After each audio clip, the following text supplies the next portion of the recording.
Chapter 534. As the black demon wolf encirclement closed in, the members of the expedition team also retreated to the center of the clearing. After a while, less than 100 members of the expedition team were squeezed back to back in the center of the clearing. They watched as the black demon wolf encircled them from all directions. Sweat began to form on their foreheads. Fei Fei, Bing Ling, and Bishi looked at the three black demon wolves that were slightly larger than the other demon wolves. However, their auras were much stronger than the other black demon wolves. Their expressions were serious as they gripped their weapons. Everyone, get ready to break out. Following this command, the wolves seemed to have realized something. Their footsteps quickened. In the blink of an eye, the wolves arrived at the clearing. Finally, at a certain moment, one of the black demon wolf raised its head and howled. It pounced towards the expedition team. This action seemed to have caused a chemical reaction. All of the black demon wolf howled and turned into shadows as they pounced towards the expedition team. Attack! Fei Fei shouted. She pointed her night elf at the wolves. The magicians who had prepared their spells in advance immediately released their spells. The spells landed on the black demon wolf's body. Kill! Bing Ling and Bishi shouted coldly. They jumped out from the crowd and charged towards the black demon wolf that wasn't hit by the spells. The rest of the warriors did the same. They separated themselves from the crowd and charged towards the black demon wolf. The sound of sharp weapons piercing through the wolf's body echoed in the clearing. The sound of weapons being pulled out followed by the sound of weapons being pulled out. Blood splattered all over the ground. In just a short moment, the ground was already stained with blood. The members of the elite expedition team were divided into two rows. The warriors stood at the front and assassinated the dark demon wolves that approached them, while the magicians stood at the back. They were in charge of support and ranged attacks to prevent other dark demon wolves from taking advantage of the opportunity to attack. Weapons and magic flew in the air, landing on the dark demon wolves one after another. Finally, the dark demon wolves were stopped. Yan, on Wu Yan's side, Chuju, Mikoto, and Shokoho Misaki turned towards Wu Yan, who was holding Flanderchan. They called out to him softly. It's obvious they want Wu Yan to make the decision. Wu Yan narrowed his eyes and glanced at the expedition team. He frowned slightly. It looks like other than Sylph, they're in a tough spot. Let's attack. Mikoto's tea-colored eyes stared straight at Wu Yan. Her forehead flashed with electricity. Her tone was filled with eagerness. It looks like she can't wait any longer. Wu Yan pondered for a moment and waved his hand. Let's attack. If we let them deal with it alone, I'm afraid there will be casualties. Mikoto's lips curled into a grin. She's very pleased with Wu Yan's decision. She had an excited expression on her face, but before she could express it, Kinuhita Sai stuffed it back down her throat. Super, don't attack. Kinuhita Sai took a few steps forward and smiled at the approaching black demon wolf. These super weak wolves aren't strong enough for you guys to super attack. Leave it to me. You? Wu Yan flinched. He's surprised and surprised. You want to deal with it yourself? Of course, I won't be the only one. Kinuhita Sai patted her chest and pointed at Frenda and Takitsubu Riku. The three of us will attack together. Just the three of you. Wu Yan hesitated. The three of you are only tier 7, right? The opponents are 30 tier 7 demonic beasts. Can you guys handle it? In the end, don't underestimate us. Frenda winked at Wu Yan. No matter what, we're a team of 3. If we work together, our strength will multiply. He just superwatch. Kinuhita Sai stopped explaining and looked at Takitsubu Riku. Takitsubu, I'm counting on you. Takitsubu Riku's face turned serious and she nodded firmly. Leave it to me. Okay. Wu Yan looked at them seriously and he smiled. Let me see how much you girls have grown. Kinuhita Sai, Frenda, and Takitsubu Riku looked at each other and smiled. Then Kinuhita Sai walked out while Frenda stood in front of Takitsubu Riku. Takitsubu Riku closed her eyes. When Takitsubu Riku opened her eyes again, her pupils were trembling like pearls. The scene in front of her slowly turned transparent until all that was left was a few lines. Looking at these lines, Takitsubu Riku's heart stirred. She touched these lines, and the color of the lines suddenly deepened. Kinuhatesai, who was walking forward, seemed to have sensed something. Her lips curled into a smile, and she stopped. She raised her hand and pulled it behind her. A stream of air invisible to the naked eye wrapped around her tiny fist. Looking at the wolves not far away, Kinuhatesai's eyes turned sharp, and she let out a roar before punching out. Boom! A clear, vibrating sound rang in everyone's ears, causing both humans and wolves to subconsciously stop what they were doing. However, in the next second, a black demon wolf's body seemed to have been hit by a heavy hammer. It let out a blood-curdling scream and was sent flying. It smashed into a tree trunk, unable to get up again. This sudden turn of events startled everyone present. However, Kinuhatesai acted as if she did not see anything. In a flash, she appeared in front of everyone and once again raised her fist and smashed it onto the ground.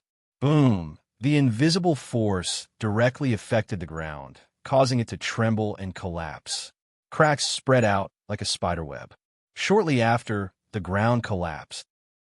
Pieces of rocks protruded out and smashed into the pack of wolves. Many of the dark demon wolves were smashed into the cracks in the ground, causing their bodies to sway and fall into the cracks in the ground. What welcomed them was Dolly, whose body was swollen and twisted, appearing at the bottom of the crack. Boom, boom, boom, boom, boom. The series of unforeseen events stunned the members of the expedition team, who were originally planning to fight to the death. Looking at the ruins not far away, they could only feel their heads spinning. Fei, Bing Ling, and Bishi looked at each other and stared at the petite figure standing in front of them in shock. At this moment, the petite figure that was standing in front of them had a different kind of sturdiness to it. Fei's beautiful eyes were half closed. She put down her night elf and looked at Kinuhatesai's back. She muttered softly, "So, she's this strong. So this is the strength of an elder of Starlight Queen?" Bishi shook his head with a bitter smile. "Oh my god, how old is she? Even I have less than a 50% chance of winning against her." Kinuhatesai. Bing Ling stared at the front and took a deep breath. He felt bitter in his heart. As expected, he had been a frog in a well all this time. Even Sylph stared at Kinuhatesai for a long time.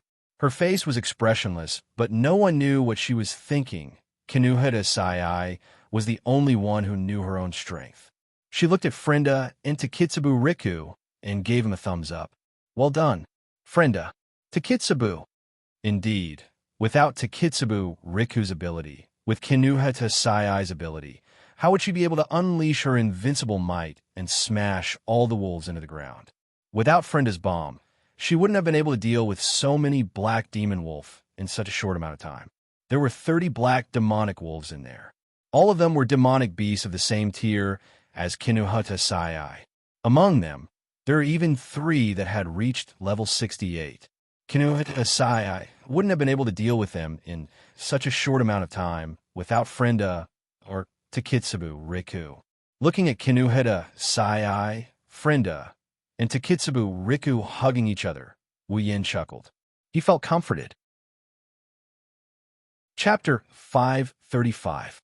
After Takitsubu Riku's ability reached LVL 5, she gained the ability to interfere with the personal reality of others. Through 8M, she was able to manipulate the personal reality of others. She was able to enhance, weaken, exchange, and change other people's abilities. She was even able to engrave the personal reality of others and grant them abilities.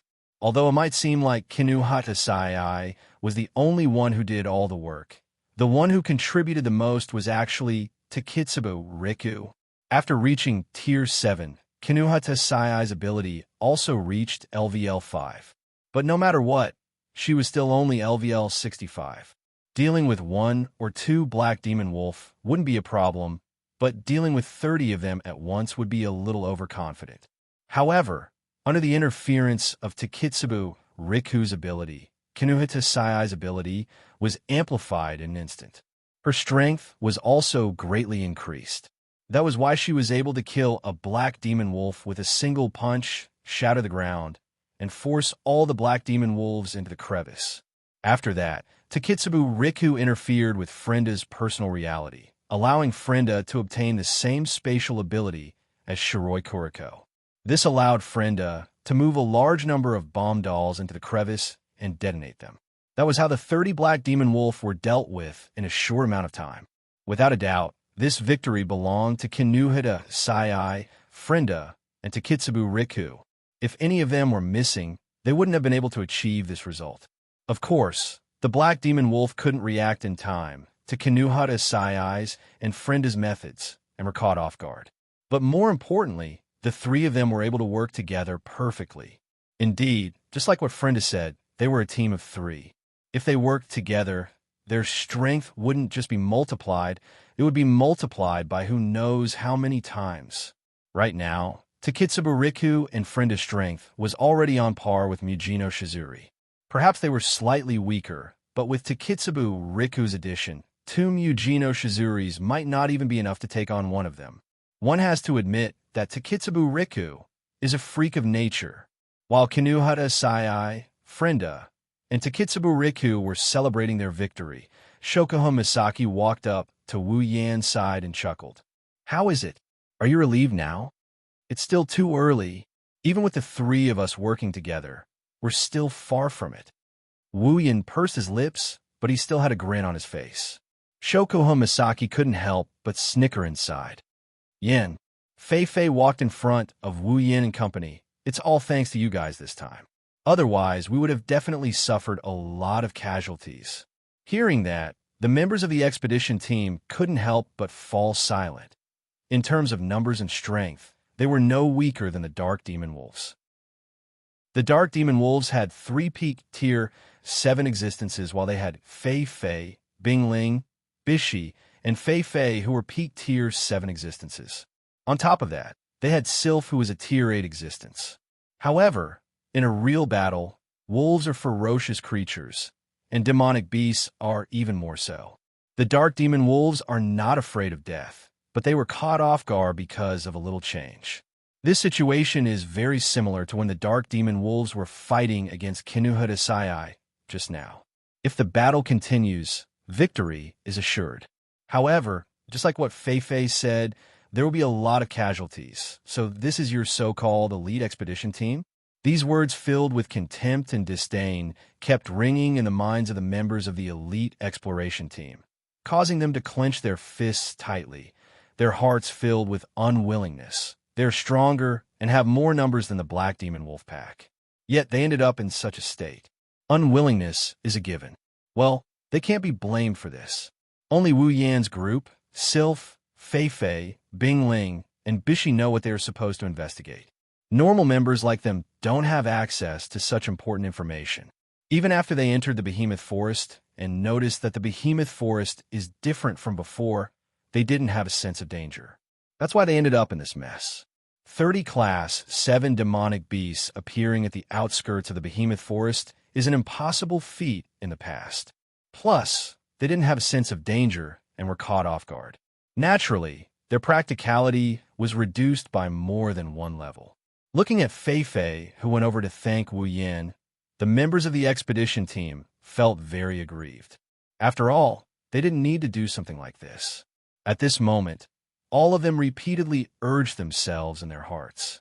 They couldn't embarrass themselves anymore. Otherwise, they would end up like their comrade who had his head bitten off and fell to the ground. Bingling and Bishi finally laughed when they saw the changes in the expressions of the expedition team members. Sylph also nodded. This is exactly what they wanted to see. Wu Yan glanced at the people over there. He waved his hand at Fei Fei, who came over to thank him. "Don't thank me. I didn't do anything. If you want to thank someone, why don't you thank them?" "Thank them." Wu Yan then pointed at Kinuhida Sai, Frenda, and Takitsubu Riku. Fei Fei also looked at them. At this point, how could Fei Fei not know that everything that happened just now was actually caused by the three of them? She said in a serious tone, "Thank you." "Super, you're welcome." Kinuhida Sai straightened her back. Although she said that, her face was filled with pride. Frenda, who was standing by the side, grabbed her beret and exchanged glances with Takitsubu Riku. She felt a little embarrassed. Fei Fei saw the trio's reaction and felt happy. She secretly sighed. No matter how strong they are, they're still children, but... Fei Fei looked at Kinuhata, Sai, Frenda, and Takitsubu Riku, and shook her head with a bitter smile. I didn't expect you three to be so strong. Wu Yin smiled faintly and waved his hand at Fei Fei. Fei Fei, don't overestimate them. They're still far from it, far from it? Fei Fei was stunned. She turned her body to the side and didn't know whether to laugh or cry. If this is called far from it, then wouldn't we have lived for nothing? Even I don't have the confidence to win against Sai. You don't expect too much. That's right, that's right. Kinuhata, Sai, and Frenda nodded their heads. They didn't want their hard work to be erased by Wu Yan's words. You two still have the nerve to agree. Wu Yan stared at Kinuhata, Sai, and Frenda fiercely. Do you think you've done well? You destroyed the ground and detonated the bombs. With such a big commotion, aren't you telling the demonic beasts in the behemoth forest that we're here? Kinuhata, Sai, Frenda, and Takitsubu Riku were stunned. Wu Yan didn't feel good about it. Don't tell me you've forgotten everything because you're too eager to perform? The three of them opened their mouths and laughed dryly. The answer was obvious. Wu Yan's mouth twitched. Indeed, this place is not suitable for us to stay any longer. Fei Fei nodded and looked at Sylph. Sylph and the rest nodded and turned towards the direction of the expedition team. We can't stay here any longer. We have to leave this place as soon as possible. Everyone quickly nodded their heads and gathered together. They immediately left the ruined land. Not long after they left, another wave of the magical beast army arrived. After learning their lesson, everyone in the expedition team was on high alert. They didn't dare to let their guard down. They carefully hid themselves in every corner of the behemoth forest. They were slower than when they came, but they were much more careful as they made their way deeper into the forest. At this point, there were no longer any magical beasts below grade 7. Moreover, they were all gathered together in groups of 2s and 3s. Their aura was incomparably terrifying. This caused the elite scouts to feel a chill in their hearts and become even more vigilant. Chapter 536. They are heading towards the center of the behemoth forest. The closer they get to the depths of the forest, the more oppressive the atmosphere became. At first, the magical beasts that appeared around them were in groups of 2 or 3. Now, as the elite expedition team and Wu Yan's group got closer to the depths of the behemoth forest, the number of magical beasts around them decreased. Now, they can only see 1 or 2 scattered magical beasts every once in a while. However, this situation didn't make them happy. Instead, it made them feel uneasy. In the behemoth forest, the magical beasts are no longer hunting each other and treating each other as food. They are gathering together to chase away the humans in the behemoth forest. Even the magical beasts are gathering in groups of 2 or 3. But now, the magical beasts that appeared around them are scattered. They didn't gather with other magical beasts at all. What does this mean? It means that they don't need to gather with other magical beasts at all. In fact, this was indeed the case. Almost every one of these scatter magical beasts had the strength of the peak of the 7th stage, the kind that was only 1 step away from the 8th stage. This situation made everyone's heart heavy. This means that if they continue forward, they might encounter a rank 8 magical beast. They would rather encounter a group of class 7 magical beasts than a single class 8 magical beast. At the class 7 and class 8 magical beasts, the gap between class 7 and class 8 magical beasts was unimaginably large. If the expedition party were to encounter a group of class 7 demonic beasts, as long as their numbers weren't too ridiculous, they could still hold their own. However, if they were to encounter a class 8 demonic beast, without Sylph's help, they would have to sacrifice their own lives to have a chance of winning. Not everyone can be like Wu Yin and challenge those of a higher rank. At least in the Spalier world, no one has heard of such a thing. So, in a way, Wu Yin is also a freak. At a certain moment, Wu Yan's footsteps suddenly stopped. His eyes narrowed as he looked in a certain direction. What's wrong? The women stopped and looked at Wu Yan. Wu Yan didn't answer their question. Instead, he narrowed his eyes as if he saw something. At this time, the entire expedition team also noticed Wu Yan's strange behavior. They stopped and looked at Wu Yan in confusion. Seeing Wu Yan's strange behavior, Fei Fei wanted to ask him something. Sylph's eyes narrowed as well. She turned around and looked at the direction Wu Yan was looking at. Be careful, Sylph's reminder. Everyone's heart was in their mouth. They calmed down and carefully observed their surroundings. Soon, a presence with dense mana fluctuations appeared in everyone's senses. It's a blurry silhouette. As soon as it entered everyone's sensing range, it seemed to have noticed them. It's rushing towards them at an alarming speed. Not far away, a green figure silently appeared on a tree about 30 meters away from the crowd. After attracting everyone's attention, the figure flashed and instantly closed the distance between them by more than 10 meters, exposing his full appearance in front of everyone's eyes. It's a small civet cat. Its body is covered in dark green fur that complements the surrounding trees very well. Its eyes are purplish red, and there's an ominous glint in them. There's a faint trace of pressure emanating from it. This raccoon was only about a meter long, but it gave everyone a lot of pressure, because from its speed and aura, they could tell that this was at least a peak 7th level magical beast. Fei Fei, Bing Ling, and Bishi's eyes narrowed when they saw the civet cat. Blue thorny cat. Blue thorny cat. Level 69-inch, everyone, be careful. Blue thorny cats are different from other demonic beasts. They don't have a large body, but they're extremely fast. If you're not careful, you'll be dead by the time you lose consciousness. Everyone be on guard. Fei Fei's cold warning caused everyone's heart to skip a beat. They quickly raised their weapons and stared at the cat, afraid that they'll lose track of it. While Fei Fei was talking, the blue thorny cat turned into a flash of green lightning and pounced towards the closest person to it. It's Fei Fei. Its 2 front claws popped out, and its greenish-black fur emitted a layer of light that was not bright, but was like a ripple of water. Its body pounced out in the air, and it actually changed direction on its own, bypassing the trees in front of it, and directly pouncing towards Fei Fei, causing Fei Fei's expression to change. In a place where no one was paying attention to, a pair of extremely narrow wings were slowly flapping on the blue thorny cat's ribs. The wings were as small as a thumb and couldn't be used for flight. However, when the blue thorny cat moved at high speed, it could help it change direction in mid-air. Fei Fei's night elf was already out of its sheath. Facing the blue thorny cat's attack, Fei Fei didn't even try to dodge. Instead, she clasped her blade in front of her chest, and a large amount of Do Chi light up. This is Fei Fei's proudest skill, Do Chi Sword Ray. With a swing of her sword, the Do Chi Sword Ray pierced towards the side of the blue thorny cat. At the same time, the blue thorny cat changed direction in mid-air and met the Do Chi Sword Ray head-on. From the looks of it, it was as if the blue thorny cat was the one who sent itself to the door. Facing Fei Fei's Do Chi Sword Ray, the blue thorny cat's eyes turned cold. It reached out one of its front paws and slapped the Do Chi Sword Ray into pieces.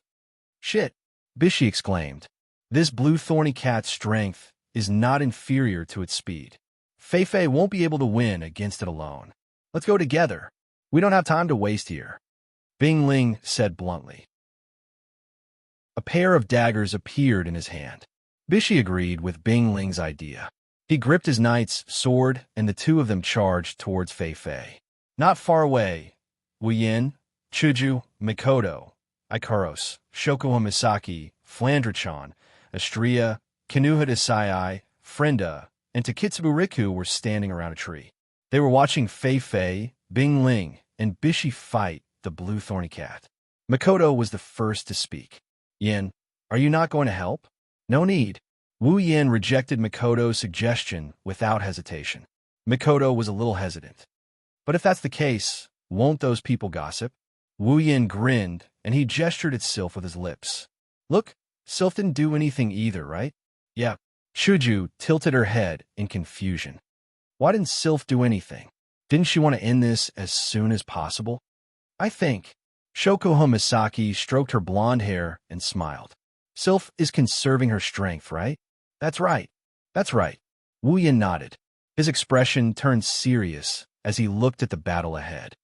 We'll be venturing deeper into the behemoth forest. There will definitely be powerful demonic beasts there, tier 8 at least. Under such circumstances, Sylph has to conserve her strength as long as she doesn't meet the toughest opponent. She can't waste her mana and stamina on these appetizers. Otherwise, when she meets an opponent that requires her full strength, she'll be in danger due to wasting her energy. If that happens, not only will Sylph die, the others will also die. Hinajiku and Mikoto both nodded in understanding. Does that mean we have to conserve our strength as well? It's more or less necessary. Wu Yin sighed. Even though we don't have mana to expend, we have to conserve our strength, even if it's just a little bit. The girls nodded in understanding. Chapter 537. Whoa! The green thorny cat's shrill cry echoed throughout the forest. Its cry was like a wolf's howl, and its fleshy wings flapped gently. In the next moment, it moved. With lightning speed, the blue thorny cat dashed through the forest, its forelimbs constantly kicking against the surrounding tree trunks. Using the momentum, it dodged to the other side. Everyone only had time to see a flash of green light in the forest before it appeared in front of Fei Fei. The members of the elite expedition team couldn't help but grip the armaments in their hands so tightly that their veins were bulging. However, they didn't feel anything at all as they stared at the green light moving through the forest. They were afraid that it would appear in front of them in the next second. The green thorny cat's speed was too fast. It was too fast for the eyes to take in. The moment it made its move, it had already pounced forward. However, it left behind a similar silhouette in its original position. The silhouette only disappeared when it arrived in front of Fei Fei. Even Fei Fei, Bing Ling, and Bishi could only react when the green thorny cat was right in front of them.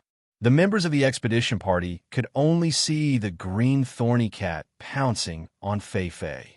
When Fei Fei blocked the attack, the green thorny cat leaped away from her and continued to pounce on her relentlessly. If Wu Yan's group and Sylph were only observing the situation to preserve their strength, the members of the expedition party didn't know how to intervene at all. With the green thorny cat's speed, even if they joined the battle, they would be defeated in a short amount of time. This made the members of the expedition party even more unwilling.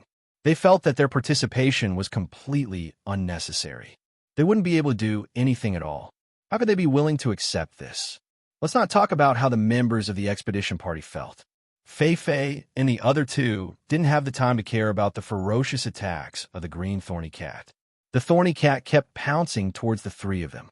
However, the three of them did not retreat. If they retreated, the thorny cat would definitely target the elite expedition team. As the leader of the expedition team, they had no choice but to retreat. Bing Ling was already behind Fei Fei the moment the green thorny cat made its move. When Fei Fei swung her sword and forced the green thorny cat away, his daggers were instantly covered in a layer of ice. The daggers expanded several times in size. It was Bing Ling's ice dagger battle technique. At this moment, BZ was much more useful than before. As if he had seen through the ice spirit's plan, BZ swung his knight's sword repeatedly. Streaks of sword shadows surrounded the green thorny cat and slowed it down for a split second. It was also this split second that gave the ice spirit the perfect opportunity to strike. Clang! A series of sparks flew out. Those were the sparks caused by the ice dagger stabbing into the blue thorny cat's body. Bing Ling's face was full of surprise when he felt a heavy force coming from the tip of his dagger. It was obvious that he didn't expect the blue thorny cat's fur to be this hard. Even his own battle technique couldn't break through its fur. When did the blue thorny cat become so tough? Speed, strength, defense. Every single one of them was so strong. Woo! Surprisingly, sparks appeared when the dagger hit its fur. Although the green thorny cat didn't seem to be injured, it let out a painful cry. Its eyes glowed fiercely and its body shook violently. In the next moment, Bing Ling and Bishi, who was behind him, were sent flying. They crashed into a big tree behind them and the tree snapped. Both of them fell to the ground. However, they immediately jumped up and stared at the green thorny cat. Everyone in the expedition team let out a sigh of relief. Bing Ling's face was expressionless, but his arms were trembling. He could feel a tearing pain coming from his palms. Although he managed to block the blue thorny cat's attack, his hand was still numb from the impact. However, at this moment, he couldn't care less about his aching arms. He shouted anxiously, "Fei Fei, be careful." Yes, both of them were sent flying. The one closest to the green thorny cat was Fei Fei. The green thorny cat landed on the ground without making a single sound. It was like a soft cotton. It jumped up again and pounced towards Fei Fei. It swung its right paw and a dark green claw slashed towards Fei Fei's waist. If it was anyone else, they would have been slashed in half by the green thorny cat's attack. However, Fei Fei was different. She was level 69 and was only half a step away from reaching Tier 8. She was undoubtedly the strongest among the three of them. Furthermore, Fei Fei had good battle awareness. Even though she couldn't keep up with the green thorny cat's speed, she could still see it clearly. The moment the thorny cat pounced, Fei Fei was already retreating. In the process of retreating, Fei Fei's body constantly changed positions. The moment the thorny cat's claws shot out, Fei Fei found the right position and leaned her upper body backwards. Her entire body bent into the shape of a bow, narrowly dodging the attack. Looking at the scene behind her, Fei Fei broke out in cold sweat. Fortunately, she did not choose to fight head-on. Otherwise, this attack would not be so easy to deal with. At the same time, the blue thorny cat followed the trajectory of the claw and arrived in front of Bing Ling and Bishi. Doqi radiated from their bodies. Bing Ling and Bishi exuded a majestic amount of Qi. The thorny cat arrived in front of the two of them at lightning speed. However, what greeted it was a pair of daggers and a knight's sword. The blue thorny cat turned in the air and dodged the dagger and knight's sword. At the same time, Bing Ling and Bishi moved at the same time. Intense combat Qi radiated from their bodies. The dazzling combat Qi caused the blue thorny cat to squint its eyes as it closed in on them. "Here's our chance." Bing Ling and Bishi's eyes lit up and they roared. Their ice daggers glowing with an icy blue light, and their giant swords struck out at the same time. The blue thorny cat narrowed its eyes, but it couldn't see what was going on in front of it. It slammed its head into the swords and let out a miserable shriek. The force of the collision sent the blue thorny cat flying into a cloud of dust. "Great!" Behind them, the members of the elite expedition team couldn't help but exclaim. Their faces were filled with excitement. In their opinion, the joint attack of the two leaders was definitely not something that a peak 7th order magical beast could escape unscathed. Even if the green thorn cat didn't die from this attack, it should be close to death. However, when the thorny cat jumped out of the cloud of dust, everyone's excitement froze on their faces. However, when they saw the thorny cat's condition, their expressions became much better. At this moment, the blue thorny cat was in a sorry state. There were many scorched black spots on its tough fur, and its aura had also weakened significantly. This told everyone that the joint attack just now was indeed effective. The blue thorny cat shook its head violently. After a few seconds, it finally recovered. Feeling the pain in its body, the blue thorny cat was enraged. It raised its head and roared. Its blood-red eyes looked like they were going to bleed at any moment. It glared at Bing Ling and Bishi with bloodthirsty eyes. A murderous aura enveloped the entire area. The members of the expedition team couldn't help but feel suffocated. Their faces turned pale. As for Bing Ling and Bishi, they were at the center of the murderous aura. They could feel the murderous aura even more clearly. Although they didn't show it, their backs were cold and their hands were sweaty. At the same time, the blue thorny cat let out a whimper and leaped towards Bing Ling and Bishi. However, if you look closely, you'll notice that the blue thorny cat's speed is much slower than it was before. Chapter 538. Sometimes the difference between humans and animals might be subconsciously ignored in normal times, but at this time, this difference was infinitely magnified. The blue thorny cat was injured by Bing Ling and Bai Shi's joint attack. This caused the blue thorny cat to be enraged. Under the influence of anger, the blue thorny cat attacked Bing Ling and Bai Shi without any hesitation. The blue thorny cat had forgotten that there were more than two people fighting it. No matter what the situation is, Bing Ling and Bai Shi couldn't care less about the thorny cat's attack. The murderous aura from the thorny cat forced them to focus all their attention. Their bodies tensed up as they looked at the thorny cat. While the thorny cat was charging at them, the thorny cat's fur suddenly turned from greenish-black to emerald green. Then, the emerald green light started to spread outwards. The radius of the light wasn't strong. It was only about a meter. However, the thorny cat seemed to have grown in size. The originally 1 meter long body turned into a 2 meter long emerald green cat. The thorny cat looked like a ferocious tiger. Even the thorny cat's roar turned into a tiger's roar.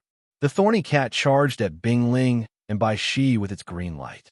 This sudden turn of events caused the expressions of the two men to change slightly as they felt a sense of suffocation in their hearts. At this moment, the crowd finally recalled that as a magical beast, the blue thorny cat had not used a single magic spell since its appearance until now. Now it finally used one.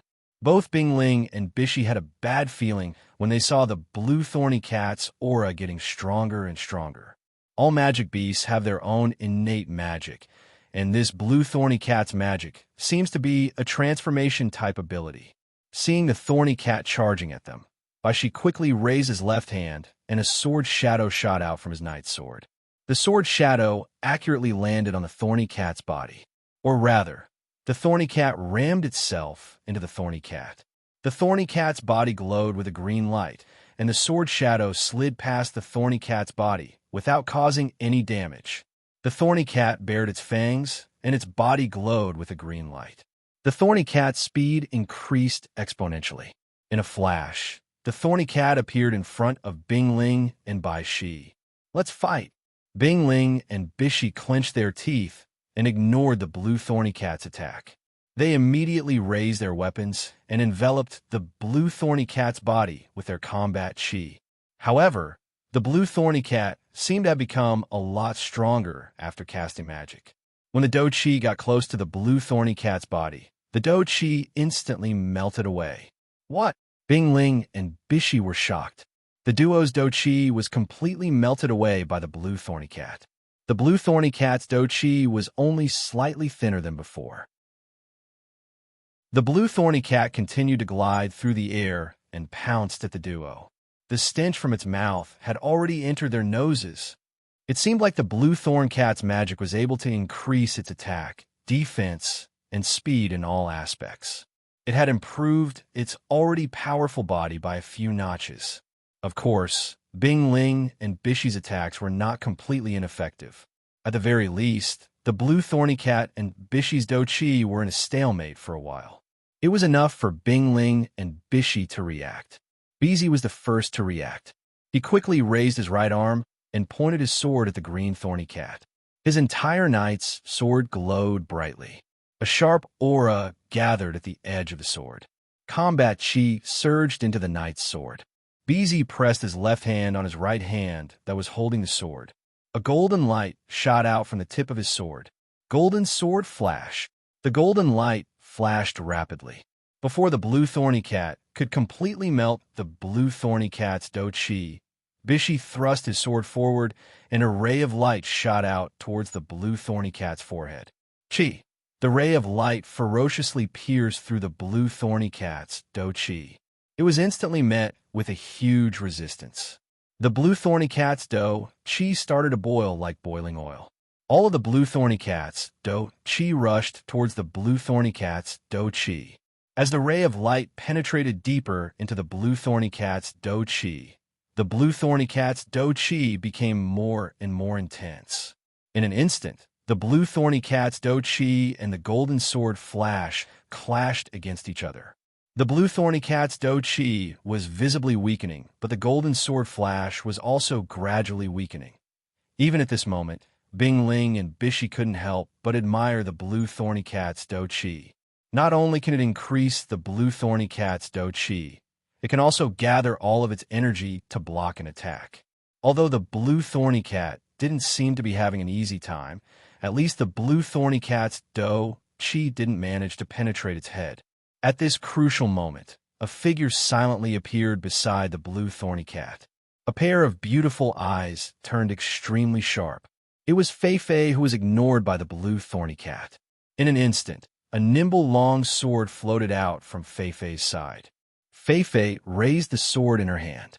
Fei Fei closed her eyes, and with one hand holding the sword, she drew an arc in front of her with the other hand and lightly tiptoed, with Fei Fei's body as the center.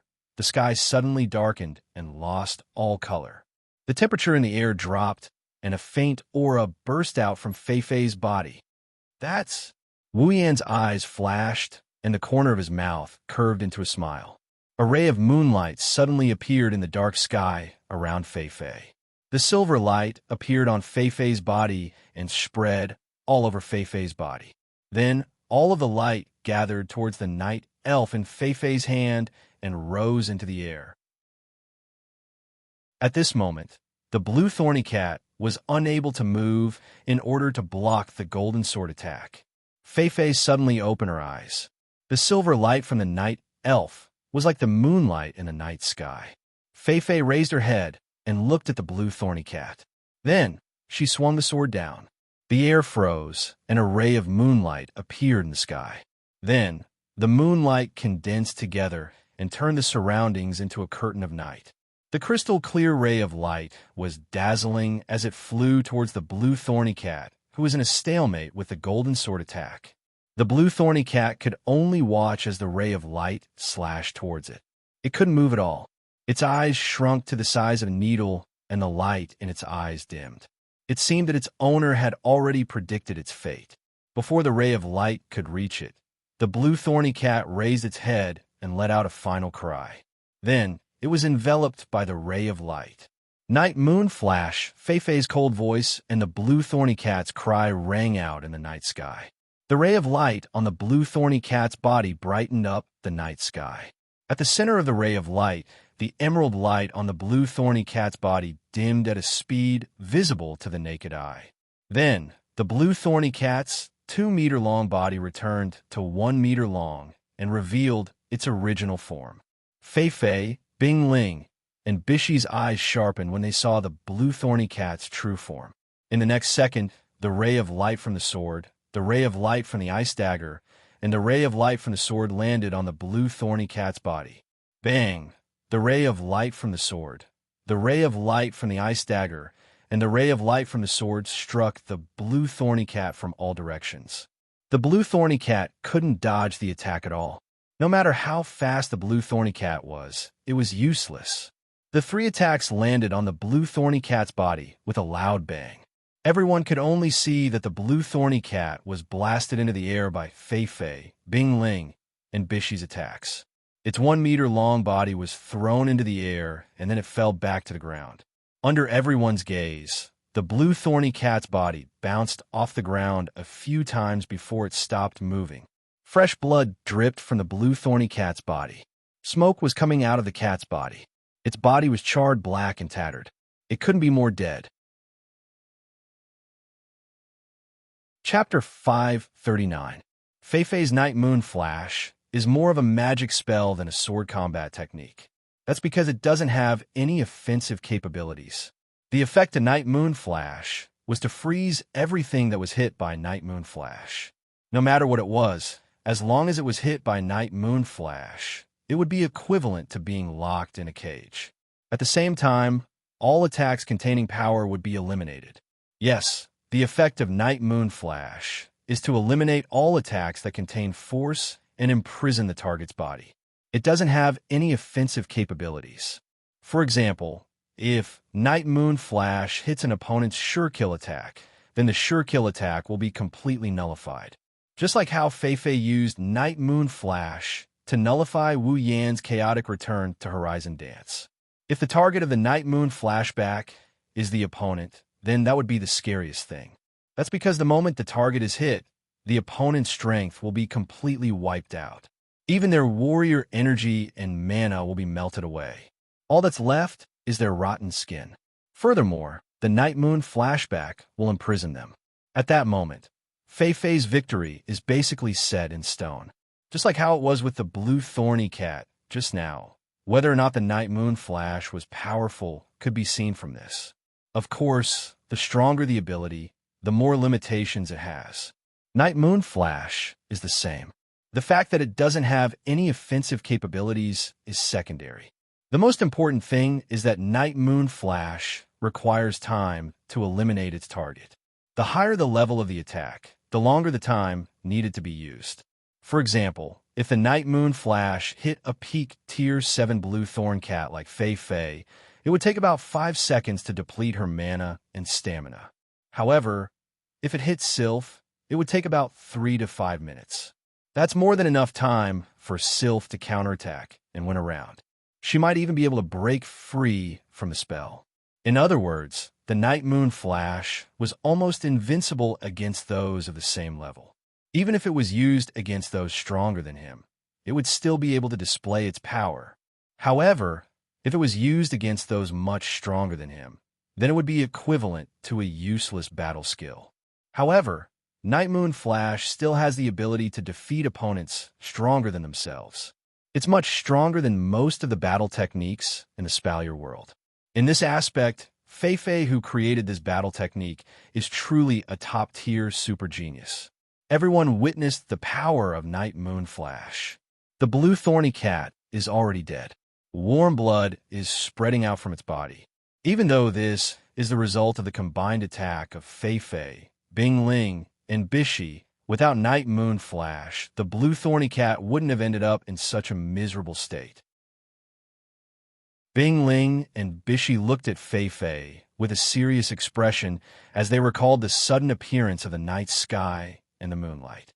Night Moon flash is a nightmare for those two who are slightly weaker than Fei Fei. Fei Fei sheathed her sword and heaved a sigh of relief. Bing Ling and Bishi reacted the same way. Don't think that they won the battle with the blue thorny cat without suffering any injuries. In reality, they were the only ones who knew how hard it was to win the battle. Bing Ling used Ice Dagger battle technique no less than 3 times. He used up more than half of his chi. Bishi also used Shadow Sword repeatedly. In the end, he even used his trump card. Fei Fei even used her strongest battle technique, Night Moon flash. Other than Bing Ling, the other two have used everything they have. It wasn't that the Ice Spirit didn't give it its all.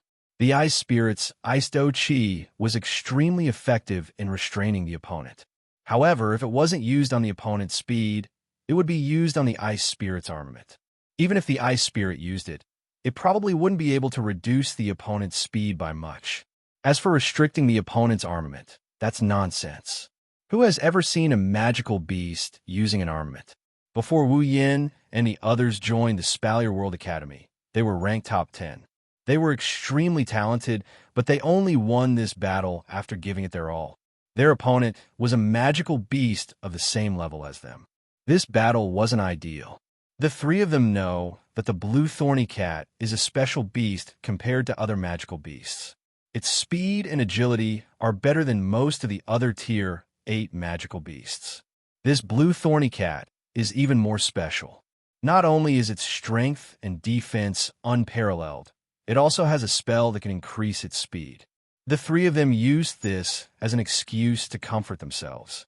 They kept telling themselves to recover their strength, but the effect was minimal. Bing Ling and Bishi looked at each other.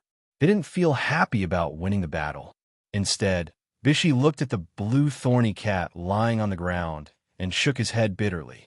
It's only been half a day, and this magical beast is already so difficult to deal with. There will be stronger magical beasts in the future. Can we really complete the mission? The impact on the Ice Spirit's heart was even greater than Bai Shi's. After all, Bai Shi had used all his strength, but his ability was completely restricted. It was easy to imagine how depressed he was. Therefore, the Ice Spirit only nodded slightly and did not say anything. At this moment, Fei Fei spoke. Don't think too much about it. We don't have time to think too much. Since we've decided to accept this mission, we must be prepared. The old chief is still waiting for our news. Bing Ling and Bishi shuddered when they heard that. The gloominess on their faces dissipated, and their gazes became resolute. Sylph nodded when she saw this. Wu Yin and the others looked at each other and smiled. They walked towards Fei Fei and the others. Sister Fei Fei, that magical beast just now should be ranked among the top magical beasts of the same level, right? Wu Yin smiled at Fei Fei. There's no need to guess what he's trying to say. Fei Fei smiled and nodded. Then, she cheered up a little. It's fine. You don't have to comfort me. I know I'm not as stubborn as you think. That better be the case. Wu Yin shrugged. He sighed in relief when he saw Fei Fei pulling herself together. Why didn't you all help earlier? Bing Ling frowned. He looked at Chuju, Shokuho Misaki, Kinuhara Sai, Frenda, and Takitsubu Riku. It would have been a lot easier if you all were here. Everyone agreed that Sylph didn't make a move. She still has to be kept as a trump card to deal with the demonic beasts coming up. Mikoto and Astria are also tier 8 for the same reason. Ikaros' strength was a flash in the pan, so no one doubted her strength. As for Wu Yan's strength, other than Fei Fei, no one else knew about his ascension. But, at the very least, he managed to tie with Jaffer. Chuju and the other 4 are tier 7. They're much stronger than the other expedition members. They can definitely fight alongside Bing Ling and the others. There's no need to preserve their strength since they haven't reached tier 8 yet. That's why Bing Ling asked that question. However, Wu Yan's next sentence left him speechless. They didn't help because I ordered them to. Wu Yan smiled and looked at Fei Fei. Sister Fei Fei, you should quickly recover your Do Chi and leave this place before the sky turns completely dark. Before he could finish his sentence, a few whistling sounds came from above them, interrupting him. Everyone moved and looked around. Many of them were stunned by what they saw. Numerous greenish-black green thorn cats stood on the surrounding trees. Their eyes flashed with a ferocious light as they looked down at the crowd below. This caused a wave of killing intent to sweep up in this area. Chapter 540. The green thorny cats that covered the branches were greenish-black in color. Unlike the previous green thorny cat, these green thorny cats had more black parts than green parts. They were not only a meter long. Each one of them was close to 3 meters long. They were much larger than the previous green thorny cat. There were about 20 to 30 of them, all of them standing on top of the surrounding trees. Their cat eyes were fixed on the people below. Apart from their bodies that didn't look like cats, they were all real cats. Unfortunately, the smell of blood in the air and their teeth that were obviously sharper than a cat's told people that they were carnivores. Initially, when the 20 to 30 thorny cats arrived at the scene, they stopped on the tree and didn't do anything else. However, when they saw the thorny cat not far away, covered in blood and charred black, their eyes widened and their fur puffed up. Their faces were filled with rage. Woo, woo, woo, woo. All of the green thorn cats roared as their bodies tensed up. Looking down at the people below, their eyes flickered with a faint bloody aura, causing the killing intent in the air to thicken even more. Thorny cat, level 62-65. Oh my god. Some of the elite scouts couldn't believe what they saw. They looked up at the sky and felt dizzy. Even Fei Fei, Bing Ling, and Bishi's faces turned ugly. One thorny cat was enough to make them send out 3 peak rank 7 fighters to deal with it. Now, they're surrounded by thorny cats. There are about 20 to 30 of them. How are they going to fight them? Could it be that they were going to let the aces of the 8th stage take action here? Fei Fei and the other 2 clench their fists. Their faces are slightly distorted. They haven't even entered the depths of the forest yet. They're only close to the inner area of the forest. If they already have rank 8 fighters, how are they going to deal with the stronger monsters when they enter the forest? Looking at everyone's reaction, Wu Yin glanced at the blue thorn cat that is still roaring at the top of the tree and said, "You don't have to worry too much. These blue thorny cats are different from the blue thorny cat from before." Wu Yin sighed when he saw everyone's expression. Wu Yin sighed when he saw everyone's expression. You guys aren't calm at all. Take a good look at these thorny cats. They are much weaker than the previous one. Hearing this, everyone subconsciously lifted their heads to look at the blue thorny cats that were roaring at them. At this moment, they could feel that the mana waves coming from these blue thorny cats were much weaker than the one from before. Some monsters live in groups. Wu Yan's voice sounded. If I'm not wrong, the blue thorny cat just now should be the king of the blue thorny cats. Of course, the blue thorny cat is the king of the blue thorny cats. No wonder. Fei Fei came to a realization. That would explain why the green thorn cat's strength and defense were so strong. Also, that magic that could buff its body should be unique to it, right? But, Frenda looked at the dead thorny cat and then at the thorny cats on the tree. She asked in confusion, why are these cats so much bigger than their king? What's so strange about being super? Kanuhatasai clapped her hands and casually explained, for a monster like this, which is known for its speed, its body size is small, so its speed is naturally fast. As for that super cat king, its body size is the smallest, so of course it's the strongest. Is that so? To Kitsubu, Rika mumbled in confusion. That should be it. Hinajiku had a crystal sword in her hand out of nowhere. So it's because their king died that they were so angry. Ahaha, king. Shokuho Misaki tilted her body and chuckled. How ironic. As the king of an entire pack, he acted alone. Serves him right for being unlucky. That thorny cat's last cry. It should be calling for its companions, right? Mikoto pursed her lips. Even in death, it still wouldn't let us have a good time. As expected of a monster. Perhaps they understood Mikoto's words. The thorny cats on the tree started hissing. Their voices were filled with anger. They were dissatisfied with Mikoto's evaluation of their king. Unlike the thorny cats, the elite squad felt a weight lifted off their shoulders. Knowing that these thorny cats aren't as threatening as the previous one, they couldn't help but feel excited. Isn't this their turn to shine? They finally have a chance to shine. They've been idling around all this time, so it's only natural for them to be excited. Unfortunately, they're destined to be idling around. Can you leave this place to me? Just as the members of the elite expedition team were getting restless and were about to show off their prowess, a voice suddenly rang out and entered everyone's ears, causing their excited expressions to turn sluggish. Shokuho Misaki's golden eyes scanned the blue thorn cats on the tree. She smiled, her white, gloved hands crossed in front of her chest, and her white stocking feet stepped forward, walking in front of everyone. Leave this place to me. Shokuho Misaki's words had the same meaning as the previous one. Her words woke everyone up from their stupor. Everyone looked at Shokuho Misaki strangely. You? Bing Ling frowned. Just you? Bishi looked at her in surprise. This isn't appropriate. Fei Fei looked at Wu Yin and the others. They seemed to have agreed with Shokuho Misaki's decision. Fei Fei hesitated. Well, Shokuho Misaki waved her hands without turning back. Her movements were elegant. I need to let these demonic beasts know the price they have to pay for not following their king closely and causing her to lose her life. This is bad. Wu Yin covered his face and sighed. The Queen Sama's prestige is off the charts. She's about to go crazy, but Fei Fei and the others wanted to say something, but the thorny cats couldn't wait any longer. They have lost their king, and they can't wait any longer. They want to tear these arrogant enemies into pieces. 20 to 30 green thorny cats scratched their claws, kicked off the branches, and leaped towards Shokuho Misaki at the same time. Be careful! Fei Fei, Bing Ling, and Bishi screamed out of reflex.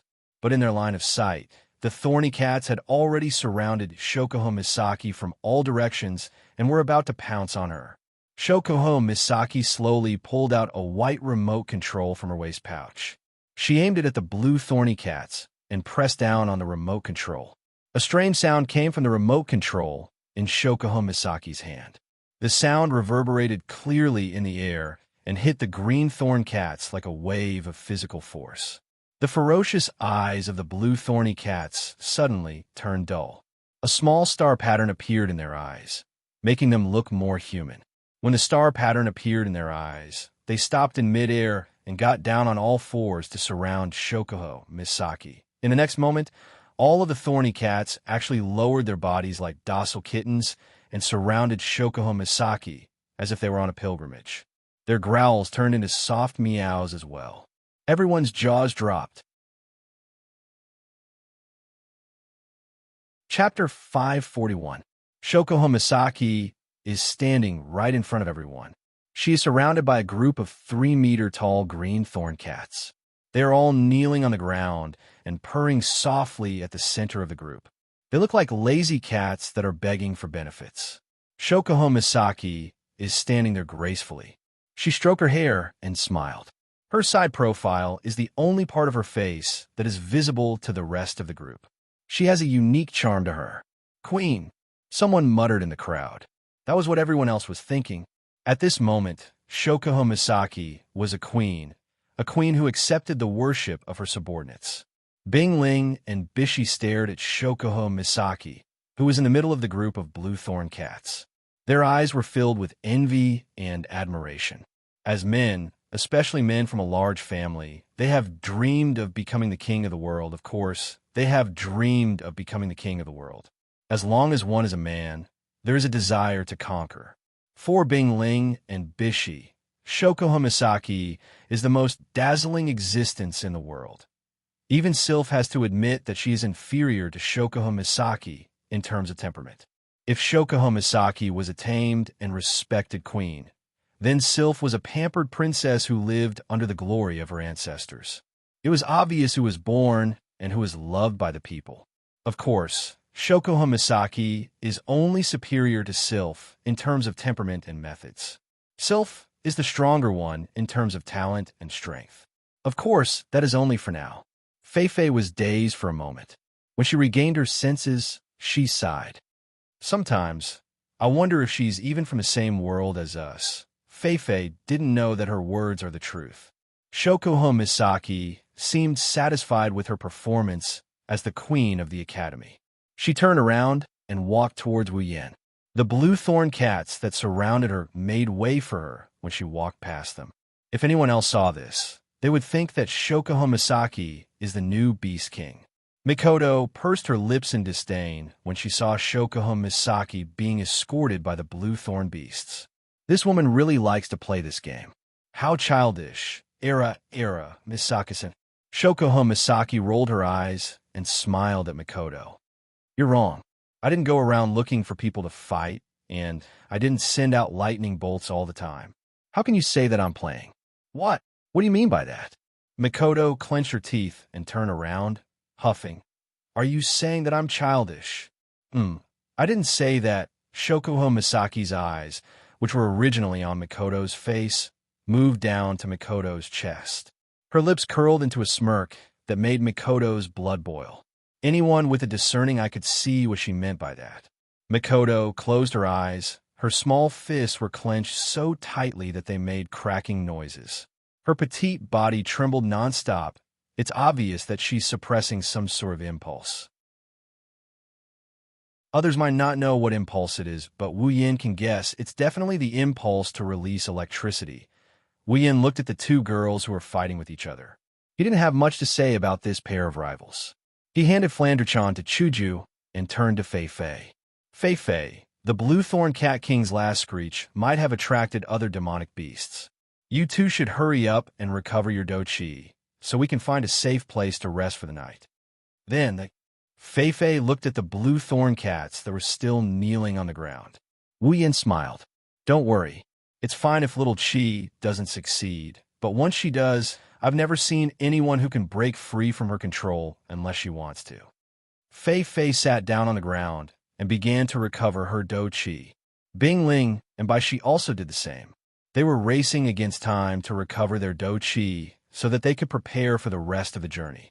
The members of the elite expedition team surrounded the three of them and acted as their protectors. This was the only thing they could do right now. Naturally, they would not slack off. Looking at Fei and the other two who were sitting cross-legged on the ground with their eyes closed, Wu Yin pursed his lips and shrugged helplessly. He asked in a soft voice, "Why don't we borrow the help of some items? As the pillars of the three great houses, don't you have items that can help you recover your do-chi?" Chuju rolled her eyes when she heard Wu Yan's words. Do you think that items that can restore dough, chi, and mana are cabbages? Even for those big clans, these things are cabbages. At this time, they need to save as much as possible. There will definitely be a time of danger later. At that time, if these things are not enough, then it will be terrible. Shokuho Misaki shook her head and gestured to Chuju. Chuju, you don't have to tell him that. He is a nouveau riche with the system's item list and tens of millions of item points. He won't understand. That's true. Hinajika nodded in agreement. Wu Yin shut up, and he didn't say anything else. In the Spalier world, the recovery speed of dough, chi, and mana depends on the cultivation method or mana extraction method used. The higher the level of the cultivation method, the better the recovery speed. Fei Fei, Bing Ling, and Bishi are the core members of the three great houses of Ailu Empire. Their cultivation methods are among the best in the Spalier world. It took them about 5 minutes to recover their dough, chi. Wu Yin nodded when he saw Fei Fei and the other two have recovered. Let's go. It's not too late yet. Let's hope we can continue our good luck and find a place to rest. Otherwise, we won't have a good time tonight. Okay. Fei Fei, Bing Ling, and Bishi nodded. Sylph didn't object. The 4 leaders agreed, and the expedition party had nothing else to say. They packed up and headed deeper into the behemoth forest. What they didn't notice is that with Wu Yin and Ko's outstanding performance, the people here are already subconsciously thinking of Wu Yin and Ko as their leader. A few dozen miles can be covered in the blink of an eye for those who are at least Tier 7. In order to find a place to rest before nightfall, everyone's speed is much faster than before. In less than half an hour, they've traveled about 10 miles into the forest. The behemoth forest is a habitat for demonic beasts. There are very few places that are suitable for humans to rest in. It's fine when there are only a few people, they can just find a piece of land and occupy it. But when there are a lot of people, it's troublesome. Without a wide enough space, it's hard to move around in the forest. Although everyone knew that it wouldn't be easy to find a suitable place for nearly 100 people to stay, they didn't expect it to be so difficult. In the next hour, they circled around the area several times, but they still couldn't find a suitable place.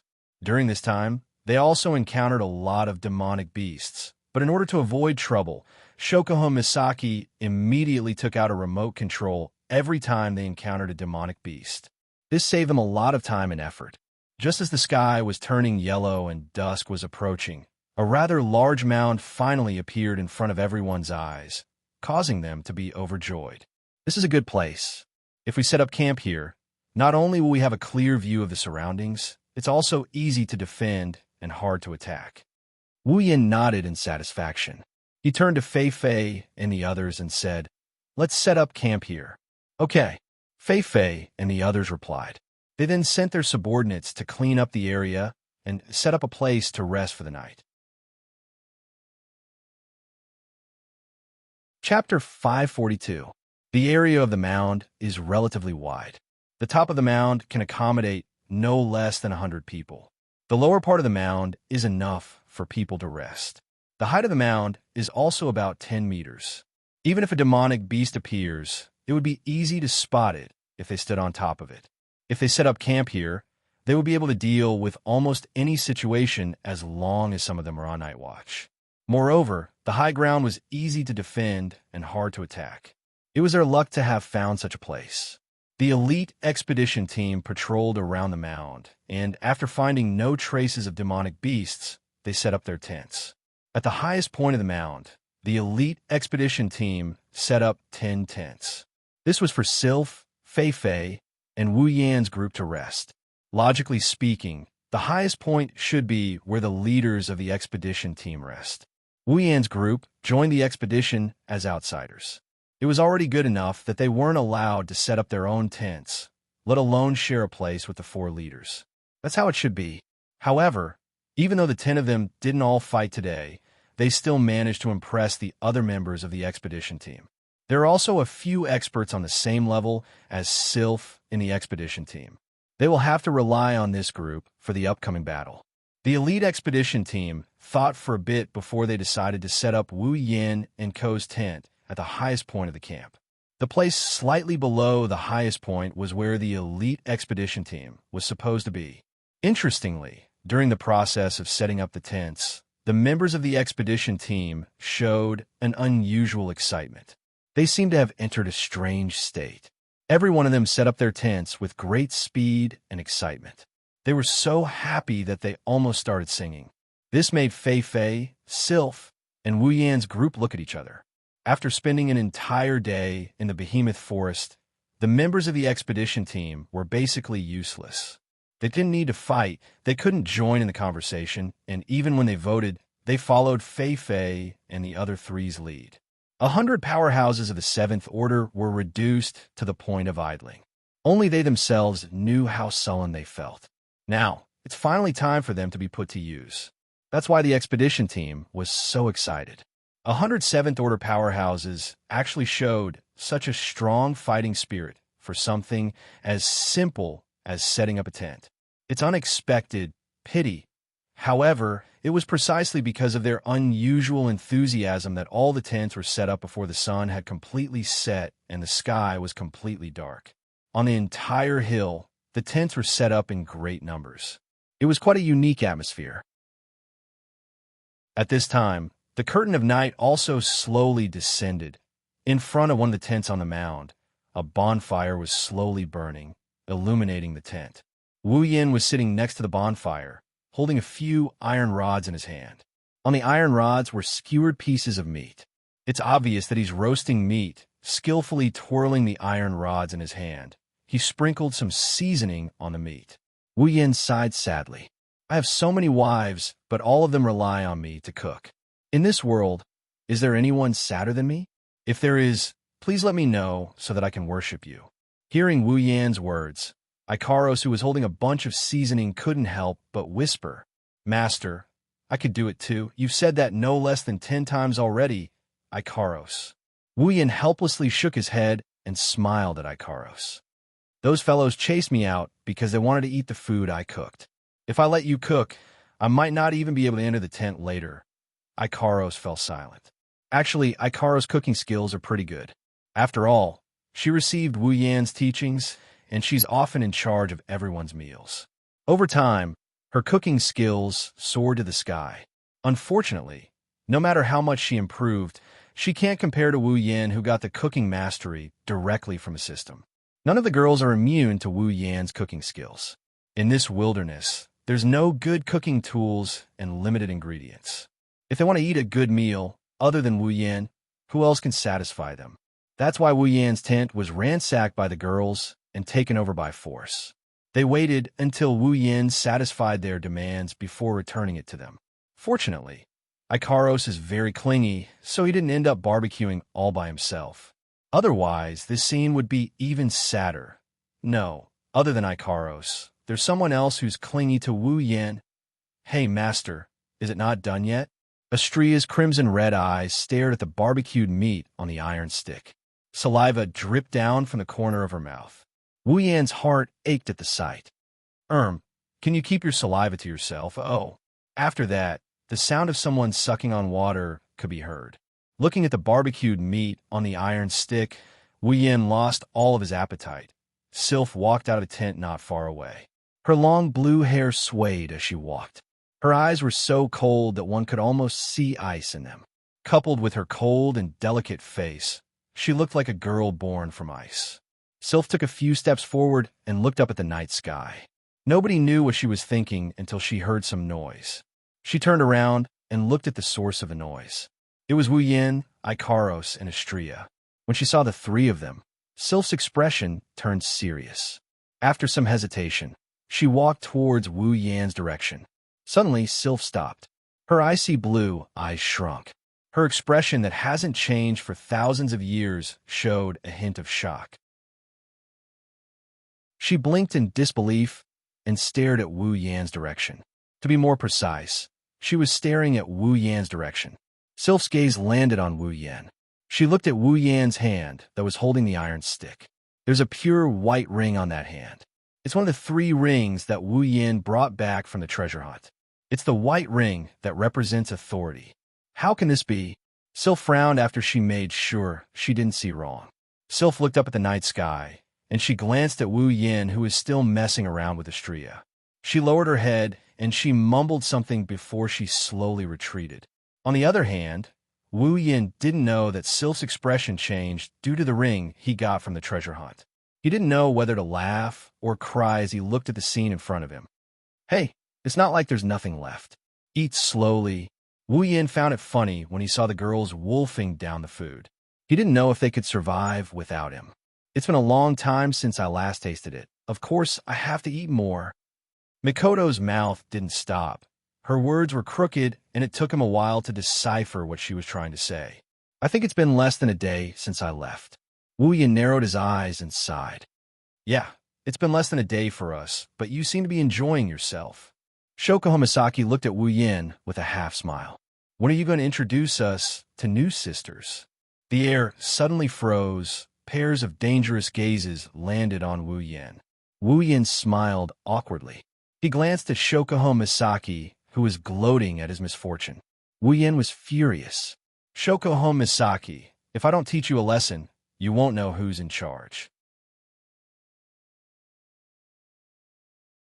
Chapter 543.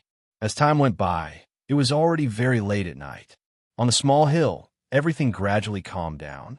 Everyone went into their own tents and started to rest. Only the footsteps of the night watchers and the sound of the bonfire could be heard on the small hill. Unfortunately, the night watchers were too focused on guarding against external intruders that they forgot to guard against internal intruders. At the highest point of the small hill, there were a few large tents.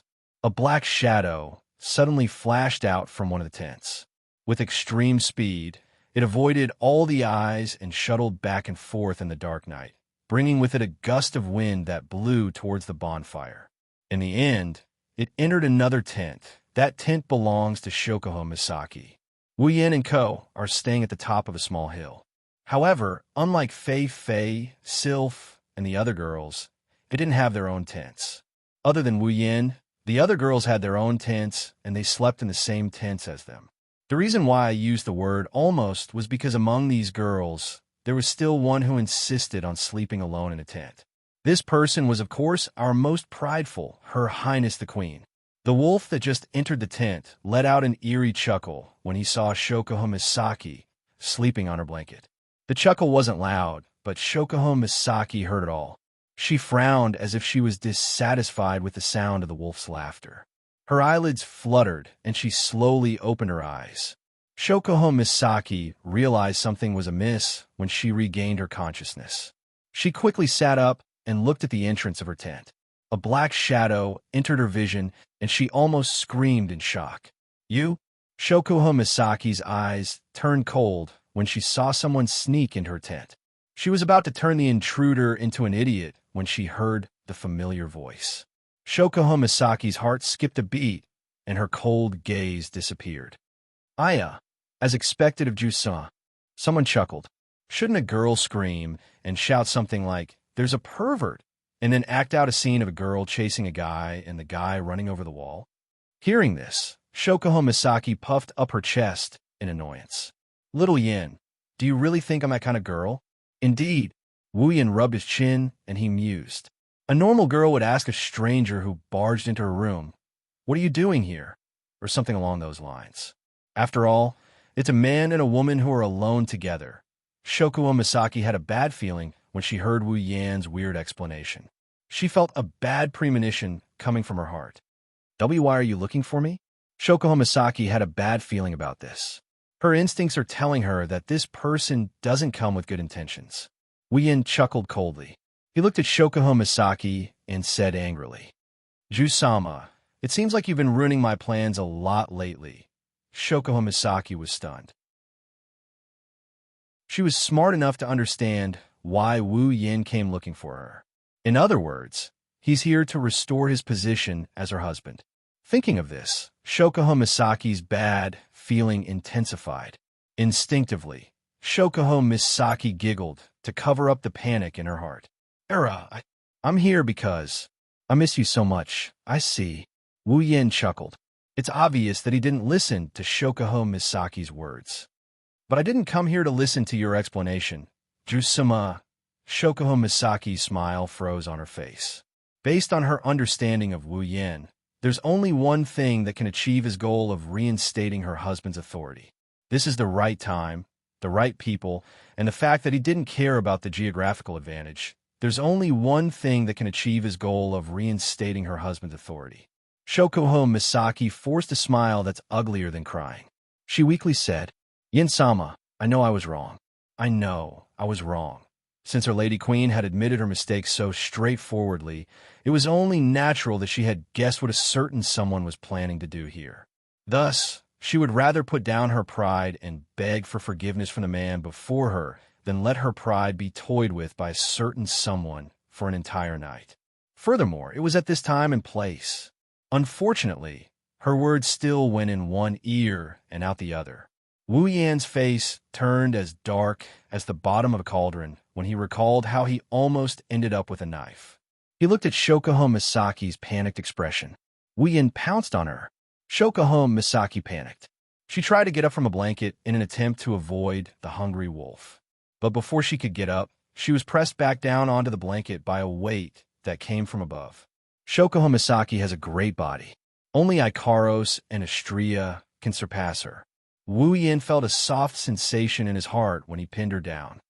You bastard! Let go of me! Shokoko Misaki panicked. She started squirming around in fear.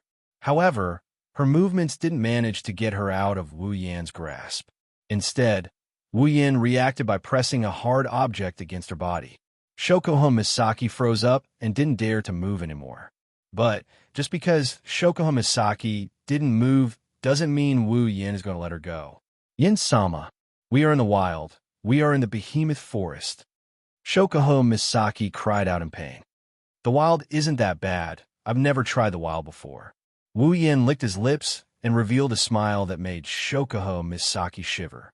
We have to give it a try, right? Shokoko Misaki shook her head and she gulped. She forced herself to calm down. She tried to reason with Wu Yan. Little Yin, don't forget, we still have a very important matter to attend to. We still have to travel tomorrow, and the matter of the Beast King hasn't been decided yet.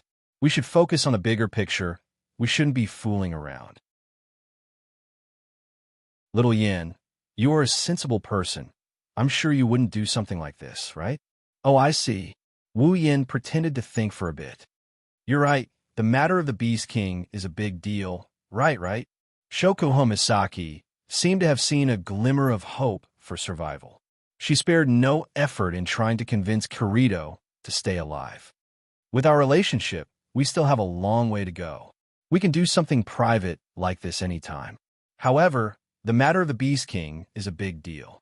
We have to put off our private matters for now. This is what a man should do. So, Yin-sama, we should deal with the bigger picture first before we deal with our private matters, right? Shokoko Misaki flashed Wu Yan a charming smile. To protect her dignity and her pride, Shokoko Misaki used 120% of her ability to talk back to Wu Yan. They are currently in the middle of nowhere with patrols all around them. The only thing they can use to cover their private parts is a small tent.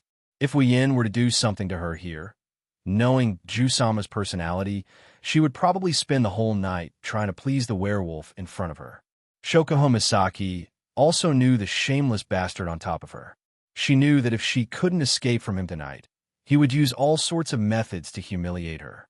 For example, he would make her moan loudly, make her moan with all her might. When that happens, there will be patrols around and she will be tortured. Shokoko Misaki had no choice but to give up her dignity and beg for mercy. Otherwise, she would have to give up even more dignity. Chapter 544. One has to admit that Shokoko Misaki's thinking is very good, and she's also very eloquent. She's able to come up with such a good reason in such a short time. However, Shokoko Misaki seems to have forgotten a crucial factor. The person she is in close contact with is not easy to fool, especially when there are benefits to be had. Ju-sama. Just when Shokoko Misaki thought she could get away with it, Wu Yan mercilessly shattered her delusions. I think that compared to the so-called big matter, it's better to solve this private matter as soon as possible.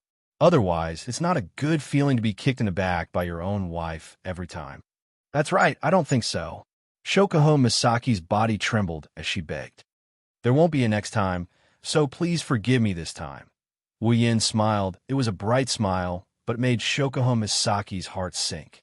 Looking at Shokuho Misaki's beautiful face, Wu Yan's smile turned cold. Do you think I'll believe your nonsense? Every single time, it was at this moment that you were willing to beg for mercy, but afterwards, you didn't hesitate to hit me when I was down. Anyway, with your personality, you will definitely try to take revenge on me. Why don't I teach you a lesson right now? Wu Yan didn't want to listen to her anymore. He placed her hands on top of her head and grabbed one of her boobs with his other hand. The next moment, the softness that countless men dream of spread from Wu Yan's palm. No. Amidst a gasp of surprise, Wu Yan's hand came in contact with those plump and bouncy peaks. Those huge peaks that he couldn't grasp with one hand fell gently into his palm. Firm and soft, it's infinitely beautiful. Wu Yan, who hasn't felt Jusama's body for a long time, narrowed his eyes in pleasure. After the scream, Shokuho Misaki let out a soft moan. Her voice weakened as she felt her breasts in Wu Yan's hand. Shokuho Misaki's expression changed. Her body became hotter and weaker. All her strength was drained away. Shokuho Misaki's moans were like the prelude to everything. Wu Yan's blood started boiling, and he started rubbing her plump breasts with all his might. Shokuho Misaki moaned when Wu Yan toyed with the most sensitive part of her upper body. Her eyes were so moist that they looked like they could drip water at any moment. She stared at Wu Yan's face with a blank expression. No, not here. I beg you, Yin-chan. Shokuho Misaki sobbed as she begged Wu Yan for mercy. Her chest is her weakness. If Wu Yan can get his hands on her weakness, Shokuho Misaki wouldn't be able to fight back. She had no choice but to beg for mercy. At this moment, Shokuho Misaki regretted it. She regretted teasing Wu Yan. In the end, Wu Yan only got the cold shoulder while she was punished. Outside the tent, the bonfire was still burning brightly. It dyed the tent red. Under the red light, Shokuho Misaki's beautiful face exuded an enchanting charm. Her delicate skin, soft lips, and firm breasts made Wu Yan unable to stop himself. His hand started to rub her breasts even more. However, things have to be done step by step. It's not good to rush things. Otherwise, Wu Yan will die of depression before he reaches the final step. As if he's exploring something, his palm gently traced the shape of those towering peaks. The fullness that can't be grasped with one hand morphed into all sorts of shapes as he needed. His fingers carelessly glided over the peaks as he slowly climbed up to the peak. Then, he grabbed the softness that can move one's heart as he lightly pressed and pinched. Shokuho Misaki couldn't help but let out a sweet moan. Her body seemed to be several times more sensitive than usual, causing her mind to go blank. Her body and mind were assaulted by an inexplicable sense of excitement and shame. Shokuho Misaki could see the patrolling figures outside the tent. She knew that if she made too much noise and they heard her, they would most likely barge in. When that time comes, Shokuho Misaki's eyes trembled. She didn't dare to think about it anymore. She begged for mercy, even though she knew her efforts were futile. She begged for mercy, but the softness from the deepest part of her body was quickly eroding her will to resist. She knew she didn't want to do this. She knew her body shouldn't be doing this, but she couldn't stop. Her last bit of strength dissipated in an instant. In front of Wu Yan, not only did it have no effect, it was like he was teasing her and encouraging her to continue. Ugh, why is it always like this? Shokuho Misaki's face was covered in tears. Slowly, Shokuho Misaki's eyes turned watery. She couldn't even complete her sentence. Her voice was monotonous as she collapsed under Wu Yan's body. Her face was flushed red, and her skin was dyed a beautiful crimson. She had no other choice. As the most rational girl in Wu Yan's crystal palace, she has lost all of her luxuries. No, not only her rationality, even her strength to resist is almost gone. Shokuho Misaki couldn't resist any of Wu Yan's actions. Ugh, A sudden stimulation made Shokuho Misaki moan. That's because Wu Yan's hands were on her breasts. Under Wu Yan's guidance, a pair of big hands started rubbing her boobs. Shokuho Misaki's breathing quickened as the hands rubbed against her breasts. Ugh. Shokuho Misaki tried to hold her breath, but when she opened her mouth, it was like a rabbit that just broke free. Shokuho Misaki used her last bit of consciousness to clench her teeth. She tried her best not to be too loud. Ah. Suddenly, Shokuho Misaki screamed. Following her scream, a piece of clothing that was supposed to be on her body flew into the air and landed on the ground. Shokuho Misaki's clothes left her body, and she felt a chill in her head. She regained some of her consciousness, and her body trembled as she moaned. Arg, let me go this time. Wu Yan looked at Shokuho Misaki in shock. He continued to rub her breasts and said, You still haven't given up? Shokuho Misaki whimpered a few times and said with a red face, Then at least wait until we get back. I say, Wu Yan sighed and shook his head. Do you think you've ever succeeded in resisting me? Shokuho Misaki froze. She recalled that ever since she met Wu Yan, she has never succeeded in resisting him. Even when they first met, she was led by the nose.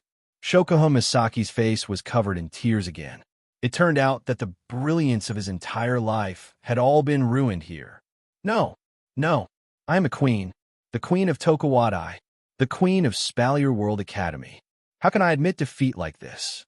At least let me succeed in resisting him once. Shokuho Misaki screamed in her heart, but soon she screamed again. This time it was accompanied by 2 pieces of clothing.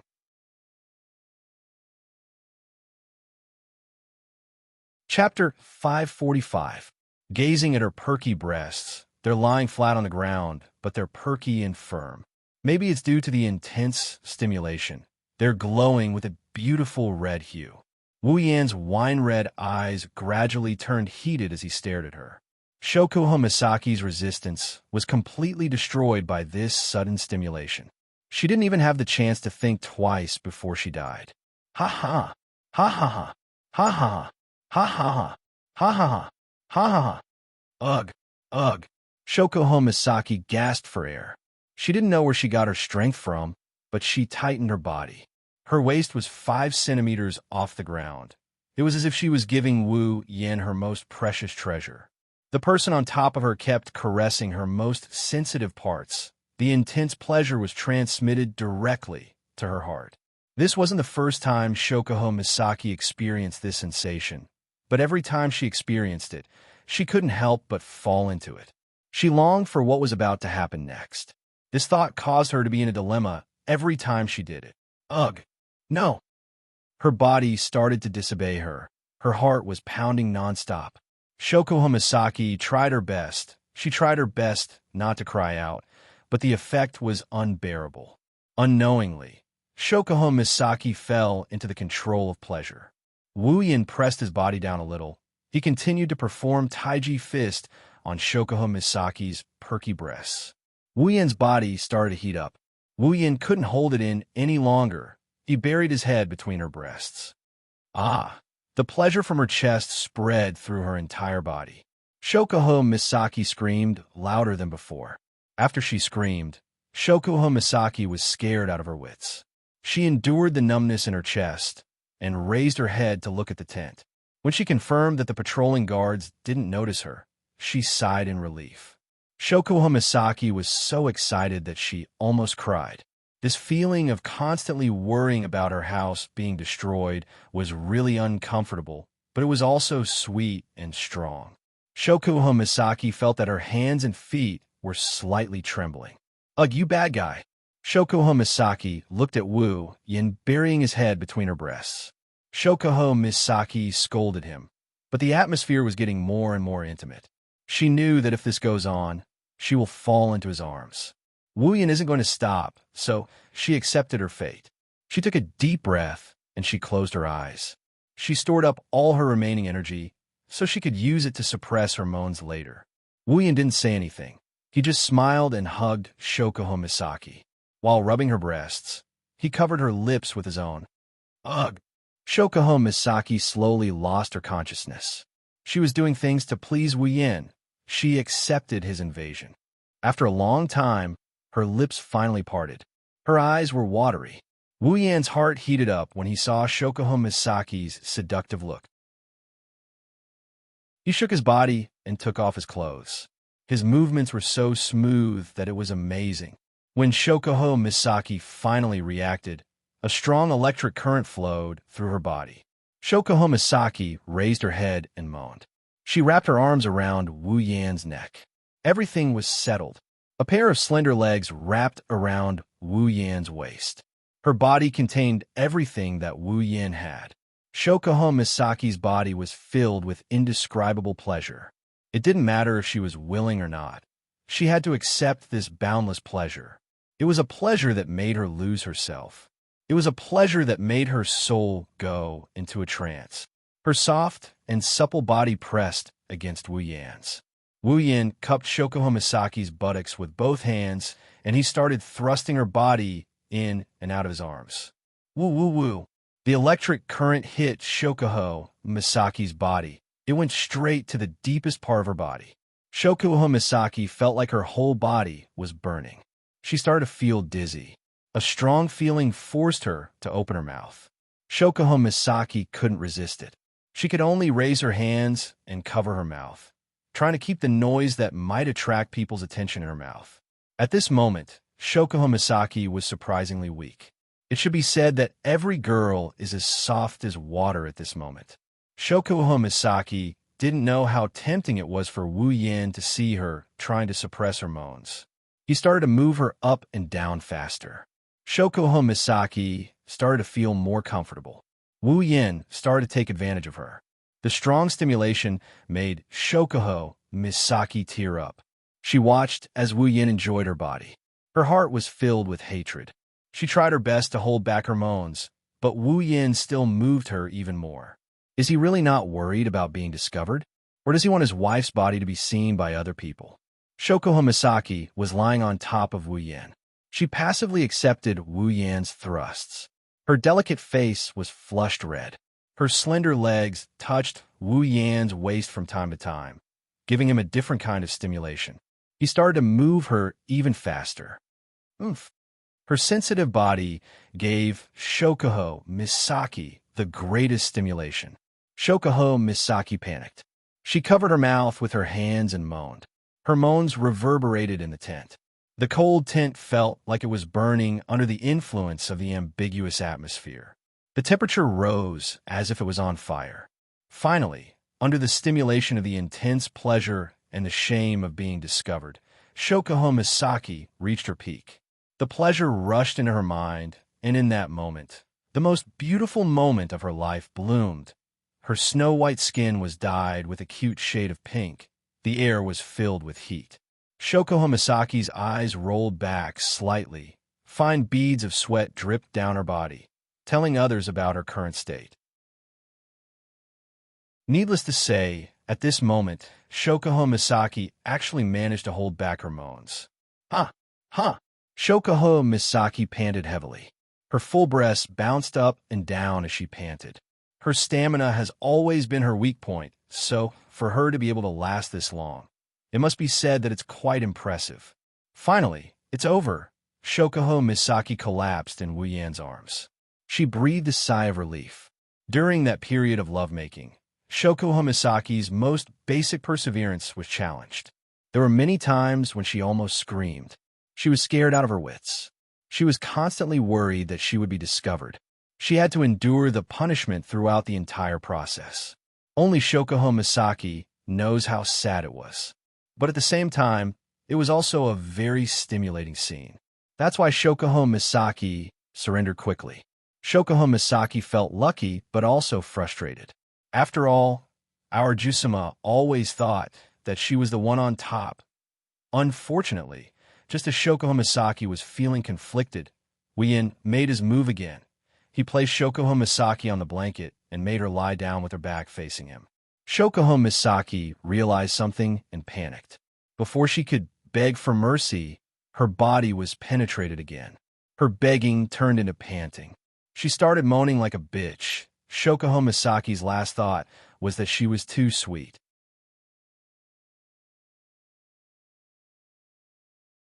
Chapter 546. The next day, the sunlight shone into the small hill and onto the tents. The people who had rested here for the night came out of their tents one after another. They packed up their things and extinguished the bonfire. They were ready to continue on their journey. Fei Fei, Sylph, Bing Ling, and Bishi came out of their tents early in the morning. They gathered together to discuss their next course of action. Chuju, Mikoto, Ikaros, Flandre-chan, Astria, Kinuhita, Sai, Frenda, and Takitsubariku are having fun with each other to pass the time. They are probably the only ones who can have fun in this kind of environment. The elite expedition team members are constantly worrying about when they will die in the jaws of demonic beasts.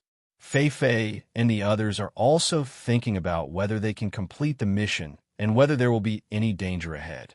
They are not like Chuju and the others who are here for a field trip. It is fortunate that Chuju and the others aren't members of the elite expedition team. They were asked to tag along. Otherwise, Fei Fei and the others would have a headache. Even the elite expedition team members would be dissatisfied. Of course, if it wasn't for the fact that they're strong enough, these people would definitely protest and not allow anyone to drag them down. While everyone else is busy with their own tasks, Chuju and the others are bored to death. They don't know why, but they're usually having fun fooling around with each other. Whenever they know someone is nearby and hasn't shown up, they would feel annoyed no matter how much fun they are having. Why hasn't Oni-chan come out yet?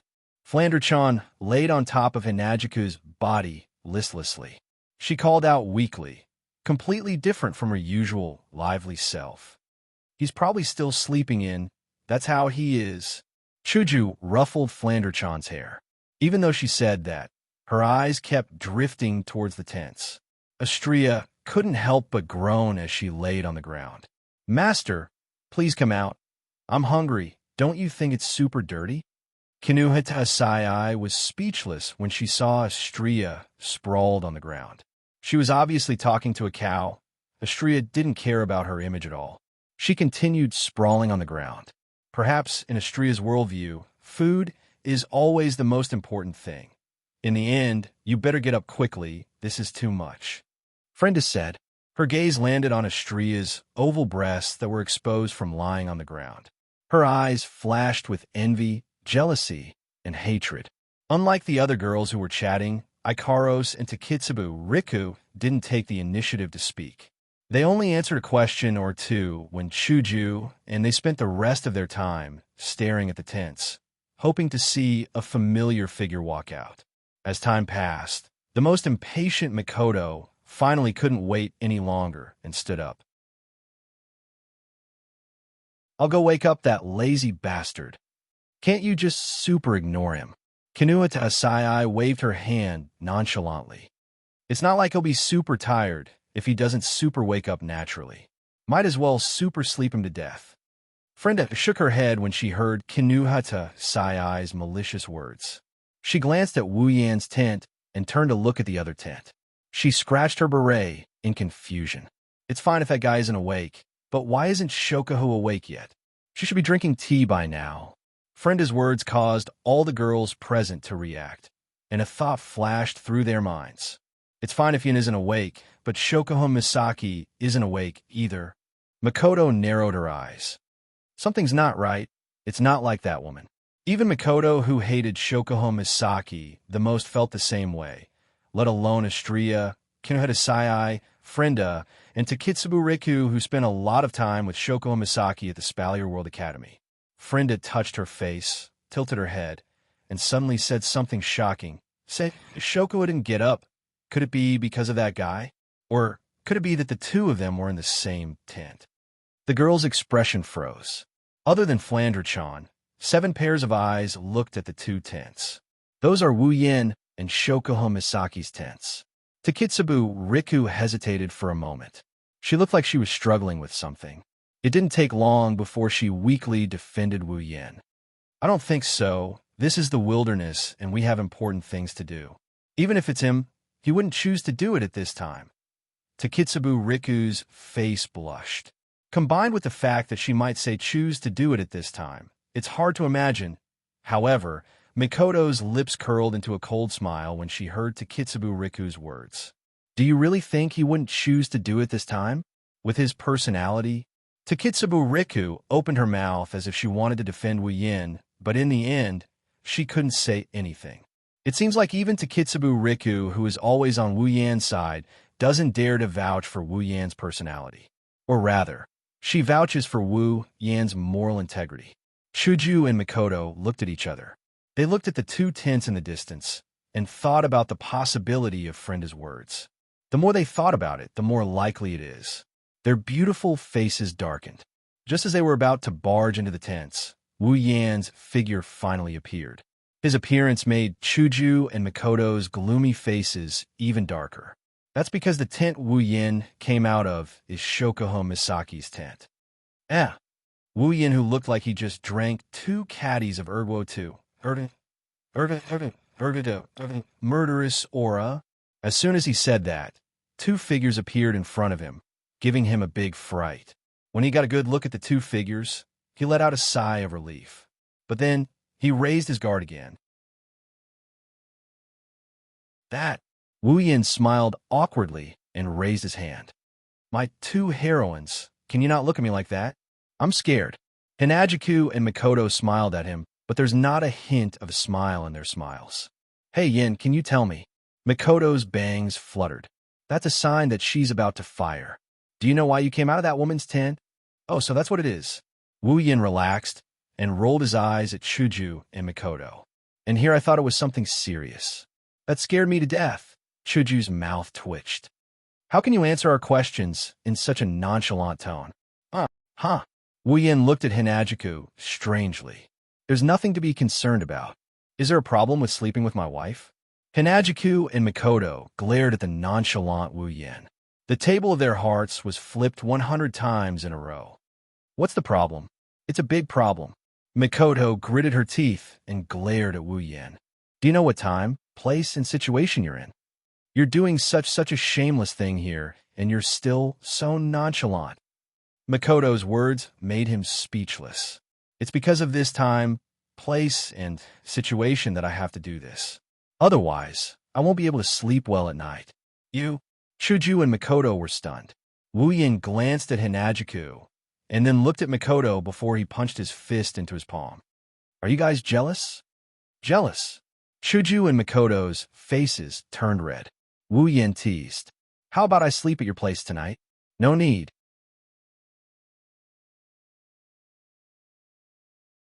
Chapter 547. Since they already had a day's worth of travel experience, the exploration mission in the Behemoth Forest went much smoother today compared to yesterday.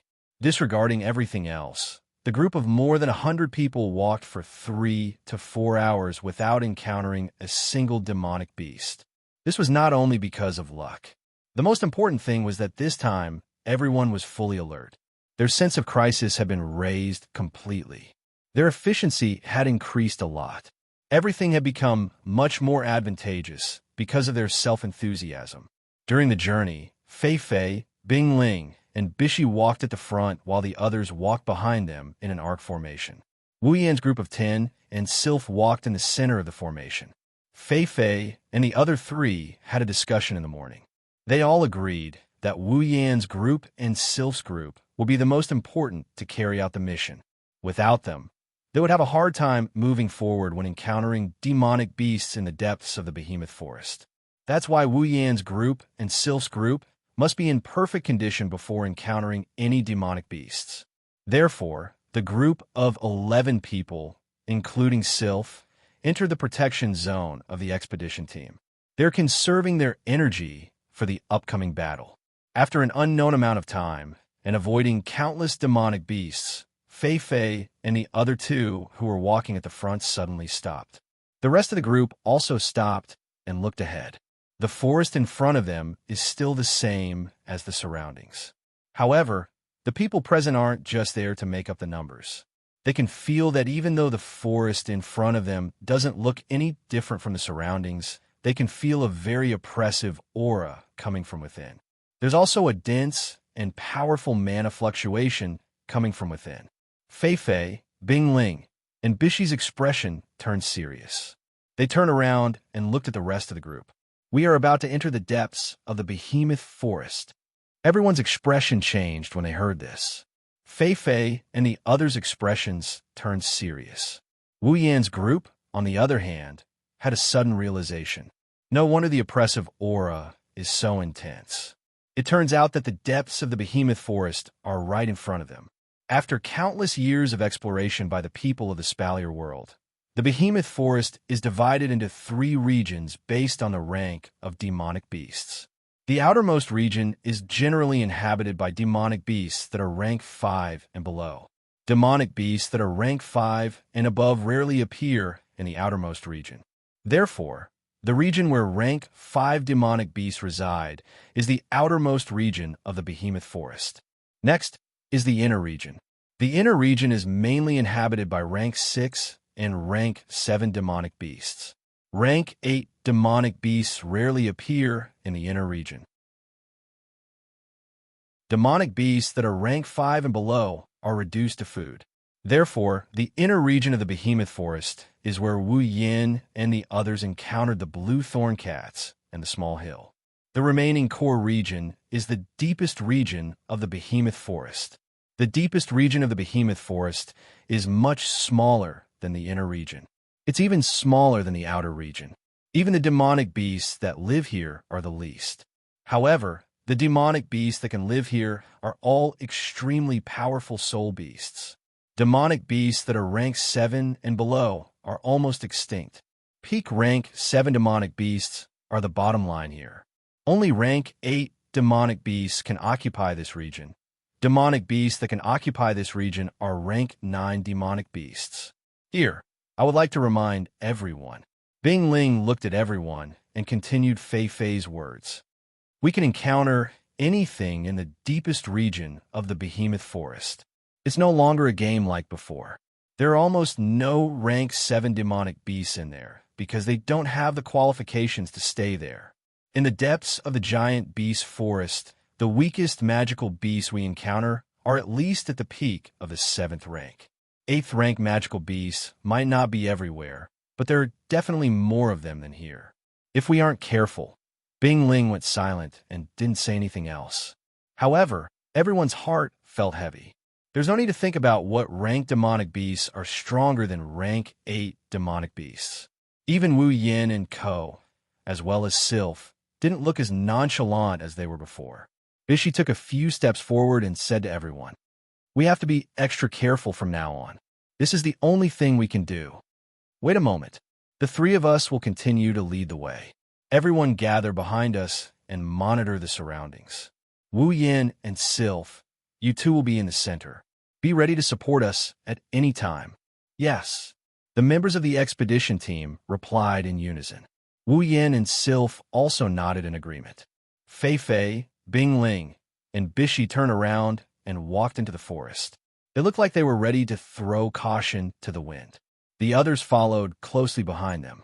After entering the deepest region of the behemoth forest, everyone slowed down their pace and increased their vigilance.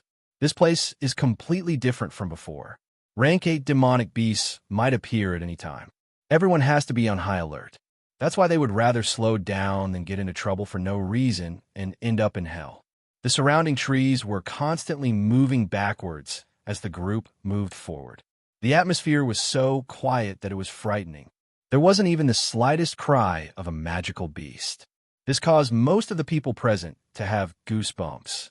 Chills flowed through their hearts, and they couldn't help but move closer to each other. The girls are no exception. Or rather, they aren't from this world, so they're more sensitive to this atmosphere compared to the others. Hinajiku and Mikoto are already holding each other's hands tightly. Kinuhata, Sai, Frenda, and Takitsubu Riku couldn't help but get closer to each other. Even Shokuho Misaki, who held a grudge against Wu Yin, grabbed Wu Yan's arm. It's not hard to imagine how deadly this environment is to a girl. Ikaros, Astria, and Flandre-chan were the only ones who didn't seem to have any changes in their behavior. Of course, They are nothing compared to the three of them. One of them is a natural-born vampire, one of them is an idiot, and one of them is a vampire. They are like fish in water in a quiet environment. They are completely unaffected by the environment. As they walked, traces of fog suddenly appeared around them, causing their expressions to change. "Everyone, be careful," Fei whispered. The further they walked, the thicker the mist got. It didn't take long for the mist to thicken. They couldn't even see the trees around them. The white mist filled everyone's vision, causing them to feel nervous. The fog in front of them was still spreading.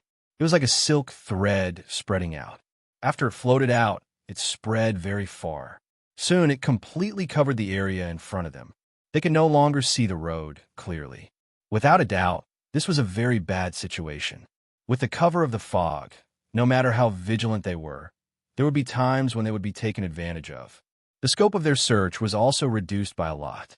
Most importantly, they couldn't see the path clearly. It was very likely that they would get lost and end up going around in circles in the giant beast forest. "This is going to be troublesome," Fei muttered. She looked at the mist in front of her and stopped.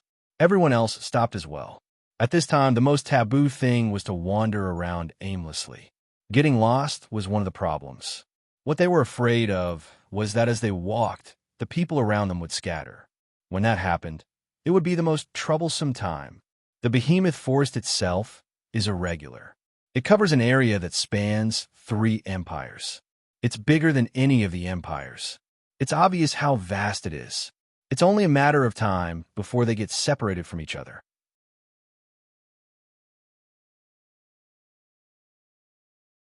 Chapter 548. The fog in the forest did not stop spreading, even though everyone had stopped moving. Everyone stood at the same spot and only exchanged 1 or 2 sentences. During these 1 or 2 sentences, the fog became a little thicker. Now, even some people felt a little lost when they looked at their companions who were a little further away from them. What should we do? Should we wait for the fog to disperse, or? Fei turned to look at Bing Ling and Bai Shi, asking for their opinion. Bing Ling and Bai Shi smiled bitterly and shook their heads. They didn't say anything. It seems like even they couldn't make up their minds. None of the people present had anticipated the arrival of this fog, so they all chose to bide their time.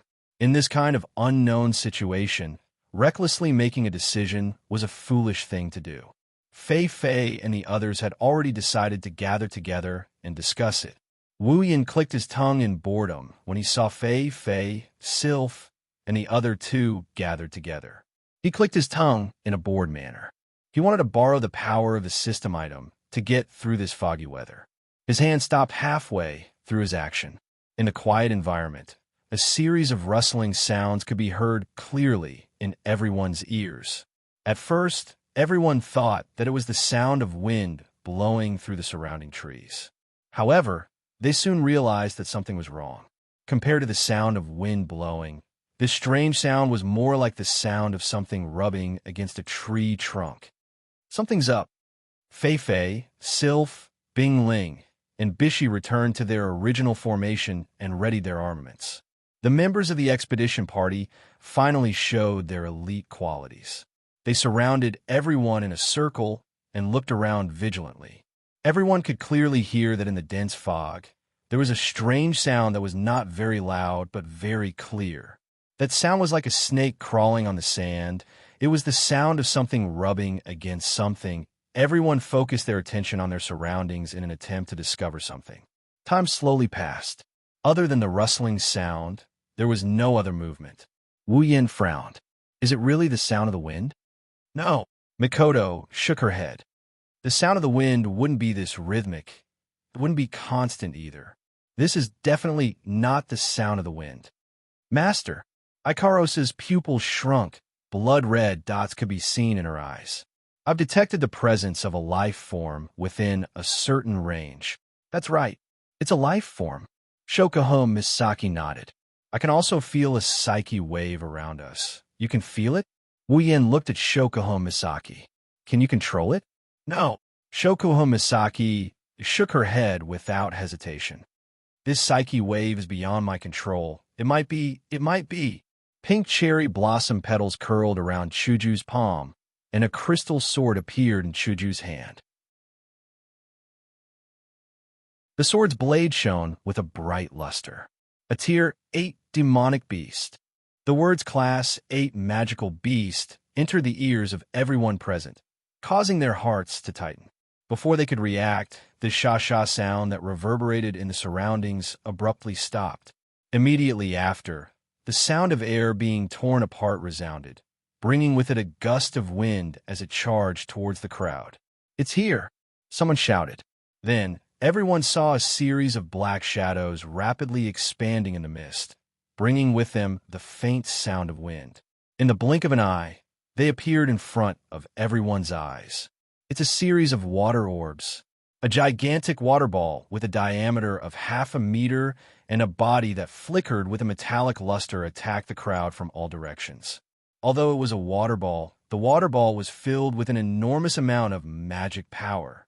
Listening to the sonic booms caused by the water orbs, no one doubted that if they're hit by these seemingly harmless water orbs, they'll be severely injured at the very least.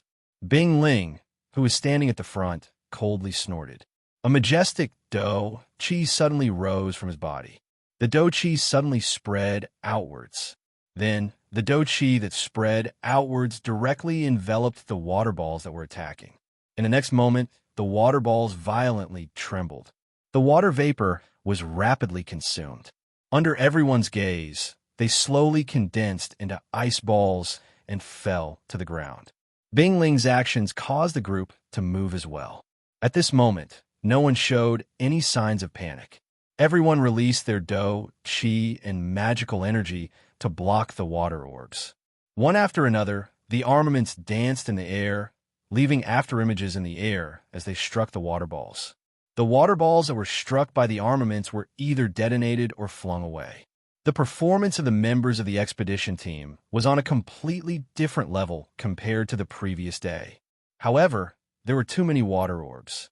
Even though Bing Ling managed to neutralize some of them, the elite expedition team still couldn't defend against them. They could only dodge and let the water orbs fly behind them. Behind them was Wu Yan's group and Sylph. Sylph raised her head and looked at the incoming water orbs. Her icy blue eyes flashed with a cold light. The temperature around her suddenly dropped a lot. At the same time, her body began to burn with icy blue magical energy. With a wave of her hand, countless snowflakes suddenly appeared around her and were scattered. The fog that permeated the air condensed into ice particles, and the temperature rapidly dropped. Snowflakes danced in the air, and all the water balls that passed by were weakened in an instant. Their volume was greatly reduced. These snowflakes seemed to have grown eyes as they drifted towards the surrounding water balls.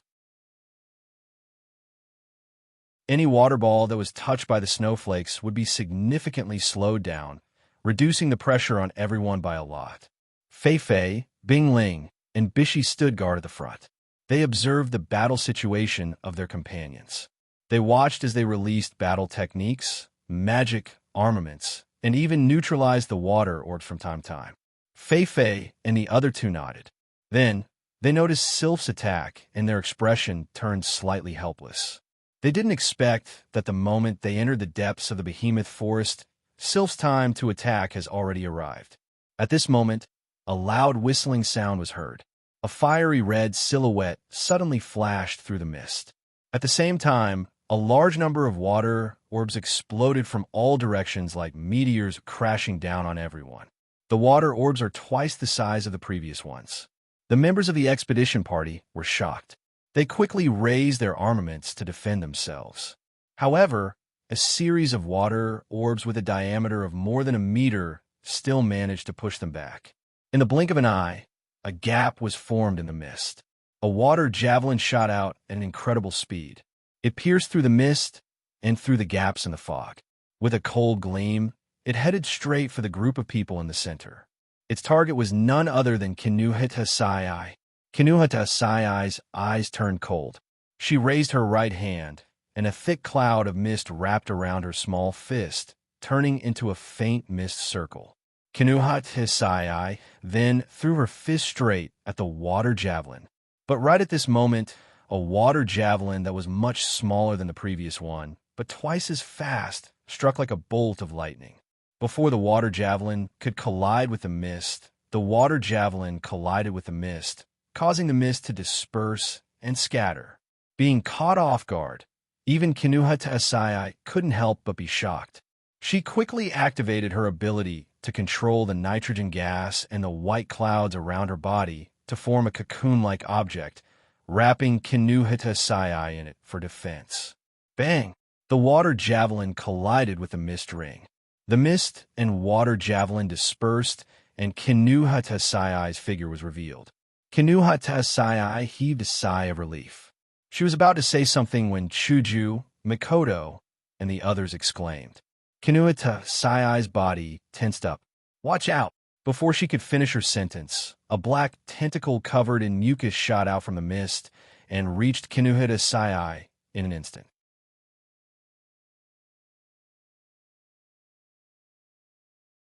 Chapter 549. Everything happened too quickly. No one expected something like this to be hidden behind the water ball and water javelin. When the black tentacle reached Kinuhata Asai, everyone in the expedition team, including Fei and the other two, couldn't react in time. Frenda was the closest to Kinuhata Asai, but Frenda's strength was weaker than Kinuhata Asai's. If Kinuhata Asai couldn't handle the tentacle, there's no need to mention her. Wu Yan's group reacted quickly, but it was too late for them to come to Kinuhata Asai's rescue. Seeing that Kinuhata Asai was about to be attacked, even Kinuhata Asai herself tried her best to thicken her nitrogen armor in order to minimize the damage from the tentacle. She gave up on resisting. At this moment, an icy blue light appeared in front of Kinuhata Asai without any warning. In an instant, an ice cube with a diameter of 1 meter appeared between Kinuhata Asai and the black tentacle. The icy blue light expanded outwards, and the ice cube spun in a circle at an extremely fast speed. Then, the black tentacle crashed into the spinning ice cube and was repelled by a huge force. Due to the huge force, the black tentacle retracted in midair and continued its attack on Kinuhata Asai. The ice cube that appeared out of nowhere only blocked the black tentacle's attack for a second, but that 1 second was enough to change the tide of the battle. From the appearance of the black tentacle to the removal of the ice cube and the attack of the black tentacle, the entire process took less than 3 seconds.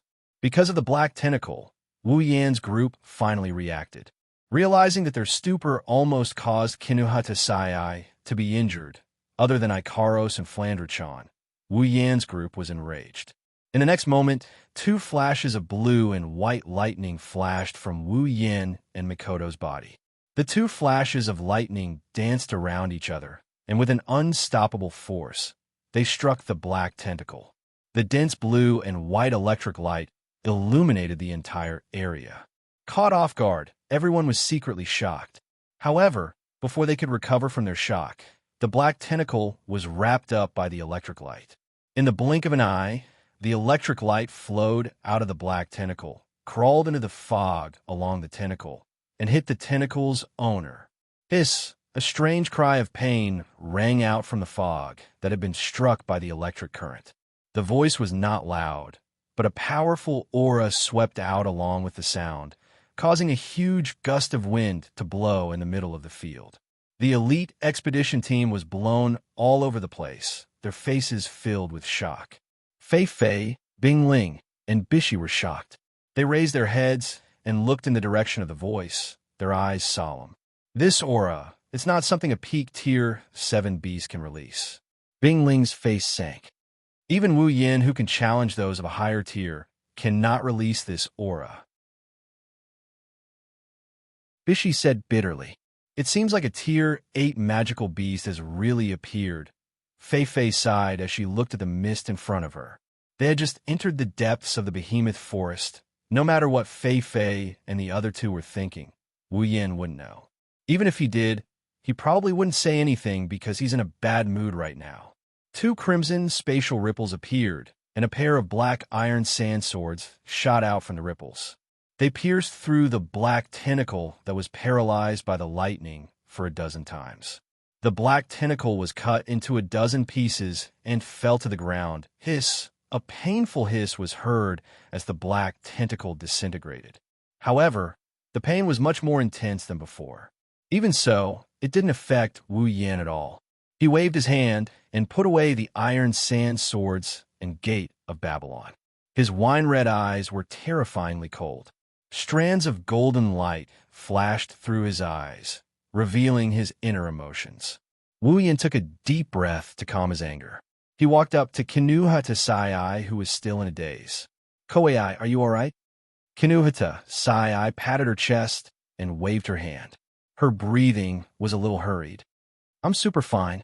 Fortunately, I had that block of ice to block it for me. Otherwise, I would have been injured a little." Chuju, Mikoto, and the others quickly surrounded Kinuhata Sai. They pulled her up and down as if they were checking if she was injured. Kinuhata Sai, I didn't know whether to laugh or cry. Wu Yan looked at Sylph. "Thank you for saving Koei." Sylph shook her head and didn't say anything. However, it's already good that she responded to Wu Yan. Wu Yan was a little confused. After all, Sylph has never looked at him in the eye since the first time they met. It's not that Sylph looks down on Wu Yan. It's just that she was born this way. She won't pay attention to anyone she doesn't like. Even Astria only caught Sylph's attention after she defeated Sylph. Wu Yan didn't even pique Sylph's interest. However, Wu Yan didn't know if it's just his imagination. He felt like Sylph's attitude towards him has improved since they left the hill. Wu Yan recalled everything he did since he returned to the Spalier world. After confirming that he didn't do anything that Sylph would pay attention to, he became even more confused. Wu Yan couldn't figure out why Sylph is acting this way. He has something else he needs to do. "You all." Wu Yan took a few steps forward and looked around the foggy surroundings. His voice echoed in everyone's ears. "Everyone stop. Leave the rest to me." Wu Yan's tone turned cold. Unfortunately, his cold tone couldn't hide his volcanic rage. Fei Fei and the others who wanted to say something choked on their words. Ever since they entered the behemoth forest, Wu Yan's emotions haven't been affected by the presence of demonic beasts. Even if he knew he might encounter a Tier 9 demonic beast, he would at most get serious for a moment. Now, Wu Yan's heart is filled with rage. Because he and the others were stunned for a moment, Kinuhata Sai almost got hurt. Wu Yan felt a little guilty, and at the same time, his anger rose to the point of exploding.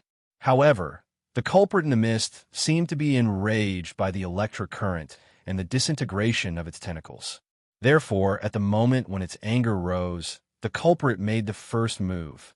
Whoosh, whoosh, whoosh, whoosh, whoosh. Continuous flying sounds came from the fog. Then, hundreds of water javelins appeared from the fog. In the most violent way, they broke through the elite expedition team's protective circle and flew towards Wu Yan. Wu Yan lifted his head, and the crimson ripples in the air started to ripple. The ripples reverberated in the air like a curtain of water.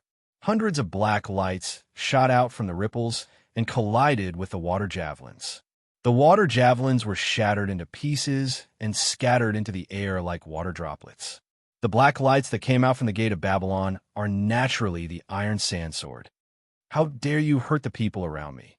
Wu Yan grabbed the hilt of his sword and pulled it out of a crimson space ripple behind his shoulder. Wu Yan grabbed the hilt and pulled it out of the ground. The silvery white sword was flowing with a fiery red air current. The air current jumped around every corner of the sword, bringing with it a destructive red lotus flame that enveloped the entire sword. Prepare to be smashed into pieces. As soon as he finished speaking, the vision of everyone present was instantly filled with the fiery red flames of the red lotus. At the same time, the atmosphere and temperature became scorching hot.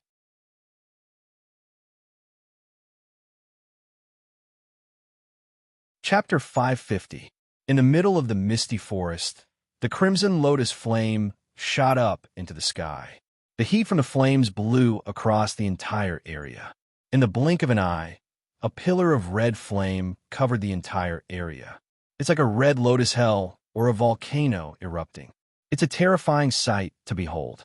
The red lotus flames rushed into the sky and dispersed the surrounding white fog. Under the heat of the flames, the fog was torn apart and slowly dispersed to the surroundings and the sky. The originally shrouded trees gradually appeared in front of everyone's eyes. Their vision slowly became clear. In the end, the fog completely dissipated and disappeared without a trace. The magic beast that had been hiding in the fog, releasing water balls, water javelins, and tentacles to attack everyone, appeared in everyone's sight as the fog dispersed. However, when everyone saw its true appearance, their faces changed. It's a huge octopus. Its body is 5 meters long, and it's black in color. 7 of its tentacles are hanging on the trees around it. It's hanging in the air, and it's blocking half of the sky. One of the tentacles that was dismembered is covered in blood and mucus. It's a menacing sight. Blackwater octopus. Level 71, the black body swayed in the air, 7 complete tentacles, and 1 broken black tentacle. A portion of the tentacles were wrapped around the tree trunk, supporting the blackwater octopus's huge body, while the rest danced around its body, creating whistling sounds. Even if they were only looking at it, everyone knew that being hit by a tentacle like this was no different than being hit by a mountain. A rank 8 demonic beast. Looking at the blackwater octopus that was hanging in the air, everyone's eyes flickered. On one side of their face, a drop of sweat flowed from their temple and dripped down. Fei Fei, Sylph, Bing Ling, and Bishi wanted to attack, but they hesitated when they recalled Wu Yan's words. If they make the right decision, then the best way to deal with the blackwater octopus is to attack together and kill it quickly to prevent other demonic beasts from taking advantage of the situation. They'll then leave this place and continue on their way to complete the mission. Even though their opponent this time around was a rank 8 magical beast, it was easy for the people present to intervene. This large blackwater octopus definitely did not possess the same speed as the green thorny cat from before. Instead, it was more like a live target. If that was the case, it would be possible for them to surround and attack it. With Fei Fei, Bing Ling, and Bishi around, they should be able to deal with the fast magic and tentacles for now. As for the other members of the expedition team, they only need to attack the tentacles. This way, the blackwater octopus will be much easier to deal with. Unfortunately, Wu Yan doesn't seem to appreciate their help. Wu Yan didn't look back as if he saw through Fei Fei and the others' thoughts. He raised his Nyang Temple Shana. Don't worry. He twisted his hand around the hilt, and the flames on Nyang Temple Shana expanded by a few times. It won't take long. The trees around them suddenly burst into flames, dyeing the entire place red. The ground beneath their feet also burst into flames. In an instant, the area around them turned into a sea of fire. The flames of the red lotus burned slowly, as if it had a life of its own. It bypassed everyone present, except for the ground where everyone was standing. The flames had already filled the entire space, including the trees that the dark water octopus tentacles were wrapped around. Fei Fei, Bing Ling, and Bishi were shocked when they saw the sea of fire. Sylph frowned, and Bing Ling cried out, "A gold armament! No, that's impossible." The ice spirit immediately denied her own theory after losing her voice. "The last time you fought with me, your armament was still a rare armament. How did it suddenly become a gold armament? But this power..." Bishi looked at Nyang Temple Shana. "This power is definitely not something that a rare armament can achieve. Furthermore, the aura that the armament is emitting is indeed that of a gold armament. How can this be?" Bing Ling still couldn't believe it. Is it possible that the armament can evolve? Bing Ling guessed it right. Everyone from Spalier World Academy knows that Wu Yan has an armament that can use fire. It's Nyang Temple Shana. When Fei Fei and the others saw the red lotus flames, they knew it was Nyang Temple Shana's ability. However, they didn't expect Nyang Temple Shana to evolve into a gold armament in such a short time. Even if they didn't want to believe it, the truth is right in front of them. Be it the power or the aura emanating from Nyang Temple Shana, it's a gold armament. Maybe Sylph spoke for the first time. He's much stronger than we thought. Hearing this, Fei Fei and the other two looked at the figure bathed in the sea of fire and became silent. The blackwater octopus on the tree let out a hissing sound. It twisted its body uneasily. It's a water-type demonic beast that can use water magic. It's a demonic beast that lives in water. Now that it's on land, water is its origin. As a water-type magical beast, the red lotus fire around it naturally made it uncomfortable for a while. In addition, the red lotus fire of Niao Dian Shana was not a normal fire. Not only could the water not suppress it, it could even suppress it. That was why the black water octopus felt extremely uncomfortable. A few tentacles whizzed towards the surrounding trees. The trees that were burning with red lotus flames were sent flying. After clearing out a fire-free area, the black water octopus calmed down a little.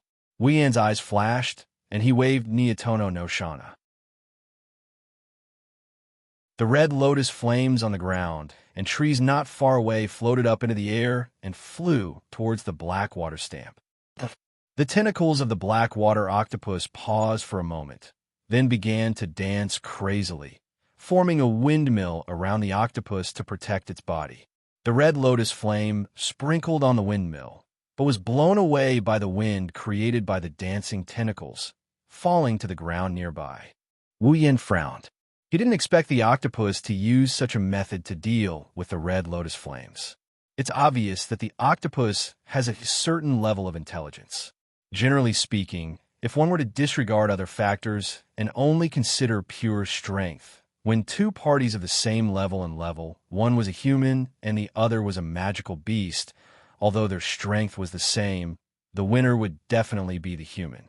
This was because humans knew how to use their brains to think and use various fighting methods to maximize the outcome of the battle.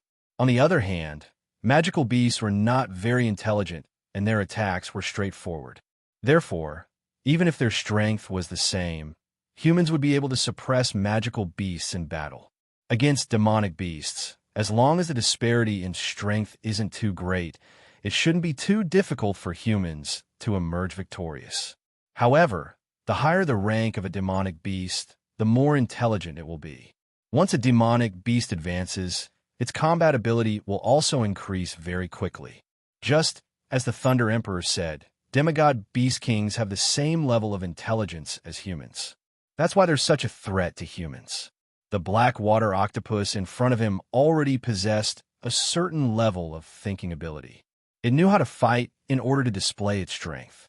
From this, it could be seen that the intelligence of a Class 8 magical beast was gradually breaking away from the range of a normal wild beast. If a Rank 8 demonic beast is already like this, then what about a Rank 9 demonic beast? It shouldn't be too far from a human, of course. If it's only at this level, it won't be a problem for Wu Yan. When he was at the peak of Rank 7, Wu Yan was already at Rank 8. His strength can't be compared to the past.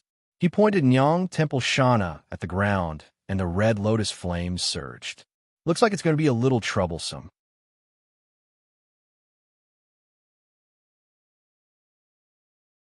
Chapter 551. The red lotus flames rising from the opposite side caused the black water octopus's twisted body to squirm uneasily. It let out threatening cries, as if it was trying to calm the uncomfortable feeling. The 8 tentacles, along with the broken one, vibrated together. As they danced and swung, the terrifying power contained within caused the flames on the ground to distort. In response, Wu Yan held the blade with one hand. The blade trembled slightly as flames burst out from the blade. In the blink of an eye, the entire area was completely shrouded in hot air. In the sky, the red lotus flames gently drifted down, depicting the scene of a rain of fire. Suddenly, the wind howled. The falling flames paused for a moment, then began to swirl. Entangling with the howling wind, they gradually condensed into a whirlpool and then spread out. A long while later, a red flaming tornado covered in dense flames appeared in front of Wu Yan. The black water octopus seemed to feel threatened. It let out a low cry, looking like it was trying to bluff. This caused Wu Yan's lips to curl into a cold arc. With a wave of Niao Dian Shana in his hand, The huge flaming tornado howled towards the black water octopus with a sharp wind-breaking sound and a slow burning sound. The black water octopus let out a loud cry when it saw the flaming tornado. Its huge body swayed, and a large amount of black liquid suddenly gushed out from its body. The black liquid continuously flowed out and condensed into an equally large black water snake above its huge head. A tentacle suddenly stretched out and swung on top of the black water snake.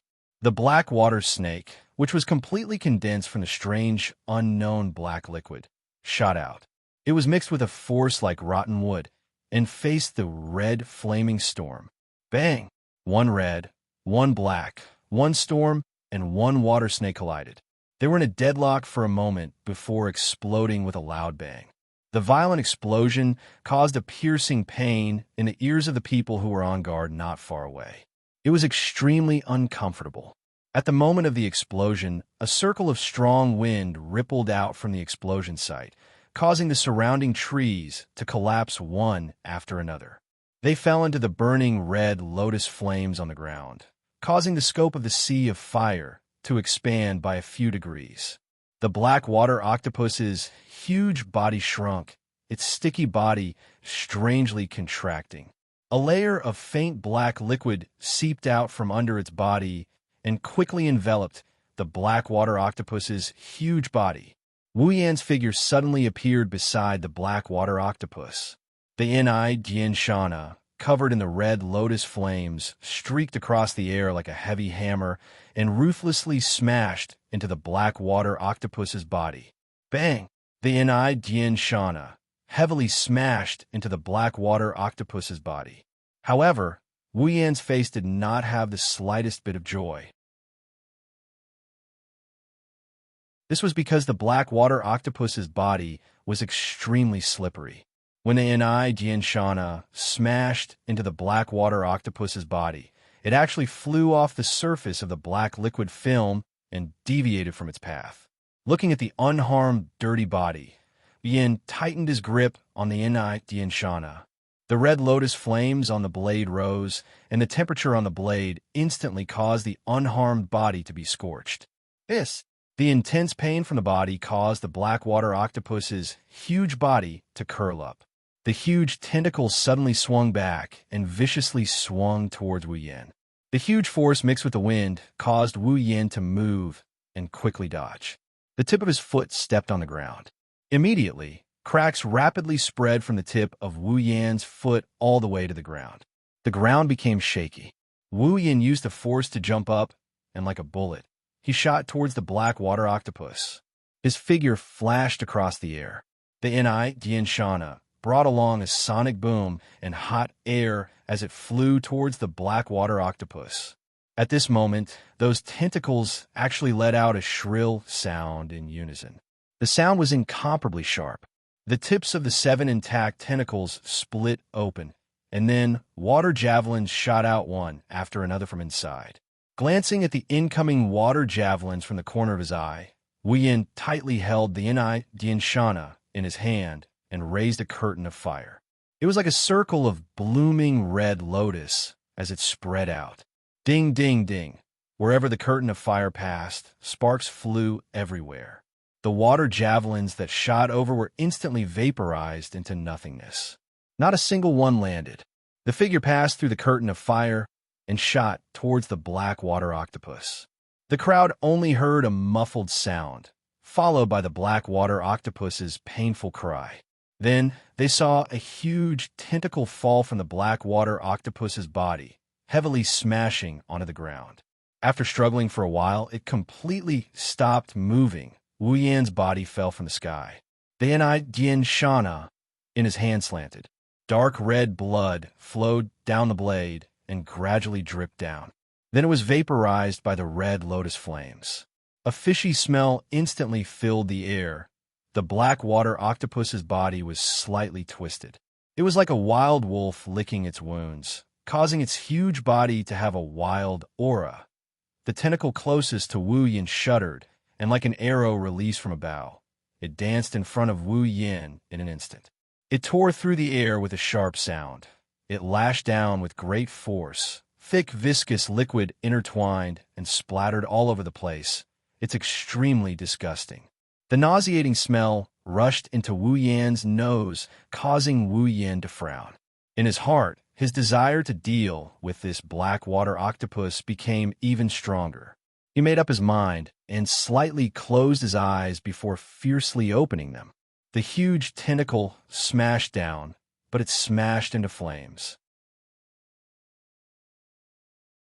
The red lotus flames burned from the bottom of the tentacle. The momentum was like an explosion, and the tentacle was charred black. The black water octopus let out a sorrowful cry. 3 of its tentacles were destroyed in a row.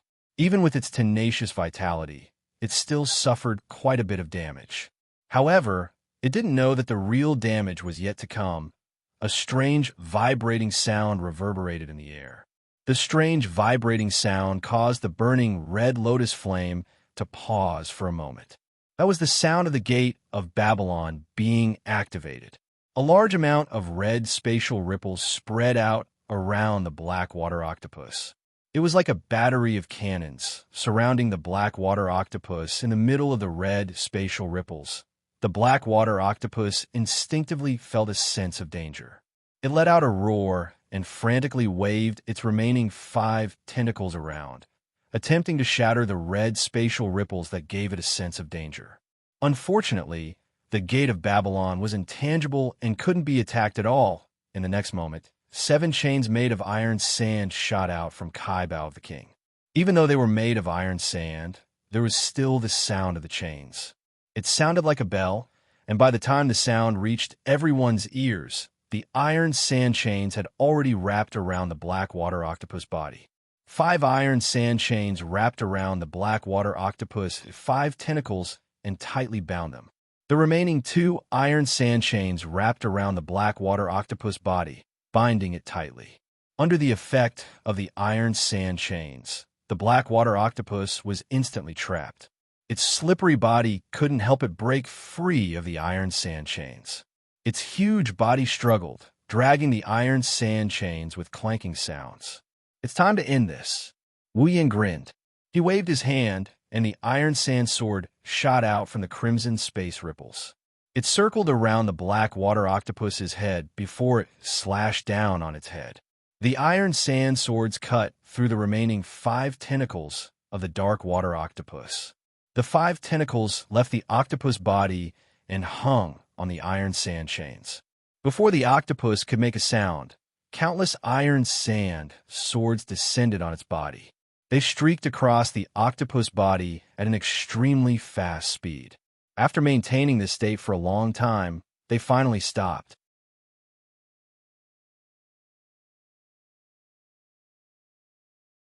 Chapter 552.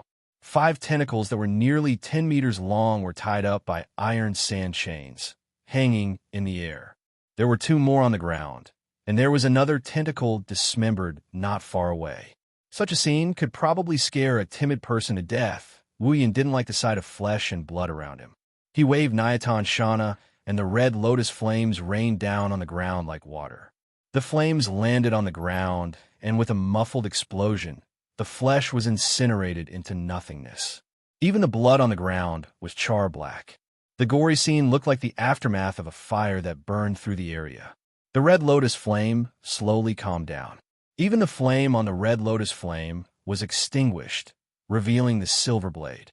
It returned to the gate of Babylon with the iron sand sword and iron sand chains. When the crimson spatial ripples calmed down, the scene also calmed down. Only the charred ground and the fallen trees were left as a reminder of the battle.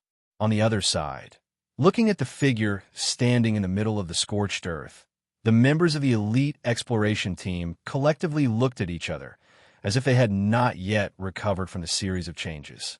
Only a faint murmur, with a strong sense of uncertainty, rang out in the middle of the crowd. A rank 8 magical beast died, just like that. For these elite exploration team members who haven't even reached the peak of the 7th rank, a rank 8 magical beast is an existence they need to look up to. After all, after the 7th rank is the 8th rank. As long as one is at the 7th rank, There is no one who doesn't want to reach the 8th rank. But now, such an existence that they had to look up to had died right in front of them. It was no wonder that their tone was filled with uncertainty. Era. Shokuho Misaki's eyes turned into crescents. She looked at Kinuhata Asai and said, "Looks like Yin-chan really cares about someone." In order to avenge her, she didn't even keep the rank 8 magical beast body to exchange for points. Kinuhata Asai was stunned. She looked around for a while before pointing at her nose. When she saw Shokuho Misaki nod, she made a weird noise. Huh? Kinuhata Asai's small face slowly turned red as she called out in surprise. It's not like that. Oh. Shokuho Misaki turned around with a smile. Then what is it? Yes. Kinuhata Asai paced around in a panic and stammered. It must be because that octopus is super disgusting. That's why that guy didn't leave its body behind. Yes, that's it. I'm super sure. Aya. Shokuho Misaki covered her mouth and giggled. It's rare to see such a cute side of you. What's with it, Sundara? You're that Sundara. Kinuhata Asai shouted. Her voice attracted the attention of Chuju and the others.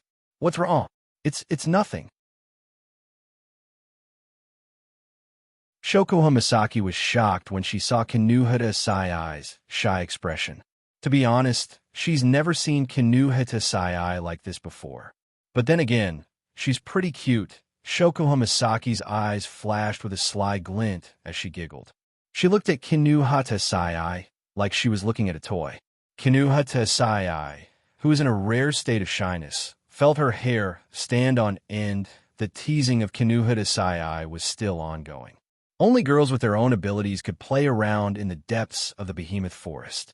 Wu Yin returned to Fei Fei and the others and showed them the magic crystals he got from the dark water octopus. Do you guys need it? Everyone shook their heads. What a joke. Even though a tier 8 magic crystal is precious, the person who owns it is someone they can't afford to offend. Who will want to steal from Tiger? Bing Ling looked at Wu Yin with a complicated expression. He lowered his head and seemed to be thinking about something. After a while, he asked with a trembling voice, "Have you reached tier 8? Other than Fei Fei, who already knew about Bing Ling's question, everyone turned to look at Wu Yin, Sylph included. When he was at the peak of tier 7, Wu Yin was able to defeat Jaffer, one of the top 3 rankers of Silveria World Institute, and he took him down from his pedestal. In terms of intensity, the fight between Wu Yin and Jaffer wasn't as intense as the fight between Jaffer and Wu Yin. However, the black water octopus isn't any weaker than Jaffer. It was a magical beast that wasn't inferior to Jaffer in terms of strength. Even though its immature intelligence had lowered its combat prowess, Jaffer's combat prowess had been reduced to nothingness in less than 10 minutes. Who could have done that? Others might not be sure, but Sylph is certain she can't do it. During the Great Academy tournament, with the strength that Wu Yin displayed, he couldn't have done it. But now he did it. Even with the help of the gold armament, he couldn't have done it so easily. Thus, there is only one explanation. The person in front of him has leveled up. Wu Yin shrugged when he sensed everyone's questioning gaze. He didn't try to hide it. He nodded and gave the same excuse he gave earlier. After the battle with Jaffer, I gained some enlightenment and managed to break through. You really did break through. Bing Ling's expression showed a hint of bitterness and envy. He's envious because Wu Yin managed to break through to the 8th tier. He's bitter because he feels like he's getting further and further away from Wu Yin. Bing Ling was originally unwilling to accept his loss to Wu Yin during the Academy tournament. He wanted to challenge Wu Yin again in the future. He didn't even let go of this thought when he heard about Wu Yan's battle with Jaffer. Now, Bing Ling has given up on this thought. The gap between them is huge. It's already good enough that Bing Ling wanted to challenge Wu Yin. However, when the gap is so huge that it's impossible to predict, it's either he's overconfident or he's overestimating himself. Bing Ling isn't one to overestimate himself. However, he's also not confident that he can surpass the barrier between the 7th and 8th tier. Naturally, the thought of challenging Wu Yin died down. You sure hid your strength well. Bai Shi smiled bitterly. I really don't know how you guys got together. Every single one of you is monstrous. If you're not strong, then your abilities are ever-changing. I really don't get it. If you can't figure it out, then don't think about it. Wu Yin smiled. Maybe one day, you'll somehow break through as well. Hearing this, Bishi shrugged. Well, if only that day would come. By the way, Yin. Fei Fei looked at Wu Yin. Wasn't your Nidian Shana a rare armament? When did it become a gold armament? Well, Wu Yin rolled his eyes and explained to Fei Fei. Actually, Nidian Shana has always been a gold armament. It's just that I didn't have the ability to unleash its full potential. That's why it's always been a rare armament. As you all know, Nidian Shana has a special ability. It's an armament that can control fire. It's a special armament with a lot of limitations. Everyone nodded in understanding. Wu Yin shook his head and chuckled. As expected, I'm pretty good at bullshitting. People will believe whatever I make up. Looks like there aren't many Shokuha Misaki in the Spalier world.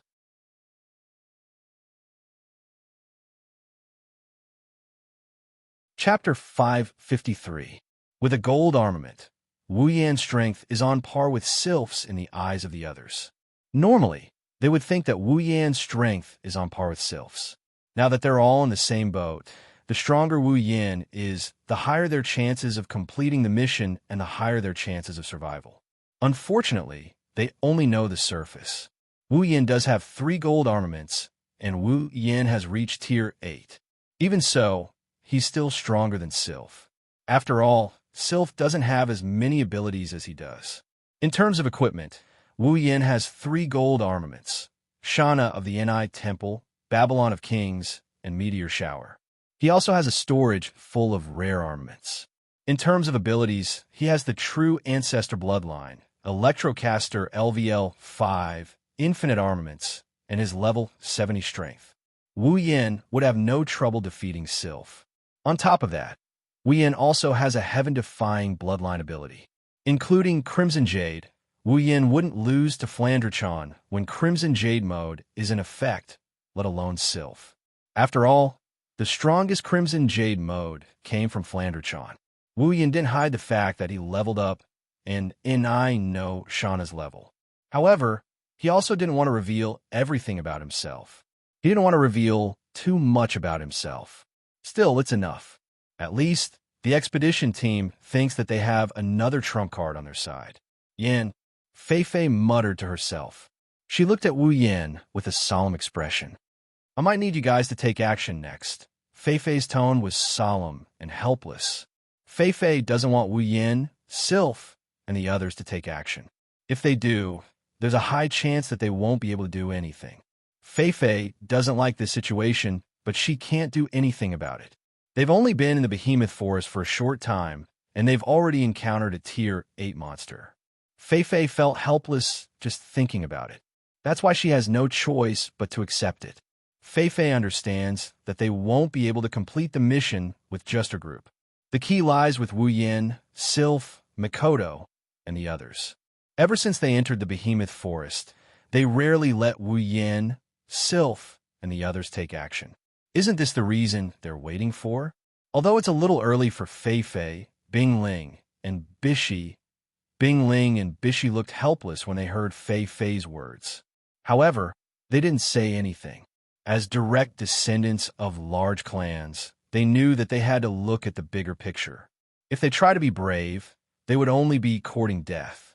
Sylph didn't have any objections. If it wasn't for Fei Fei and the others' request, she wouldn't have held back.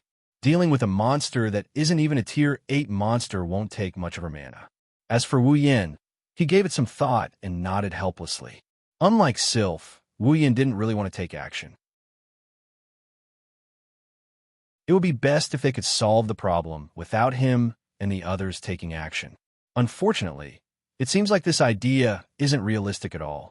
Of course, Wu Yan was helpless, but Shuju, Mikoto, and the others were excited. They're all competitive people.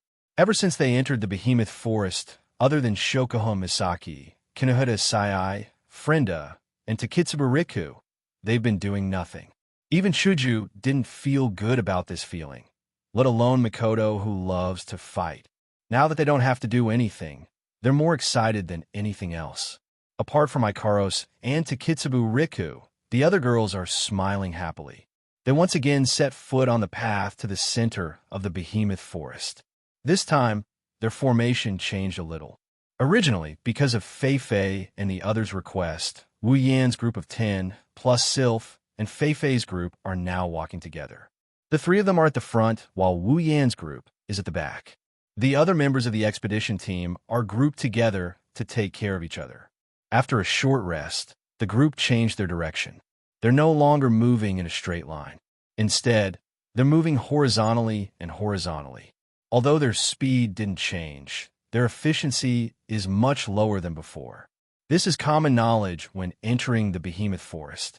Every time you encounter a demonic beast, you have to change your direction or you'll be discovered by demonic beasts. That's not going to be easy. This time, Wu Yan's group didn't do nothing. Since Fei has compromised, they're not going to stay idle either. With Fei and the other two leading the way, they don't feel any pressure. Thus, Shokuho Misaki used her mind control ability to sense their surroundings. As long as a life form enters her effective range, she'll be able to sense their psyche waves. Ikaros also activated her detection system to monitor their surroundings. Wu Yan, Mikoto, Chuju Kanuhita Sai, Frenda, and Takitsubu Riku also activated their system perception. Even though it can't detect anything, it's still capable of detecting things that can't be seen with the naked eye. But with this, the expedition team will become nothing more than a bunch of bystanders.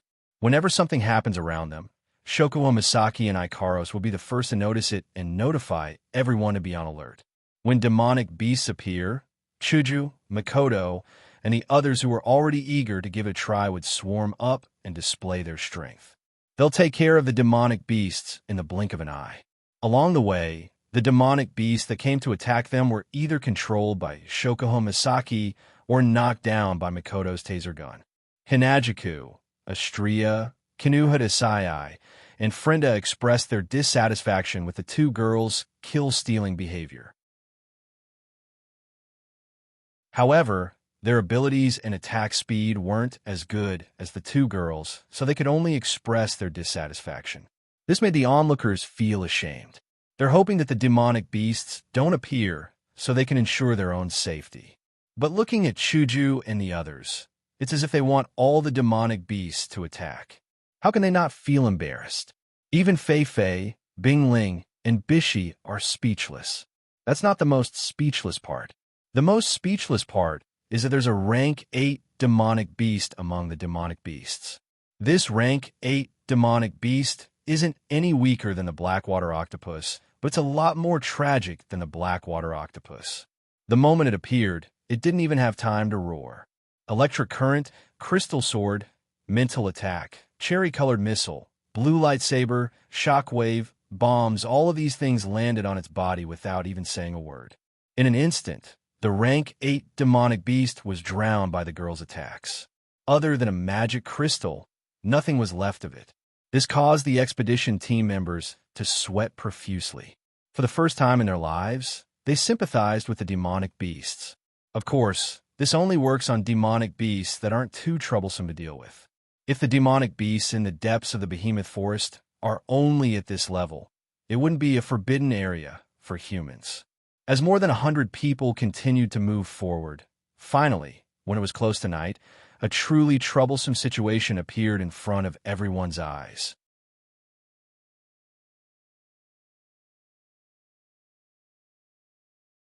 Chapter 554. Inside the giant beast forest, although the terrain was not very complicated, it was still quite winding. Walking in an environment full of trees, it was not much different from walking into a maze. Everywhere was the same type of trees. Some stood on the side of the road. Some reached deep into the sky. Such a lively environment, but rippled with a gloomy, deathly stillness. Under the deathly stillness, even the air seemed to have solidified, and such an environment brought about a bad situation for the group of more than 100 people at this moment. Wu Yan's group and the members of the elite exploration team were all hiding behind the trees. They didn't even dare to breathe too loudly. Their breathing had become extremely weak.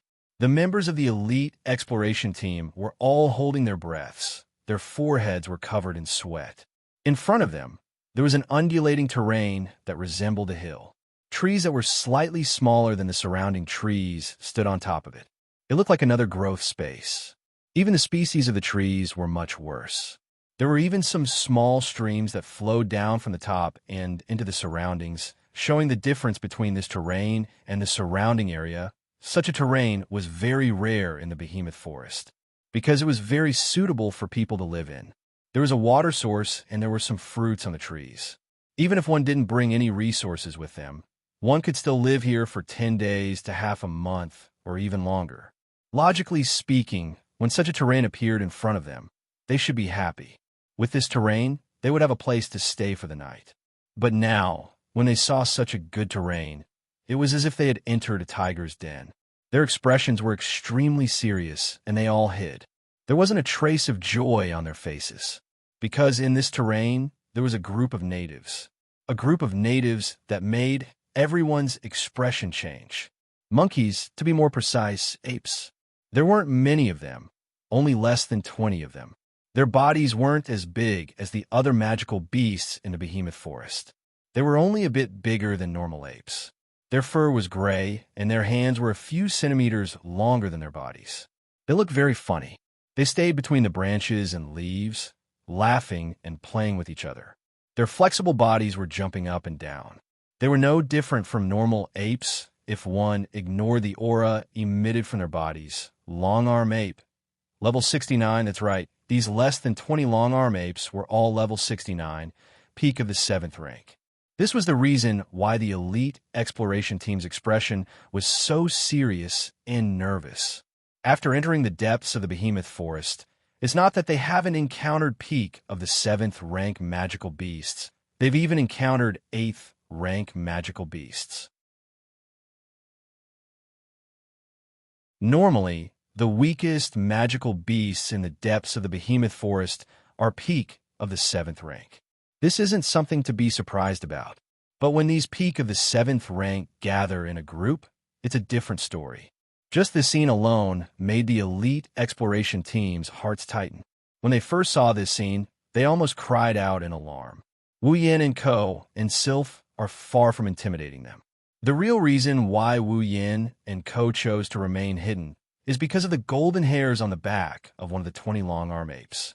Among the group of long-arm apes, there is one particular individual with golden fur standing at the top of a tree. Long-arm ape, level 70. Long-arm ape, level 72. Long-arm ape, level 74. Long-arm ape, level 75. Long-arm ape, level 77. Long-arm ape, level 79. 6 gray-haired long-arm apes with golden fur on their backs are at the top of a few trees. Under the protection of the long-arm apes, they're fiddling with the branches in boredom. They're lying on top of the trees and munching on fruits. From time to time, they'll squeak at the long-arm apes as if they're scolding them. They're like the elders of the long-arm apes. They're guarding the long-arm apes. 6 rank 8 long-arm apes and 12 peak rank 7 long-arm apes have formed a small group. It's obvious that they're a group, and this terrain is their habitat. Everyone had no choice but to treat such a scene seriously. Shokuho Misaki is lying beside Wu Yin. They're hiding behind a tree. Her starry eyes are observing the long-arm apes. After a while, she spoke. It seems like the long-arm apes don't have strong senses. We've been hiding here for quite some time, and we haven't been discovered. It's no wonder the rank 8 long-arm apes are guarding the long-arm apes like this. They're trying to prevent an ambush. Hearing Shokuho Misaki's words, everyone heaved a sigh of relief. They all trusted Shokuho Misaki's analysis. Along the way, they've seen her sharp mind with their own eyes. Thus, no one doubted her. Speaking of which, apes were not as good as other beasts in this respect.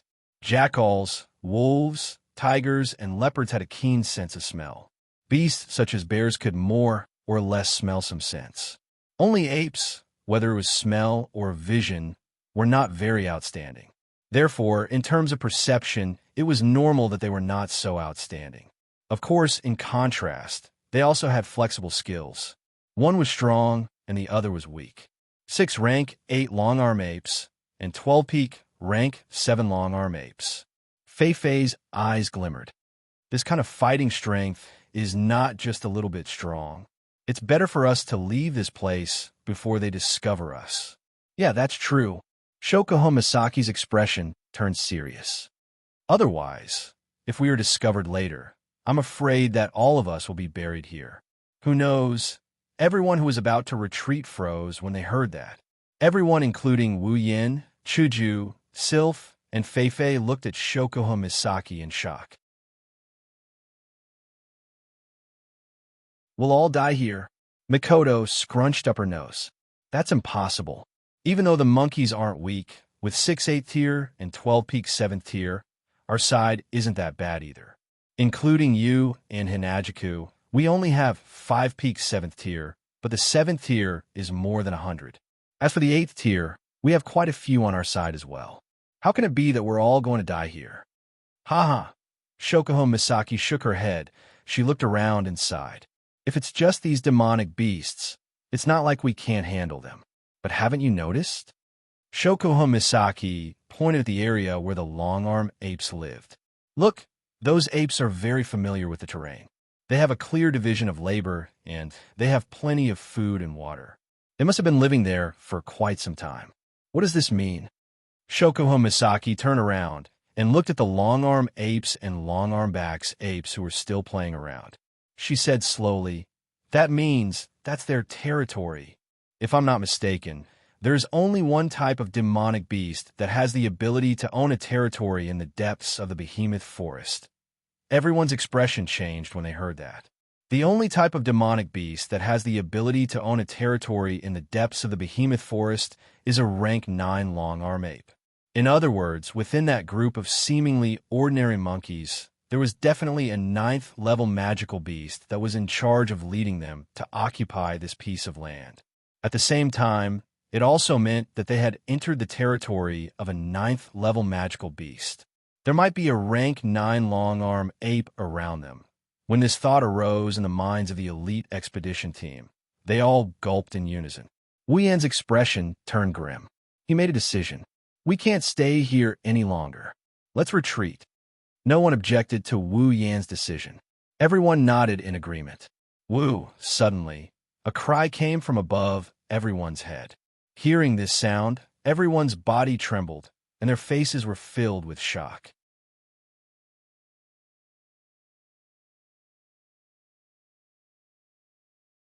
Chapter 555. Everyone raised their heads in an instant and looked towards the source of the sound, which was not far above their heads. There, a gray ape was standing on a tree branch, waving its 2 long arms at the people below. It emitted a series of cries from its mouth, the sound reverberating through the incomparably silent space. It's the long-arm ape. When the long-arm ape's cries were heard, a series of cries came from the opposite direction in response to the long-arm ape's cries. Along with the cries came the sound of wind flying through the air, approaching the group. We've been discovered. Wu Yan's face sank. His wine-red eyes stared at the long-arm ape that was still crying out loudly. With a wave of his hand, a lightning spear shot towards the long-arm ape at an extremely fast speed. The long-arm ape's cries came to an abrupt end. Just as the lightning spear was about to hit the long-arm ape, a golden afterimage broke through the air and appeared in front of the long-arm ape before the lightning spear could hit the long-arm ape. With a bang, the afterimage and the lightning spear collided. The lightning spear was immediately scattered and the afterimage was sent flying. It nimbly turned in a circle in the air and stood on a tree branch, facing the group below. The afterimage was the long-arm ape. Moreover, it was the strongest and highest level long-arm ape, the level 79 long-arm ape. Woo! The long-arm ape opened its arms wide and let out a cry at the group of people below. Its voice was like that of a bird or a wolf, and it sounded very ear-piercing.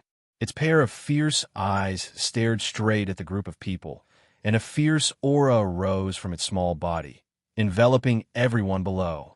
The elite exploration team's bodies slightly sank, then struggled to stand back up. Seeing how they were clenching their teeth, it was clear that the aura of the long-arm ape had a huge effect on them. That was only natural. This long-arm-back ape was level 79, which meant it was at the peak of rank 8. On the other hand, none of the members of the expedition team had reached the peak of rank 7. They were more than a rank lower than the long-arm-back ape. It was already very good that they hadn't collapsed to the ground under the pressure of this aura. Everyone be on guard. Fei Fei, Bing Ling, and Bai Shi immediately ordered. Their eyes were fixed on the long-armed ape. The aura that came from his body made their palms sweat. Their hearts sank. Retreat. Retreat quickly. The cry just now had undoubtedly summoned all the companions of the long-arm apes. Fei Fei and the rest could clearly feel that not far away, there were many figures with obvious mana fluctuations flying towards them. Their speed was only slightly slower than the long-arm apes. Fei Fei, Bing Ling, and Bai Shi turned around and shouted at everyone. Their voices were raised by quite a bit. It seems like even they are getting anxious. There's no way for them not to be anxious. Shokuha Misaki just explained the situation to everyone. The words rank 9 demonic beast is like a heavy mountain pressing down on everyone's heart. Fei Fei and the rest knew that if they don't retreat now, they would be dead for sure. Wu Yin also carried Flandre-chan and led the rest of the girls to protect the expedition team. He wasn't worried about anything happening to them. After all, Flandre-chan is also a rank 9 demonic beast. Even he himself could gain the strength of a rank 9 demonic beast in a short period of time. If he and Flandre-chan work together, as long as the opponent isn't a rank 9 demonic beast that's above rank 85, they won't be afraid of losing. Besides, even if they can't win, they can still run away. With the help of the system items, he now had more than enough item points. If he wanted to escape, it would only be a matter of minutes. With such a trump card, Wu Yin won't be scared by the words rank 9 demonic beast. Of course, he doesn't want to fight a rank 9 demonic beast to the death. That's why he's in favor of retreating. More than 100 people gathered together and covered each other as they retreated. At this time, a group of black shadows flew over from the front and gathered together with the long-arm ape and the long-arm-back ape that discovered everyone. They scattered on the surrounding branches and cried out one after another, including in the direction where everyone was retreating. This caused everyone who was preparing to retreat to stop in their tracks. Protect! Fei Fei shouted. Night Elf had already been unsheathed and was in her hands. Bing Ling and Bishi had also unsheathed their armaments. At this moment, if they were to slow down even the slightest bit, they would all die. The members of the elite expedition team moved. A second later, they formed a circular formation. Everyone stood in a circle and faced outwards. They raised their armaments up high in defense. Looking at the surroundings, the less than 20 monkeys that were still frolicking over there had all arrived. One by one, the gray figures leaped between the trees. Their movements were extremely nimble. They either jumped or hung upside down on the trees in all directions, barking at everyone. It was as if they would pounce at the next moment, causing everyone to not dare to act rashly. Feeling the aura of the long-arm apes and the long-arm apes locked onto them, everyone's heart started to beat faster. Their eyes were filled with panic. Wu Yin glanced at the apes hanging on the trees. When he saw the faces of all the apes, he sighed in relief. Everyone who heard his sigh of relief was confused. The current situation is extremely bad. Why is he sighing in relief? Seeing everyone's confused look, Wu Yin explained. There are only long-arm apes and long-arm apes here. There's no Class 9 demonic beast that took over the territory. Hearing this, everyone came to a sudden realization. Their nervous faces relaxed a little. At the very least, under such circumstances, this could be considered good news among bad news. Shokuha Misaki closed her eyes and used her ability to sense the surroundings. After confirming that there's no other psychic fluctuation, she nodded and said, "There are no other demonic beasts around. The Class 9 demonic beast doesn't seem to be in the territory." Hearing Shokuha Misaki's words, Fei Fei and the others who were planning to fight to the death suddenly had a glimmer of hope. Everyone, Fight with all your might. Fei Fei's body emitted a dense dough chi ripple, wrapping around her perfect body. While the Class 9 demonic beast isn't here, kill these demonic beasts as fast as you can and leave this place. Yes, a resounding response echoed in everyone's ears. At the same time, combat aura and mana fluctuations surged out from the members of the elite expedition team. At this moment, everyone's strength was on full display. Then, Wu Yin looked at the 6 long-arm apes. Our opponents are them, right? Like Wu Yin, Makoto, Shokoho Misaki, Ikaros, Astria, Flandre-chan, Kinuhida Sai, Frenda, Takitsubariku, and Sylph were also looking at the long-arm apes. They all knew that if no one dealt with these long-arm apes, the entire expedition team would probably be wiped out. An icy blue aura erupted from Sylph's body. It carried a majestic mana and swept towards the surroundings. A golden staff appeared in her hand. It was the gold armament Sylph won from the auction. Sylph leaped into the air and charged toward the long-arm ape. The long-arm ape let out an angry roar and leaped down from the tree towards Sylph. In the next moment, the two figures collided with each other. Maybe it's because of Sylph's choice. The long-arm ape she charged towards is the same level as her. They're both level 72. Wu Yin smiled when he saw this. His wine-red eyes flashed with a thick golden light. His blood-red aura soared to the sky. Finally, I can have fun.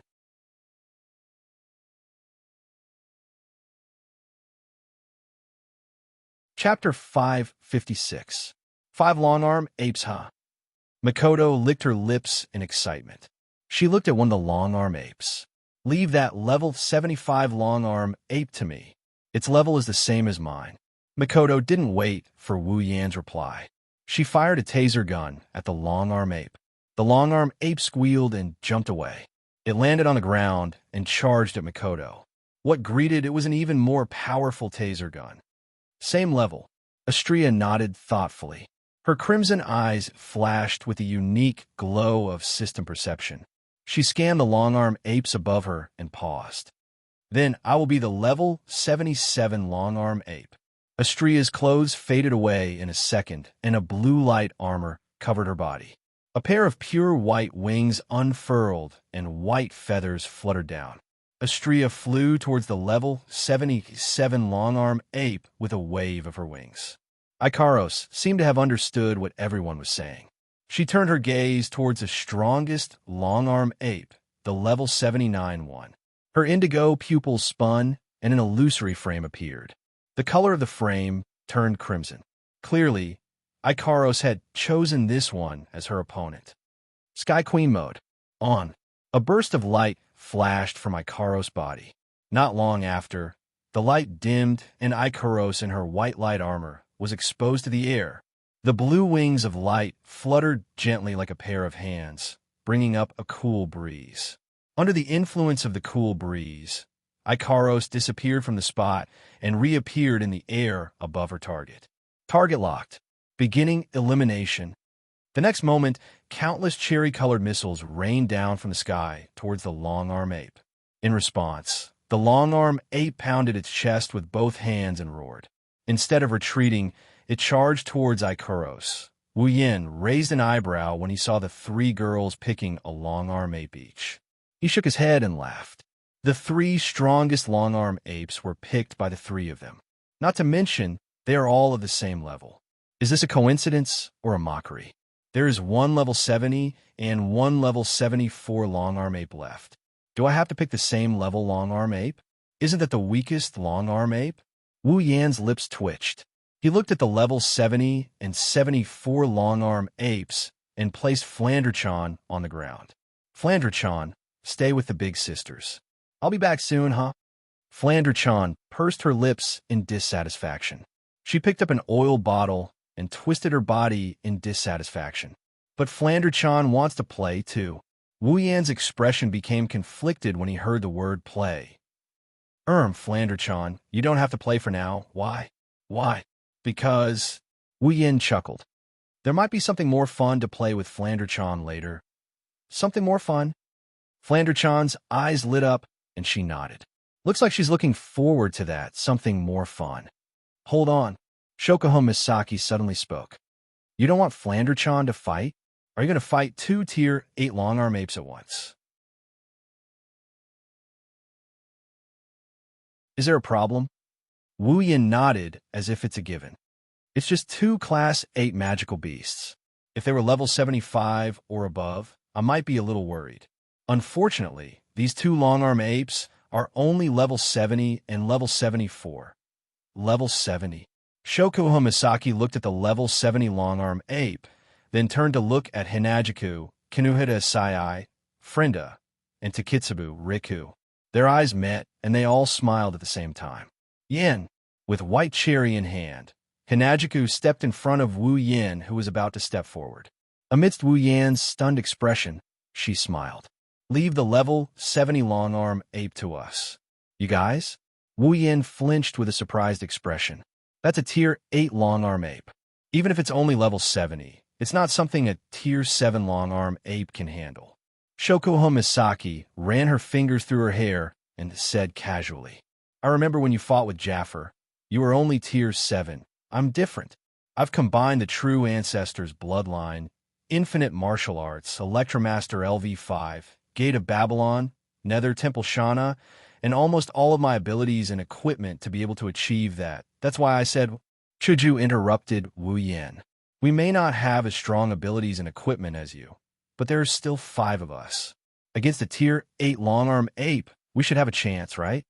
Wu Yin fell silent after hearing Chuju's words. He looked at the level 70 long-arm ape. Wu Yin hesitated. Are you sure? Is it really okay? Aya, can you stop being so wishy-washy? Kinuhita Sai jumped in. Even if we can't beat it, we won't be killed. If we can't, we could just run away. That should be fine, right? Let's give it a try. Frenda also tried to persuade him. If we can't, with our abilities, the 5 of us should be able to protect ourselves. We'll be fine. Frenda wanted to say that with life fusion, even if they die, they can be revived with a summoning point. But Frenda knew that Wu Yin didn't like the idea of using life fusion as an excuse to do things that would endanger him. Even if they could be revived, he wouldn't allow it. That's why Frenda changed her mind. Even the most cowardly Frenda said so.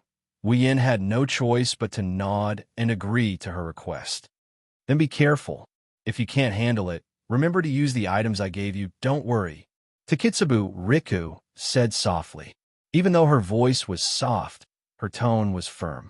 Everyone could feel her determination. Before entering the behemoth forest, Wu Yin exchanged for items from the system list that could be used in times of crisis.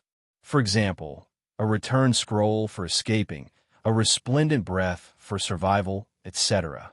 He divided them into 9 portions and gave them to each of the 9 girls. With these, the girls can guarantee their own safety. After all, if they really can't handle it, they can use the return scroll to return to the camp outside the behemoth forest. This is why Wu Yin brought the girls into the behemoth forest without worry. That night, Wu Yin even thought of looking for something like a satellite or a moving camera from the system list. He wanted to use these items to investigate the situation in the behemoth forest. It would be best if he could find clues about the behemoth forest and the behemoth king. Alas, he failed in the end. First of all, large items like a satellite have a lot of restrictions.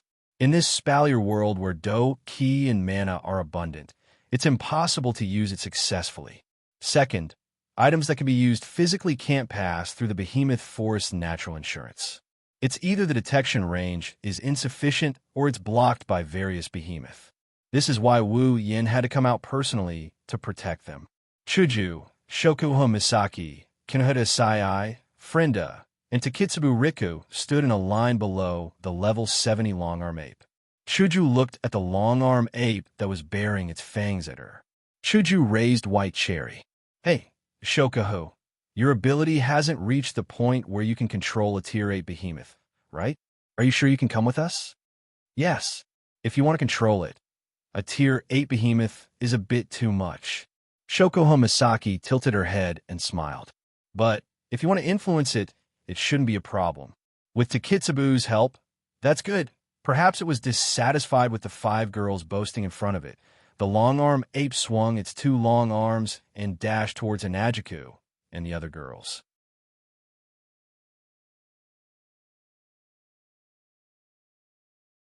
Chapter 557. The situation was much more dangerous than they imagined. Although the members of the expedition team were quite strong, their defense was still breached by the 12 long-armed apes in a hurry. Although the peak grade 7 long-armed apes were not as strong as Fei Fei, Bing Ling, and Bishi, they weren't too far off. Even if the members of the expedition team were to fight against 2 long-armed apes, they would still be defeated in an instant, let alone 1 against 3. In the end, it took 7 or 8 people to deal with a single long-armed ape before they managed to gain the upper hand. A peak of rank 7 magical beast was equivalent to the top 20 magical beasts in the Spalier World Academy. Even though it wasn't as strong as the top 10 magical beasts, it wasn't too far off. After a while, everyone was held back. It seemed like they wouldn't be able to win in a short period of time. Seeing the elite expedition team members being held back by the long-armed apes, Fei Fei, Bing Ling, and Bishi were very anxious. They didn't forget that these long-armed apes were under the protection of a rank 9 magical beast. If they didn't end the battle quickly, they would all be finished when the rank 9 magical beast appeared. Bing Ling. Fei Fei's face was dark as water. She hurriedly walked up from the back of the team. Use your Ice Do Chi to restrict the speed of those long-armed apes. Okay. With Fei Fei's reminder, Bing Ling finally woke up from his daze. He quickly raised the daggers in his hands. Instantly, a wave of icy blue Do Chi that contained a chill surged out from Bing Ling's body. The Do Chi lingered around his body. The icy blue Do Chi turned into cold currents that left his body and floated into the air, forming numerous blue, flowing lights. A special oppressive feeling was emitted from these flowing lights and enveloped the area below. Under the sudden pressure, the nimble, long-handed apes that were jumping around and toying with the members of the expedition team suddenly staggered and slowed down. Some of them even had a few wounds on their bodies because they were caught off guard. When Bing Ling had used this move to deal with Wu Yin back at the academy, she had used quite a bit of time to accumulate energy. But this time, Bing Ling had only used a few breaths of time to use the special skill of Ice Do Chi. From this, it could be seen that Bing Ling's control of her own Ice Do Chi had obviously improved. Under the effect of the Ice Do Chi, the long-handed apes were all restricted and slowed down. In the eyes of the elite exploration team, this was a very good opportunity to strike. They all ignited their Do Chi, grabbed their armaments, and rushed forward while shouting, beating the long-handed apes until they were forced to retreat. The situation was completely reversed. Woo! Woo! Woo! Woo! Woo! The long-armed apes that were fighting against the elite expedition team were suppressed by this pressure. Their movements became sluggish, and they fell into a very passive situation. Seizing this opportunity, Bishi rushed into the group of monkeys with his knight's sword in hand. He injured several long-armed apes in a row, and many of them cried out in pain. Bing Ling didn't stop using her Ice Do Chi. She pushed her own Do Chi to control the flowing light in the sky above the arena. She stood at the back of everyone. It wasn't that he didn't want to participate in the battle, but if he didn't control it carefully, his Ice Do Chi would not be able to recognize people. When that time comes, not only the long-handed apes would be restricted, but everyone. Bing Ling had to control his own Ice Do Chi to avoid his companions who were fighting. This was a skill that required skill. After all, they were constantly moving around, so Bing Ling had to constantly control his Ice Do Chi. Luckily, although it was a little strenuous and Bing Ling couldn't participate in the battle, the effect was very good. Of course, Bing Ling couldn't participate in the battle, but that didn't mean that Fei Fei couldn't participate in the battle. Whoosh! A bright silver sword suddenly slashed through the group of monkeys. It was extremely fast. Under the guidance of a slender shadow, the sword slashed towards the long-handed apes. The long-handed apes were hit by the sword, and they retreated as if they were hit by something. They cried out in pain, and there were traces of blood. Fei Fei rushed towards the retreating monkeys like a wolf in a flock of sheep. She didn't care about her own defense at all. The night elf's dough chi quickly grew stronger. In the blink of an eye, the night elf's dough chi had increased to the point where the night elf's dough chi covered the entire blade. Fei Fei swung her dough chi, and a thick dough chi light turned into dough chi. It was as fast as lightning and as fast as thunder. It suddenly hit a few of the long-handed apes. Several of them looked like they were hit by a giant mountain. Blood splattered everywhere, and they were sent flying. Nice! Seeing how Fei Fei took care of several long-handed apes in a blink of an eye, Bishi couldn't help but shout out loud. He didn't want to admit defeat, so he chased after Fei Fei and slashed at the long-handed apes with his night sword. While the two of them were attacking the long-handed apes with all their might, the other members of the expedition party also rushed towards the group of monkeys at full speed. They didn't hesitate to add insult to injury. Not long after that, a few of the long-arm apes that Fei Fei, Bishi, and the other members of the expedition team had taken care of were finally unable to hold on any longer. Their bodies were covered in blood, and their gray fur was dyed red. Their attacks had also begun to fade, and they began to defend themselves. It was obvious that they were no longer able to fight. Seeing this, Fei Fei and Bishi's eyes lit up. They both appeared beside the long-handed apes at the same time. Then, they swung their long swords and knights' swords at the same time. Their do-chi and battle techniques were used to attack the long-handed apes while they cried out in pain. Bang! When the shockwave from the battle techniques spread out, the long-handed apes that were attacked by Fei Fei and Bishi flew out from the dust cloud and fell to the ground not far away. After struggling for a while, they stopped moving. At this point in the battle, casualties started to appear. But the death of their companion caused the remaining long-handed apes to face the sky and let out a long howl. Their voices were filled with grief, as well as a monstrous fury and killing intent. The ferocious chi on their bodies spread out, causing the flowing light that was created from ice dough chi that was restricting their speed to begin to sway, appearing as though it was about to disappear. Bingling's expression involuntarily changed. He sensed that his ice dough chi was actually showing signs of dissipating. Bingling hurriedly urged his dough chi once again, increasing the output of his ice dough chi and stabilizing his ice dough chi. However, repeatedly urging his dough chi had already caused Bingling's dough chi to be a little depleted. The dough chi on his body was slightly dim. A green vein protruded from Bingling's forehead. Bingling! Bishi turned around and shouted at Bingling, who was barely holding on. Quick! Use a potion to recover your dough chi. Otherwise, your body won't be able to take it. Bingling gritted his teeth when he heard Bishi's words. He knows that this is not the time to be stingy. He immediately took out a bottle of potion from his space storage item and swallowed it. In the next moment, the slightly dimmed dough chi on Bingling's body surged once again.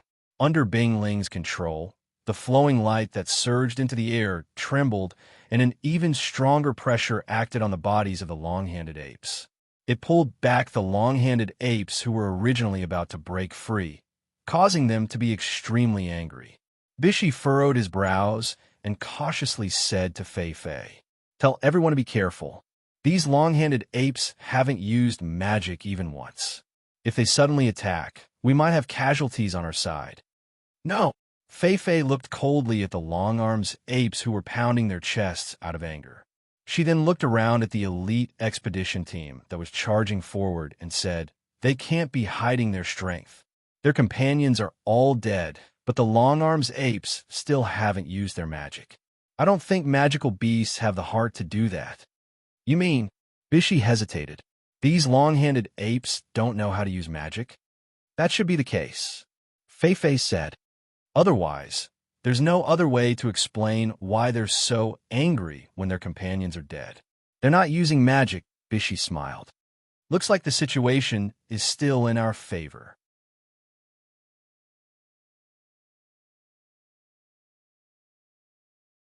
Chapter 558.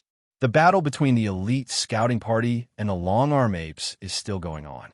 Chaotic shouts, explosions, and screams can be heard all around Makoto's ears, Looking at the human and monkey silhouettes that keep appearing from the other side of the forest, Mikoto glanced sideways. Her brown eyes seemed to be able to see through the obstacles of the trees. Looking at the group battle over there, a heroic smile appeared on her pretty face. Looks like Fei-Fei's side is fine. Turning her gaze towards the long-armed ape not far from her, Mikoto's smile slowly receded. She no longer pays attention to the other battles and focused all of her attention back on the battle. Her hand lightly brushed the bangs in front of her forehead. Between the bangs and her hand, there's a blue and white electric current that's connecting the two. It's very eye-catching. At this moment, Mikoto's entire body seems to be sparkling. Under Mikoto's gaze, the long-armed ape couldn't help but let out a roar.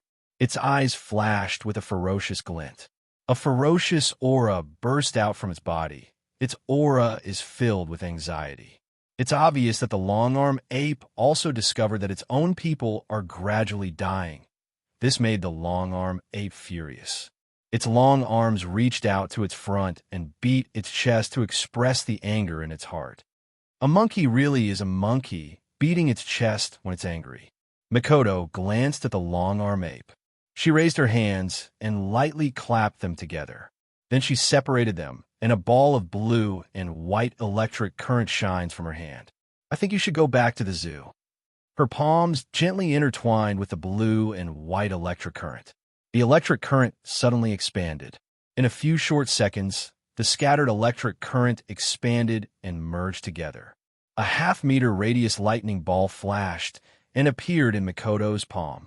Holding the huge blue and white electric current in her hand, Mikoto's mouth slowly formed into a smile. She raised it high above her head and fiercely threw it out. The huge electric current was like a storm, covering the sky and covering the earth as it swept out. Following the explosion of the electric current, everywhere it passed, the ground around it churned up. The soil quickly dissipated and the dust became thin. One by one, the rocks were lifted up and directly protruded out of the ground. The momentum was terrifying. Whoa! Looking at the powerful lightning ball, the fur on the long-armed ape's body stood up. It was like a hedgehog that had been attacked. A low roar came out from its mouth, and an afterimage shot out from its side. As the afterimage flew past, the sharp wind could be clearly heard in the entire battlefield. The blue and white electric current shot out and heavily collided with the afterimage. Bang! Both of them trembled at the same time with a loud bang and dispersed in all directions.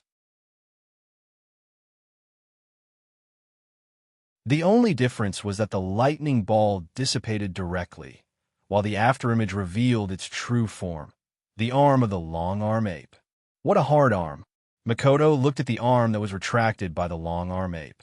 She was more or less surprised that the long-armed ape used its own body to block her attack, and it didn't seem to be injured at all. The toughness of its arms was probably not low. With a thought, a vigorous electric current flashed from Mikoto's body and wrapped her whole body. She heavily stomped her foot on the ground, and the electric current flowed from her foot to the ground. Then it spread out, and in a net shape, shot towards a long-armed ape. As the electric current flowed through the ground rolled even more crazily. Crisp collapsing sounds continuously sounded from below. A moment later, the ground within a 10-meter radius of the long-armed ape had completely collapsed. It was like a dried-up wasteland. In the midst of the collapsing sounds, the long-armed ape raised its head and let out a strange cry. Its long arms smashed the ground, and its body nimbly disappeared from the spot. It floated into the air and raised one of its arms. A metallic light suddenly appeared on its arm. In a low and deep symphony sound, the long-armed ape disappeared again in a flash. When the long-armed ape reappeared, it was already not far from Mikoto's side. His arm flashed with a metallic luster as he swung it out, breaking through the obstruction of the atmosphere, creating a burst of explosive sound as he swung it towards Mikoto's slender waist. With such momentum, as long as Mikoto was hit even once, she would be finished. Mikoto's face turned serious. She once again stomped on the ground. Her body crackled with electricity. But this time, what responded to Mikoto's electric sound was not a net of electricity, but a wave of black iron sand. Like tiny wasps, the iron sand wave converged into a wave. It let out a soft cry and rolled in the air. In the next moment, a thick iron sand wall was erected beside Mikoto, blocking the long-arm ape's attack. Bang! The long-arm ape slammed heavily on the iron sand wall, shattering a lot of the iron sand. The terrifying destructive force allowed the long-arm ape's hand to pierce through the iron sand wall, creating a hole. It even went through the wall and arrived in front of Mikoto's face.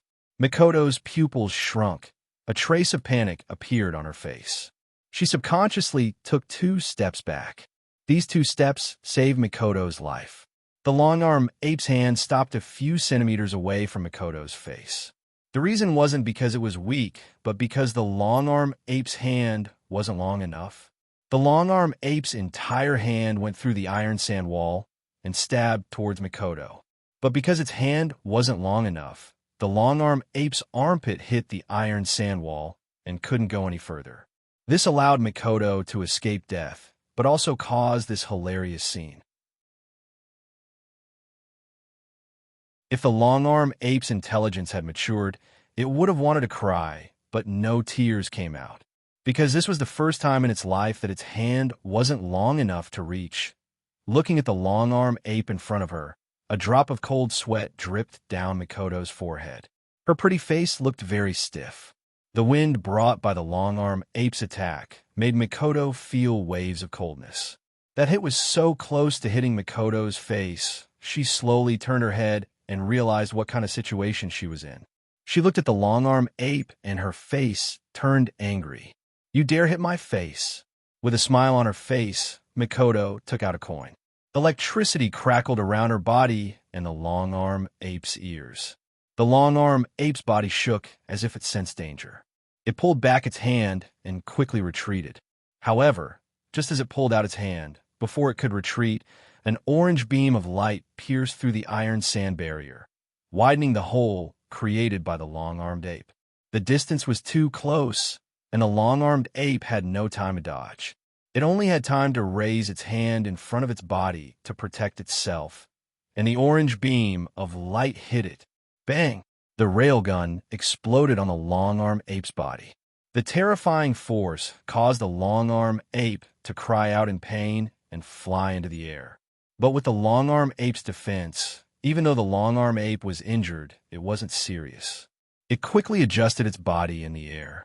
When the long-arm ape was about to give chase, the scene it saw with its eyes made it cry out in pain. It saw Mikoto standing on the ground. Above her palm, a thick electric light was spinning at high speed. As the electric light spun, even the surrounding air seemed to be sucked in. While it was spinning at high speed, a terrifyingly high temperature appeared on the surface of the electric light. In an instant, the blue and white electric light exploded and was shot out by Mikoto. It hit the long-arm ape, who couldn't dodge in time. Whoa, the violent electric current acted on the long-arm ape's body. The long-arm ape didn't have time to react, and all of its hair was burnt to a crisp. Then, the high temperature from the spinning electric light also took effect. In an extremely short period of time, the long-arm ape was wrapped up in the heat. Then, an even more mournful cry sounded in the air. The high temperature lasted for almost half a minute before it gradually disappeared. The long-arm ape turned into a piece of charcoal and fell to the ground. Mikoto versus long-arm ape. Victory!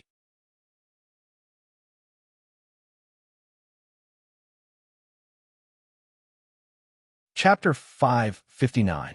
Yeah, watch me. Astrea flapped her wings and dove down. She descended from a height of a few hundred meters towards the long-arm ape. At the same time, a blue lightsaber shot out from the hilt of her sword. Together with Astrea, they turned into a meteor and plummeted towards their target. Their speed was so fast that even the air trembled. Astrea had wings with the highest mobility and acceleration among the angeloids. She was also the fastest among the angeloids. Combined with her terrifying close-range combat ability, Astrea was almost invincible in close-range combat. Oh! The long-arm ape opened its arms wide and let out a cry. It seemed to be saying something to Astrea. The ape raised its arms in response to the incoming Astrea. Astrea's lightsaber pierced through the air like a giant electric drill. Astrea plunged down a few hundred meters and thrust her lightsaber at the long-arm ape with an unstoppable momentum. Oh! The long-arm ape's face was ferocious. It let out a high-pitched and ear-piercing roar, then jumped up and waved its hand. A shadow of an arm shrouded in gray light tore apart the wind and waves, and forcefully resisted the attack that came from the sky. Boom! The long-arm ape was sent flying by Astrea's attack. It crashed into the ground and left behind a giant crater. The shockwave from the collision between two Tier 8 champions and level 77 Tier 8 champions at that. The ground collapsed in an instant. Everything within tens of meters of the ground was turned into ruins. In front of the aftershock, whether it was the ground or the trees, they were all as fragile as tofu. Everything collapsed or fell down. The entire ground sank by a meter. Smoke and dust filled the air. The rock plate shook and shook. The sound of Astrea and the long-arm apes clashing against each other caused the scouts and long-arm apes to cover their ears in pain. They were shocked by the sudden loud noise. Astrea was sent flying by the shockwave.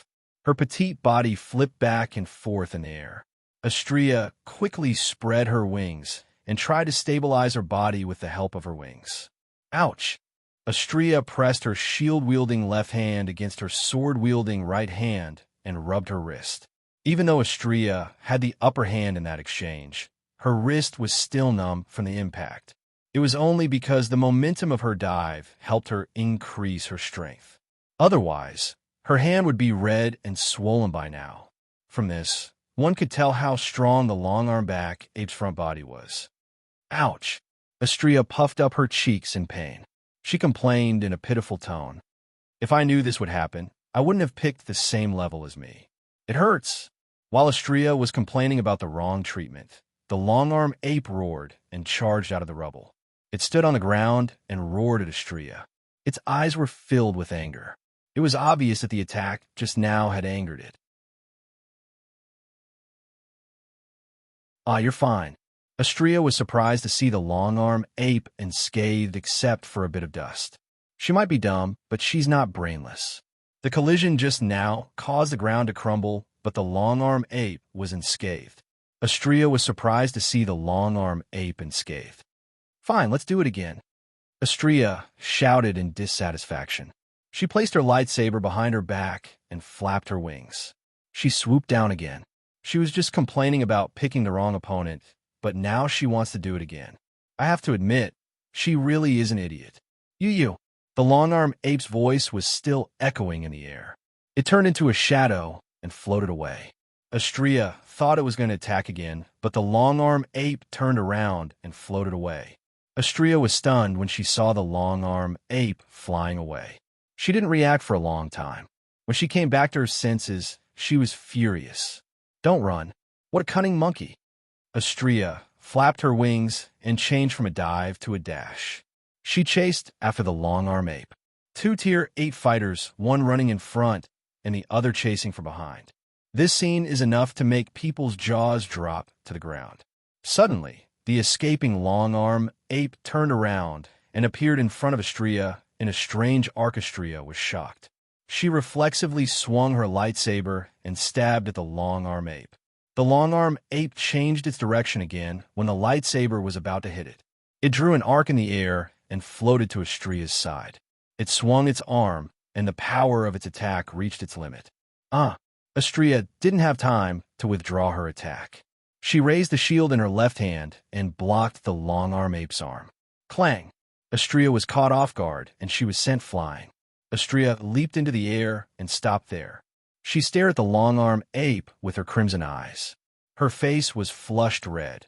It was a sign that Astrea was about to unleash her true fury. Damned monkey, it's one thing for Master to call me stupid, but now even a monkey like you is toying with me. Astrea's body trembled from anger. It seems like Astrea's rage points went through the roof when she was challenged by a monkey to a game of IQ. The long-arm ape didn't know it angered an idiotic volcano. It turned its body into 7 or 8 rays of light and leaped towards Astrea. The rays of light circled around Astrea like afterimage punches. It looked like there were 7 or 8 rays of light, but there was only one ray of light. This was the long-arm ape's random dodging in a small area. In Astrea's eyes, the long-arm ape was toying with her like it was playing a prank on her. Astrea's long blonde hair swelled up. Her petite face was filled with anger. She let out a shout and thrust her lightsaber forward. She spun 360 degrees in the air and pushed her melee combat ability to the limit. She turned into a gust of wind and blew away the afterimages around her. Astrea swung her lightsaber at least a dozen times in a row, attacking relentlessly. A gentle breeze blew past. When Astrea reappeared, all the afterimages around her were gone. Only one ray of light was left. It fell to the ground with a dull thud. Astrea's eyes flashed. The lightsaber in her hand glowed blue. The blade vibrated and expanded rapidly like a beating heart. The lightsaber rippled and expanded several times in the blink of an eye. It turned into a gigantic lightsaber. Astrea raised it high and pierced the clouds. "Go to hell, idiot Rumble!" The long-armed ape let out a loud wail. A several hundred-meter-long fissure appeared on the ground behind it. It looked like a deep abyss. Countless rocks and debris flew everywhere. A deafening explosion sounded. The long-armed ape's hands hung down, and its body strangely stopped in midair. Then, a crack of the same plane as the crack on the ground spread out from its body, accompanied by scarlet blood and a body that was split into 2 halves, Astrea versus long-arm ape. Victory!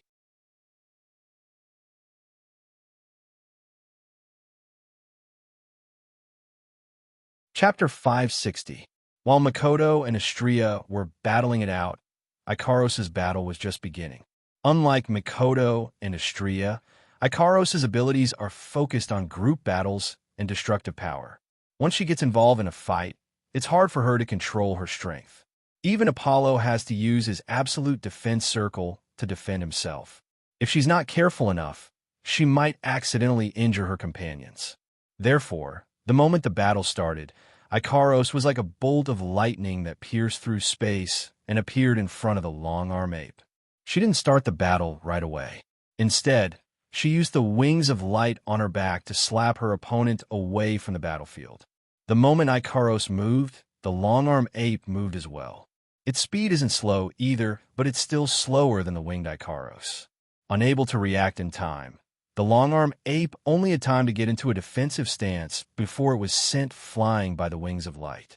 In the process of flying backward, the long-armed ape broke many trees, and in the end, it even smashed into the ground, creating a long horizontal ditch.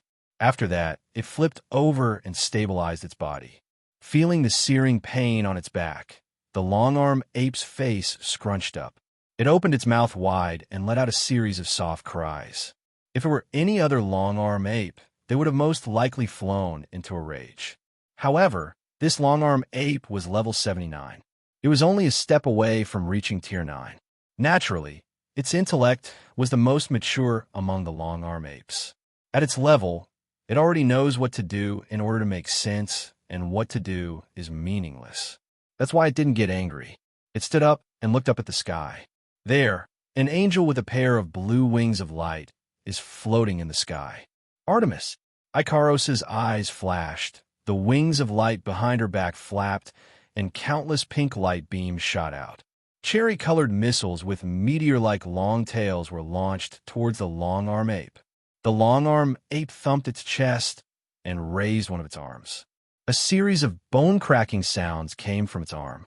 When the sound came, the ape's arm started to twist as if there's something expanding inside.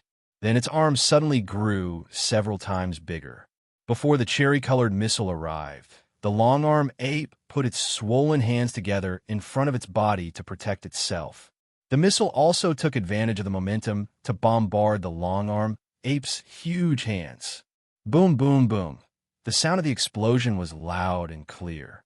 All the missiles hit the hands of the long-arm ape, rolling up a cloud of thick smoke.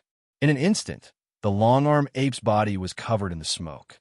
Ikaros looked down. The sci-fi-like frame in her dark red pupils rotated slightly, as if she could see through the situation inside. Artemis, permanent homing missile, struck again and blasted into the thick smoke. The entire sky was filled with a sea of pink light. It's incredibly fast. In the blink of an eye, explosions came from the smoke, and the dust on the ground got even thicker. Right now, Ikaros seemed to have transformed into the most violent of cannons. Her eyes stared straight at the ground. Artemis, permanent homing missiles, on her luminous wings, continued to fire without pause. The sky shone brightly as pinkish meteors poured down from the sky, creating sonic booms that sounded like landslides and tsunamis as they smashed into the thick smoke one after another. The number of Artemis seemed to be endless, causing the entire sky to be filled with the sound of explosions. Under the attack of the Artemis, the ground was already unable to bear the heavy burden. The rock slab broke inch by inch, and the ground slowly cracked open. In just a short while, the surroundings with the thick smoke as the center were already filled with cracks and potholes. Whoa! At some point, the long-arm ape's unique cry finally rang out from within the thick smoke. The sound was filled with impatience and ferocity. Clearly, under Ikaros' relentless attacks, the long-arm ape couldn't hold on any longer. Suddenly, there was a slight protrusion on top of the smoke. Then, a black shadow darted out from the protrusion. Its speed was even faster than the Artemis firing speed.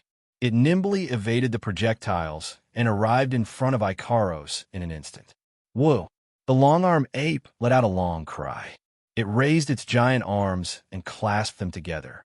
Then, it turned around and smashed down on Ikaros. A crisp sound rang out. In front of Ikaros, a crystal-like defensive barrier was erected and blocked the ape's attack. The long-arm ape was stunned. Taking advantage of this opportunity, Ikaros' eyes flashed. The wings of light turned into a palm and slapped the ape. For the second time, the ape was sent flying and smashed into the ground. After being sent flying twice, even though the long-arm-back ape's intelligence was more mature than other long-arm-back apes, it couldn't help but feel a little angry. Lying on the ground, the long-arm-back ape didn't get up and directly threw out one of its giant hands. In the next moment, the long-arm ape's hand expanded and lengthened again. Like a cannonball, the giant hand swelled up and extended for more than 10 meters before landing a punch on Ikaros' body. Ikaros didn't expect the long-arm ape's arm to have such a function. After all, the other apes didn't use it. For the first time, a trace of surprise appeared on her emotionless face. Then, the punch landed on her body. Ikaros groaned in pain. Her delicate face flushed red, but it quickly disappeared. Looking at the long-arm ape below, Ikaros ignored the pain and expanded her wings. She extended her wings into the void and disappeared into thin air. Connect. If the scene was seen by someone familiar, they would have screamed out loud. A series of electric wiring shadows extended from Ikaros' back. Then, the shadow of a fighter jet appeared behind Ikaros. It was Ikaros' trump card gold armament. Uranus system. The sudden change made the long-arm ape's expression change. Its eyes reflected the shadow of the fighter jet behind Ikaros, and a sense of extreme danger surged in its heart. Danger. Very dangerous. Very dangerous. The long-arm ape retracted its hands without hesitation. In an instant, the pair of swollen and elongated arms returned to their original size. The long-arm ape leaped up and roared as it reached out with both hands. Once again, the pair of arms that had returned to their original size shot out and blasted towards Ikaros. Without the gigantification, the long-arm ape's speed increased by a notch. Even though its power was reduced, its speed was increased. Almost at the same time the Uranus system appeared, its arms reached its target. The Uranus system slowly emerged from the void and revealed its full appearance. On top of it, one of the cannon muzzles transformed into a claw. With a twist, it appeared in front of Ikaros and slammed into the arm of the long-arm ape, knocking it aside. Series rear-end missiles. A cold voice came out from Ikaro's throat, causing the long-arm ape to shiver. In an instant, a rain of cherry-colored missiles shot out from the Uranus system and hit the long-arm ape's body. Explosions sounded, followed by a mournful cry. Just as the cry sounded, a huge beam of light passed through the place where the cry came from and crushed it. Ikaros versus long-arm ape. Victory.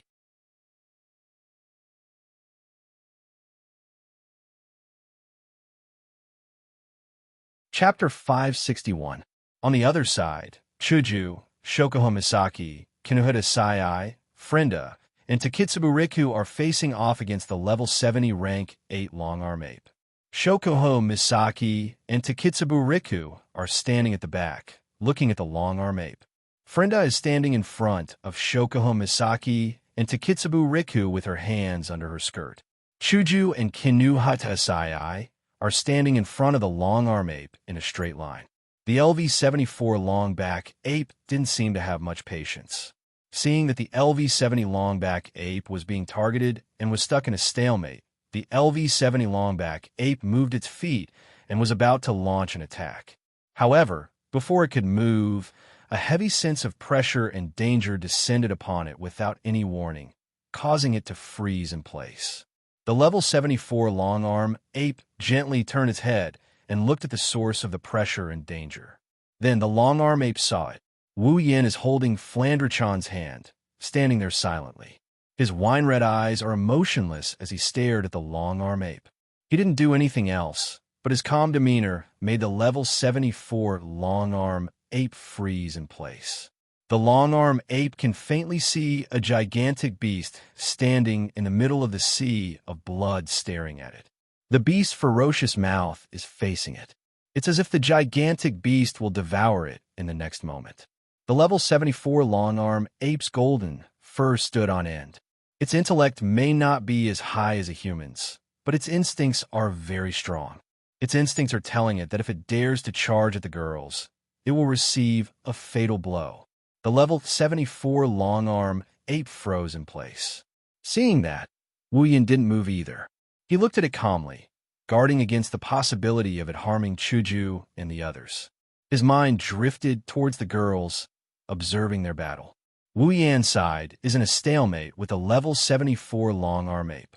Chuju, Shokuho Misaki, Kinuhita, Sai, Frenda, and Takitsubu Riku are also in a stalemate with a level 70 long-arm ape.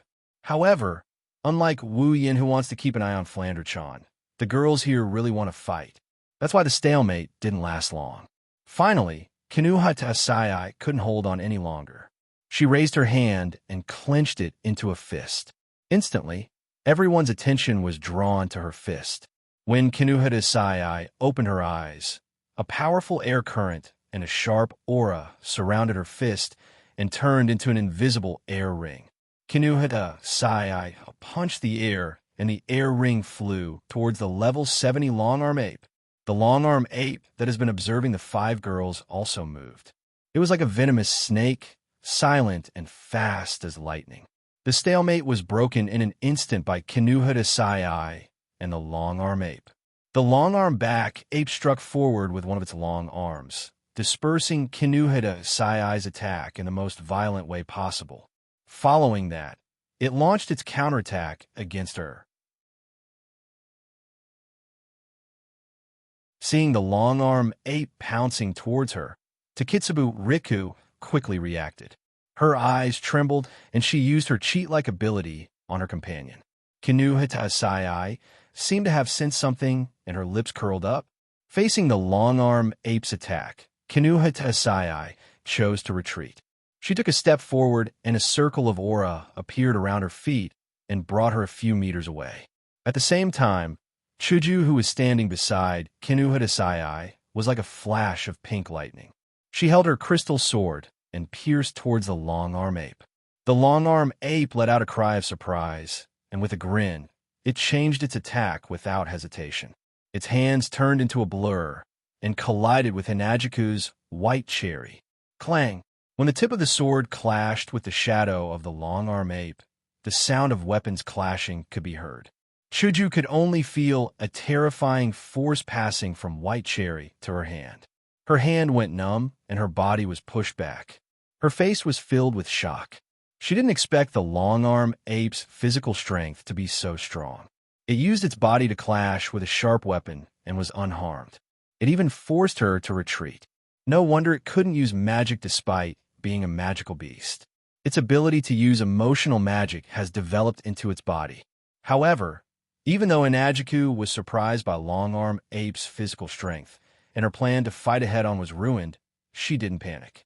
She straightened her body, and with a swish, the sword in her hand flashed again, and this time, it was the Long-Arm Ape's turn to retreat in midair, unable to change its position. Of course, the Long-Arm Ape wasn't easy to deal with. After all, it was still a rank 8 magical beast. Even if its true strength wasn't comparable to a rank 8 human, it was still stronger than a rank 7 human. It retreated and clapped its hands. Its hands that were longer than its body swung towards Chuju. Chuju's eyes flashed. She watched as the long-arm ape's arms came towards her. She couldn't stabilize her body. Plus, she was forced to use her sword when she was pushed back. In a flash, the long-arm ape's arms came towards her. At this critical moment, a strange sound of pie was heard. Everyone heard it clearly. At the same time, the long-arm ape that was swinging its arms to attack Chuju was stunned. Its mind went blank. The long-arm ape's hands that were originally going to attack Chuju also missed its target. It hit the ground in front of Chuju and sank deep into the ground. Of course, it was Shokuho Misaki's doing. By the time the ape reacted, it was already too late. The fist wind that had been accumulating power for a long time suddenly exploded when it got close to the ape's body. Kinuhata Sai roared and punched out with her nitrogen armor. The punch landed on the stomach of the long-arm back ape, who couldn't retract his arms and couldn't advance or retreat.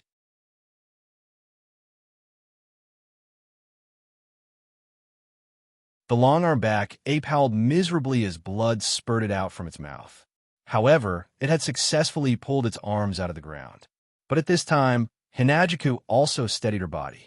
Her eyes flashed, and her white cherry flashed like lightning, changing from a stab to a slap. The crystal longsword's tough blade fiercely slapped the ape's body. The ape that was already injured was sent flying, smashing into the trunk of a big tree and sliding to the ground. Along with it, a strange-looking doll slid down from the tree and fell into the long-arm ape's arms. The long-arm ape caught the doll instinctively, and at the same time, the doll's stomach started to swell. The long-arm ape felt a sense of extreme danger. The ape yelled and raised its hand, intending to throw the doll away. However, as soon as it raised its hand, it heard a pie sound again. The ape's hand trembled, and it changed its action from throwing to hugging. Boom! A huge explosion resounded. The flames engulfed the long-handed back ape that was holding the dolls. At the same time, many dolls also rushed into the flames, causing a series of continuous explosions. Amidst the explosions, everyone could vaguely hear the long-handed back ape's final howl. When the fire dissipated, there was only a dead long-armed dorsal ape left on the ground. Its body was charred black, and smoke was coming out of its body. The cooperation of 5 people. It was flawless. With the cooperation of 5 people, the rank 8 long-arm ape died faster than Wu Yin did with the Blackwater octopus. Yay! We won! Kinuhata Sai and Frenda cheered. Chuju, Shokuho Misaki, and Takitsubu Rika looked at each other and laughed. You sisters are amazing! Flandre-chan also cheered and ran towards Chuju and the rest. To be praised by Flandre-chan as amazing, one can only imagine how amazing the battle was. Seeing how happy Chuju, Shokuho Misaki, Kinuhata Sai, Frenda, and Takitsubu Riku, Wu Yin smiled. Not bad.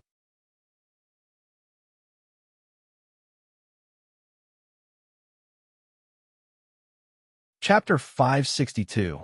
By now, Makoto, Ikaros, and Astria had already won their battles.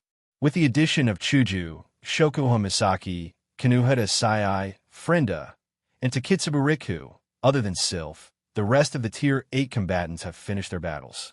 The results were gratifying. The girls are the best of the best in their respective worlds. After becoming Wu Yan summons and gaining unlimited potential, their growth is terrifying. Even if they have different fighting styles, the results didn't change because of that. In the 4 battles, other than Astria and Ikaros who received light injuries, the other girls didn't receive any damage at all. This is a battle between Tier 8 combatants. If the results of this battle were to spread, the reputation of these 8 girls would definitely soar. Wu Yan had a faint smile on his face after learning the results of the battles. He couldn't hide the joy in his heart. Of course, Wu Yan is happy, but his opponent, the long-arm ape, who is the only one left other than Sylph's opponent, is infuriated. Whoa, the long-arm ape raised its head and let out a long howl after witnessing the death of its companion. Its howl was filled with sorrow and violence. It pulled the girls back to reality. The long-arm ape no longer cared about anything. Its instincts, its sense of danger, everything else was tossed aside. The only thing left in its heart was endless anger and killing intent. It stared at Wu Yan with its bloodshot eyes. The long-arm ape isn't very intelligent, but it knows that this person is the one who made it unable to fight alongside its companions. It can only watch as its companions die in front of its eyes. Blinded by anger, the long-arm ape didn't hate the culprits, Hinajiku and company. Instead, it turned its anger onto Wu Yan. One has to say, this is an injustice that one doesn't know whether to laugh or cry. However, this was exactly what Wu Yan wanted. Oh, looks like it's about to explode.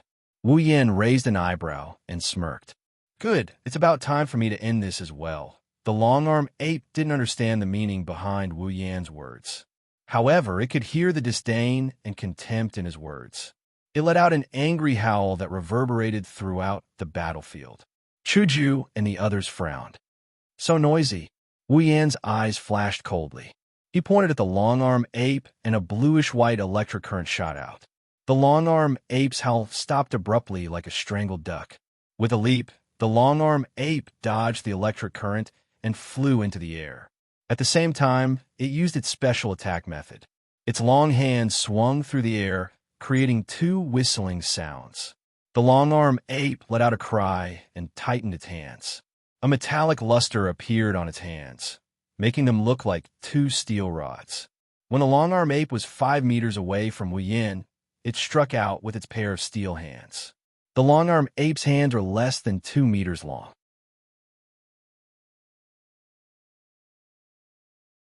However, at this moment, the long-arm ape used some unknown method. The 2-meter-long hands actually reached in front of Wu Yan, who was 5 meters away. It was as if it had broken through the restraints of space. Wu Yan's pupils constricted. Taking a step back, Wu Yan took a step back and dodged the steel hands that were supposed to hit him in the face. The long-arm ape's hands fell in front of Wu Yan's face, just a hair's breadth away from hitting Wu Yan's nose. Looking at the hands falling in front of him, Wu Yan suddenly reached out and grabbed them. The strength in his body surged to his hands. With a shout, he turned around and put the long-arm ape's hands on his shoulders. A standard shoulder throw was used by Wu Yan. The long-arm ape's body was pulled. It couldn't help but let out a cry. Then the sky and earth spun. The scene in front of its eyes became a blur. When the long-arm ape came back to its senses, it felt a sharp pain on its body. With a muffled sound, it felt something on its back. That was the result of Wu Yan throwing the long-arm ape over his shoulder and smashing it to the ground. However, it wasn't over yet. After the shoulder throw, the long-arm ape's hands were still in Wu Yan's hands. Therefore, Wu Yan immediately pulled the long-arm ape up again. He turned around, threw it over his shoulder, and smashed it down. His movements were smooth. Another shoulder throw. Pong, pong, pong, pong. Holding the long-arm ape's hands tightly, Wu Yan continued to use the most violent method to throw the long-arm ape to the ground. One shoulder throw after another was used. The long-arm ape was smashed until it was dizzy and had difficulty breathing. It didn't recover for a long time until it resisted the dizziness and screamed. Only then was Wu Yan satisfied. He pulled its body, spun it in the air, and threw it out. Pong! The long-arm ape landed heavily on the ground. Cracks appeared on the ground around its body, showing the strength of the blow.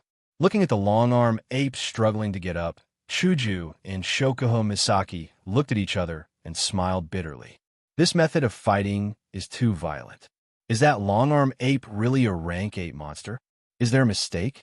How could it be injured like this after a few shoulder throws?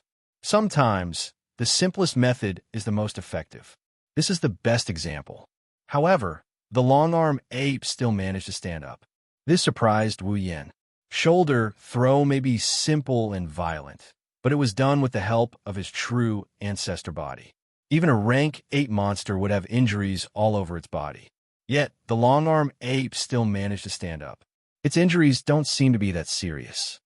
As expected of a monster with a strong body.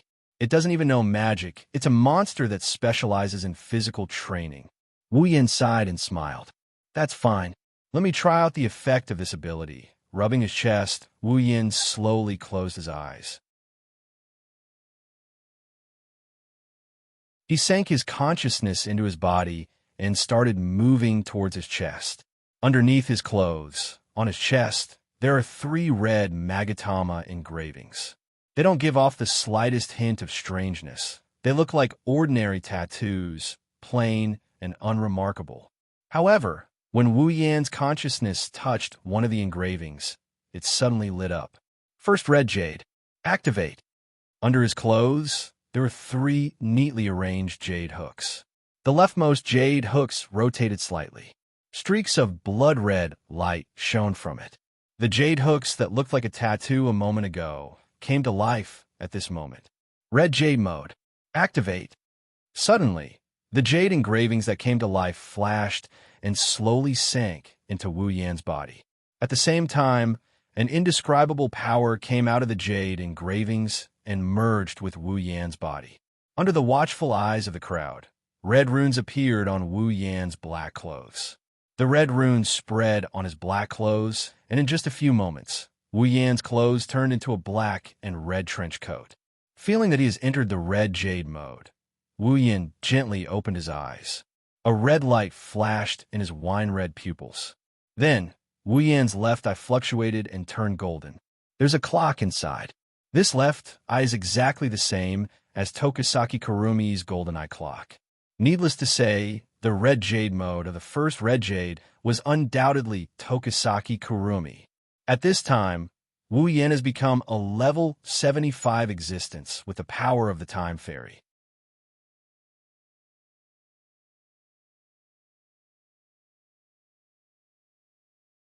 Chapter 563.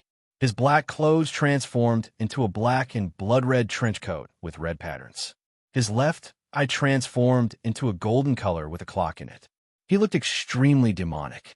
Along with the changes in his appearance, his level and ability also changed. Wu Yan sensed the change in his body. His gold and red eyes rippled, and a smile appeared on his face. Chuju, Shokuho Misaki, Flandre-chan, Kinuhida, Sai, Frenda, and Takitsubu Riku were stunned by Wu Yan's transformation. Oni-chan transformed. Flandre-chan muttered. Her mouth opened wide as she looked at Wu Yan. Flandre-chan was shocked by Wu Yan's transformation. What's going on? Kinuhita Sai pointed at Wu Yan, and she exclaimed in shock. That guy, how'd he turn into this super appearance? And his level increased by so much.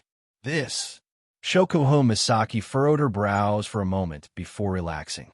This should be the bloodline ability that Xiaoyan mentioned before. Bloodline ability? Hinajiku regained her senses. As if recalling something, she hesitated. You mean the ability called Red Jade? That should be it. Shokuho Misaki nodded and praised. When I heard Xiaoyan talk about it, I thought he was exaggerating. I didn't expect him to really have such an ability. Takitsubu Riku stared at Wu Yan for a while and said, I feel like something changed in him. I feel the same way. Hinajika nodded and said to the girls in an ethereal tone, I feel like Yan's existence has undergone a fundamental change. Shokuho Misaki nodded. She felt the same way. No, it should be said that all the girls who were familiar with Wu Yan felt it. Chuju and the others didn't know that this feeling was accurate. Wu Yan's existence has undergone a fundamental change because he's not only a true ancestor, he's also an elf. This is a spiritual equipment. Touching the strange windbreaker he is wearing, Wu Yan's expression is filled with surprise. He is surprised by the appearance of the spiritual equipment he is wearing, but more importantly, he is happy. This is to be expected. If the spirit equipment displayed in the red jade mode were the same as their original owners, Wu Yan wouldn't be able to use the red jades of the elves even if he was beaten to death. In the first red jade mode, which is Kurumi's red jade mode, Wu Yan could clearly feel a mysterious energy swimming around his body. This mysterious energy is the power of the elves, which is also known as spiritual energy. Narrowing his eyes, the information about Kurumi's ability started circulating in his sea of consciousness. His mind digested the information, and at the same time, it also told him how to use her power. Wu Yan was a little absent-minded as he mobilized the power of the elves in his body. He raised one hand and released the power of the elves. A black lightning bolt came down from the sky and struck Wu Yan's back. It twisted and spun in a circular pattern.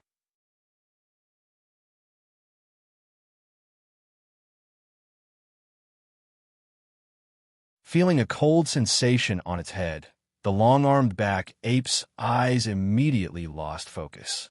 Its consciousness left it, and its body fell down uncontrollably. The long-armed back ape would never be able to see the black hole mixed with blood on its head. In the end, it only saw a golden eye of the clock. Ding! Congratulations on leveling up. Current level, 71. The long-awaited leveling up notification echoed in Wu Yan's mind. Wu Yan put down the gun in his hand and looked at the long-armed ape lying in front of him. Once, level 74 was a level that he could only look up to. Now, an opponent of this level is just a piece of cake for him. I'm really getting stronger now. The giant clock behind him slowly disappeared along with the guns. From start to finish, the golden clock in Wu Yan's left eye didn't move an inch. It has to be said that Zafkiel is more suitable for Wu Yan than Kuang San. Wu Yan doesn't need to sacrifice his life. His life is limitless. Wu Yan took off his windbreaker and put on his black clothes. The golden eye of the clock returned to its original red color. Wu Yan closed his eyes and quietly felt the feeling of using ruby mode for the first time. After a while, Wu Yan opened his eyes and smiled. Firstly, the duration of the red jade mode is 1 hour. Not bad.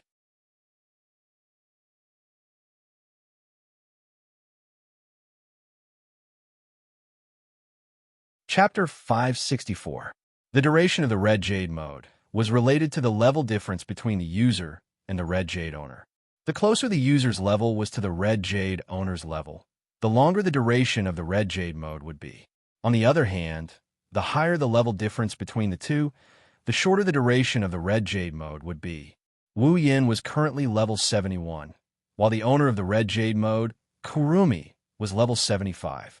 There is only a 4-level gap between the two, so the duration of Kurumi's red jade mode was 1 hour.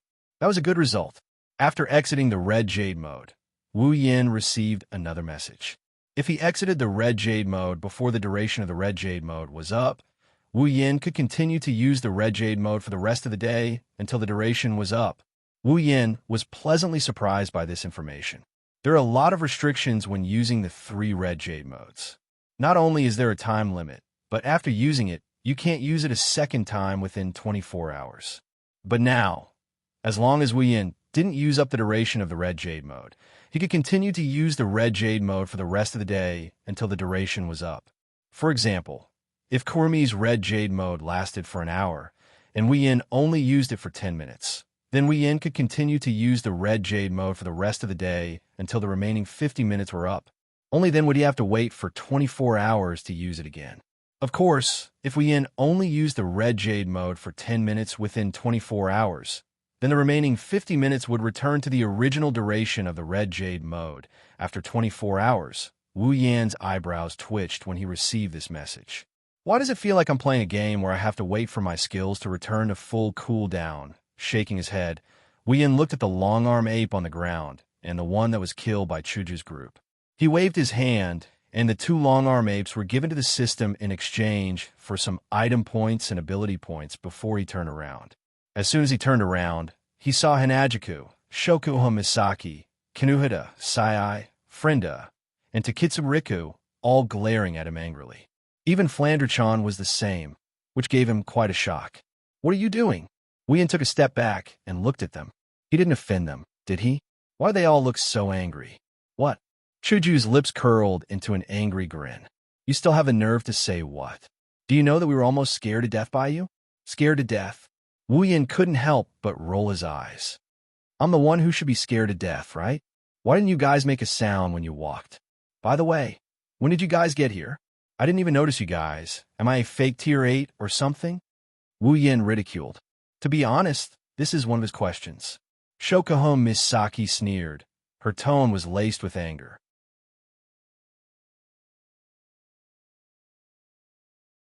"Next time you want to commit suicide, can you please tell us first?"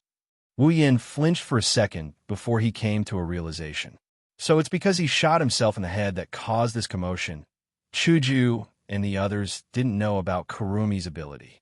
They didn't know that Kurumi's ability is to turn time energy into bullets that can be used on oneself or an enemy.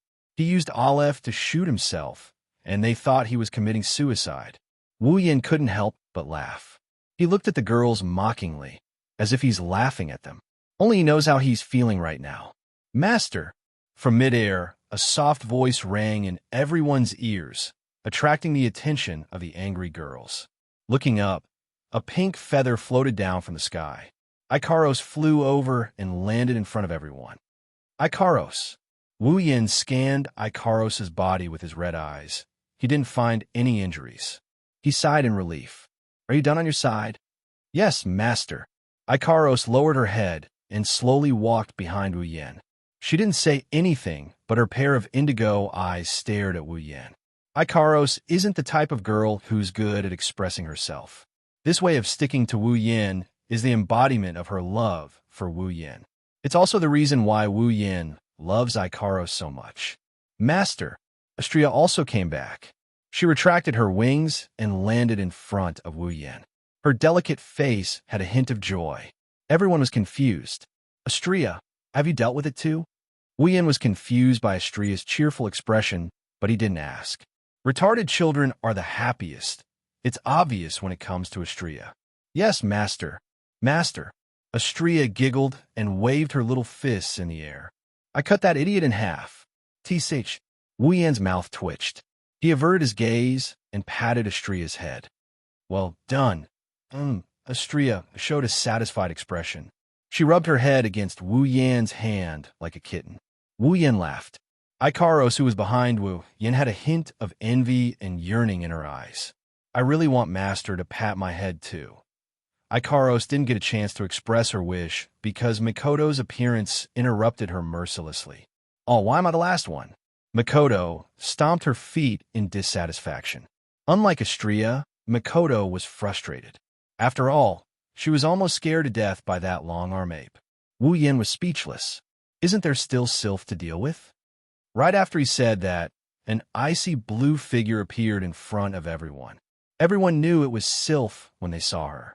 Sylph had it easy. Her clothes weren't even messed up.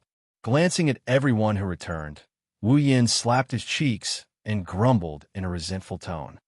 "Why didn't they bring the corpses? Those are all item points and ability points. Since everyone is done, let's hurry back to Fei-Fei's side." Wooyin adjusted his emotions and said, "I'm afraid Fei-Fei's side is the most anxious one right now." All the girls nodded one after another. Fei-Fei and the others were the ones who were most worried about the battle situation. At this time, if they had already dealt with the long-handed ape group, they should be anxious. They had to hurry over, so as to avoid unnecessary trouble. The 11 of them hurried back to Fei-Fei's side. They were worried that Fei-Fei's side would be affected, so they chose to lure the long-arm ape horde to a more suitable location to fight. By the time Wooyin and the girls returned to Fei-Fei's side, the last long-arm ape had fallen under Fei-Fei's blade. Admittedly, this group battle was the slowest to end. Yin, Fei-Fei, Bing Ling, and Bishi heaved a sigh of relief when they saw that Wu Yan and the girls were unharmed. They quickly ran over to Wu Yan's side with the other members of the expedition party, following closely behind. Looks like everyone settled it in time. Fei Fei originally thought that it would take a lot of time to deal with the 6 rank 8 long-armback apes. She didn't expect that her side would be the slowest. "Let's leave." Before Fei Fei could finish her sentence, something unexpected happened. A sudden roar came from afar, blowing down all the trees on the ground. The sound was terrifying.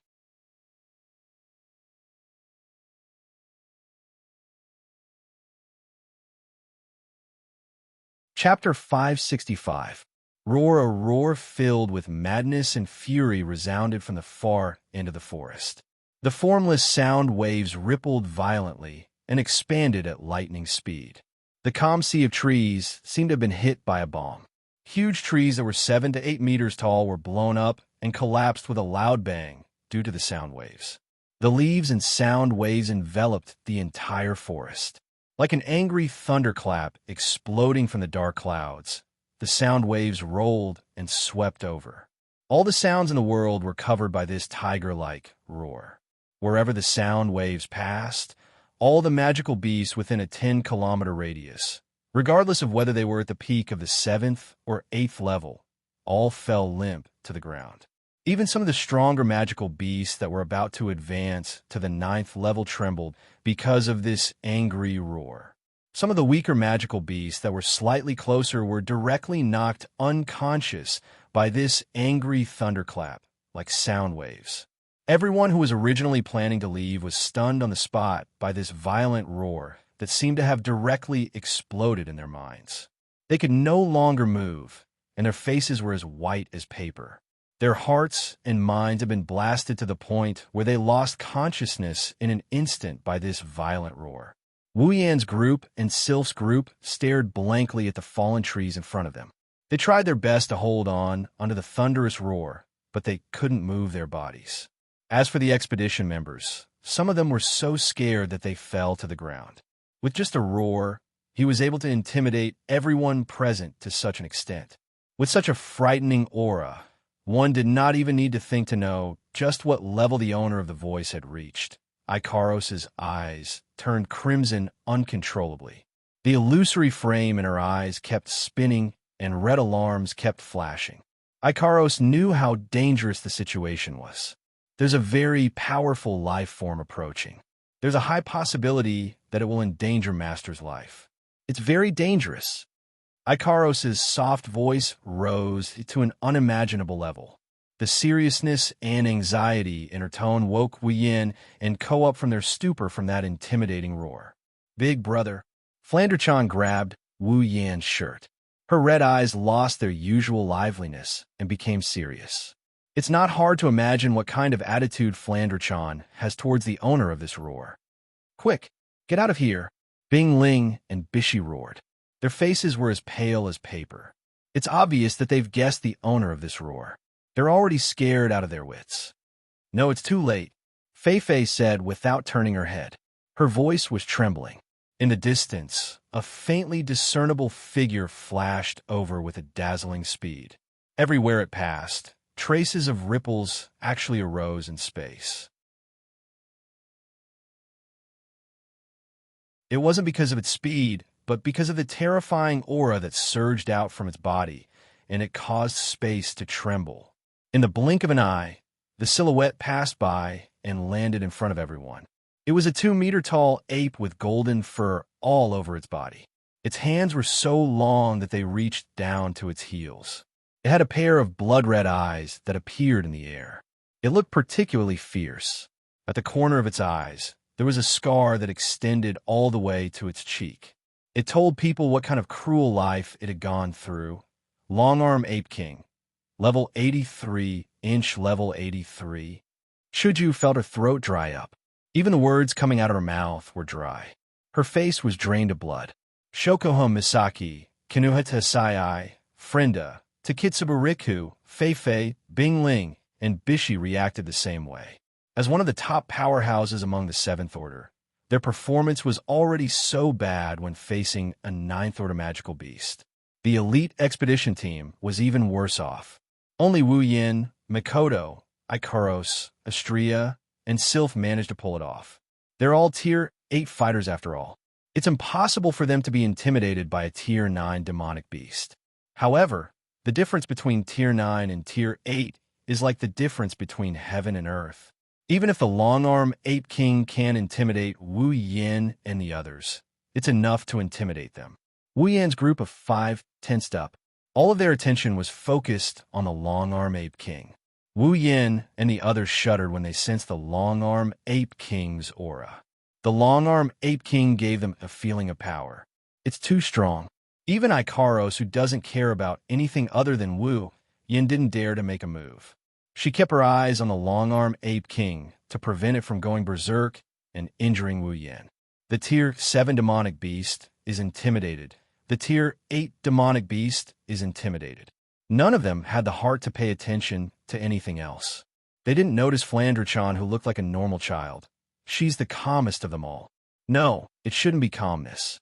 Flandre-chan looked at the long-arm Ape King with a playful expression. It's as if she's looking at something. It was like an oversized toy. The long-arm Ape King stared coldly at the humans in front of it. Its irritable eyes were filled with indifference. It's like it's looking at a bunch of ants. It didn't even look them in the eye. However, this cold and indifferent expression completely changed when it saw the corpses of the long-arm apes on the ground. Its blood-colored beast pupils shrunk and slowly shrunk to the size of a needle. Immediately after, a boundless berserk and vicious aura filled its entire eye sockets. Roar! The long-arm Ape King let out a roar that's several times more violent than before. The ground around the long-arm Ape King was shattered and the trees around it were blown away. The roar hit everyone in front of it. The sound waves seemed to have turned into a tornado, blowing everything in the surroundings. In just a few seconds, everything was blown away, including the rock plate, leaving only an empty space. Everyone was blown away by the wind, and even their bodies were emitting waves of screams. Like a volcanic eruption, the aura of the long-handed Ape King burst out from its body, enveloping the entire arena. After this roar, the long-handed Ape King seemed to have vented its anger and returned to its cold and indifferent state. However, its pair of bloodshot eyes and the murderous aura that pervaded the entire space mercilessly expressed its current state of mind. Wu Yan's face changed. He shouted at everyone, "Back off! Everyone back off!" Hearing Wu Yan's shout, everyone was stunned. They subconsciously followed Wu Yan's instructions and took a few steps back. In the next moment, a figure fell from the sky and smashed into the ground where everyone was standing, creating a deep pit. The ground crumbled and rubble flew in all directions. The messy rubble whistled through the air and hit the elite expedition team members, causing them to spit out blood and fall to the ground, moaning in pain. Looking at the culprit, the long-handed Ape King, their eyes were filled with fear. If it wasn't for Wu Yan's reminder, they wouldn't have just been sent flying by the rocks. They would have become minced meat in the pit under the long-arm Ape King's feet. Roar! Seeing that its attack had failed, the long-arm Ape King was furious. It raised one of its hands and slapped towards Wu Yan, who caused its attack to fail. Wherever its huge palm passed, the air whined and a strong wind blew on Wu Yan's face. Aegis, Absolute Defense Circle. Activate! Ikaros instantly entered her Sky Queen mode. Flapping her blue wings, she immediately appeared in front of Wu Yan and activated her Aegis, Absolute Defense Circle, to block the long-arm Ape King's attack. Bang! The crystal-like barrier cracked under the long-arm Ape King's attack, but it barely blocked the attack. This made the long-arm Ape King even angrier. Battle! It's on the verge of erupting.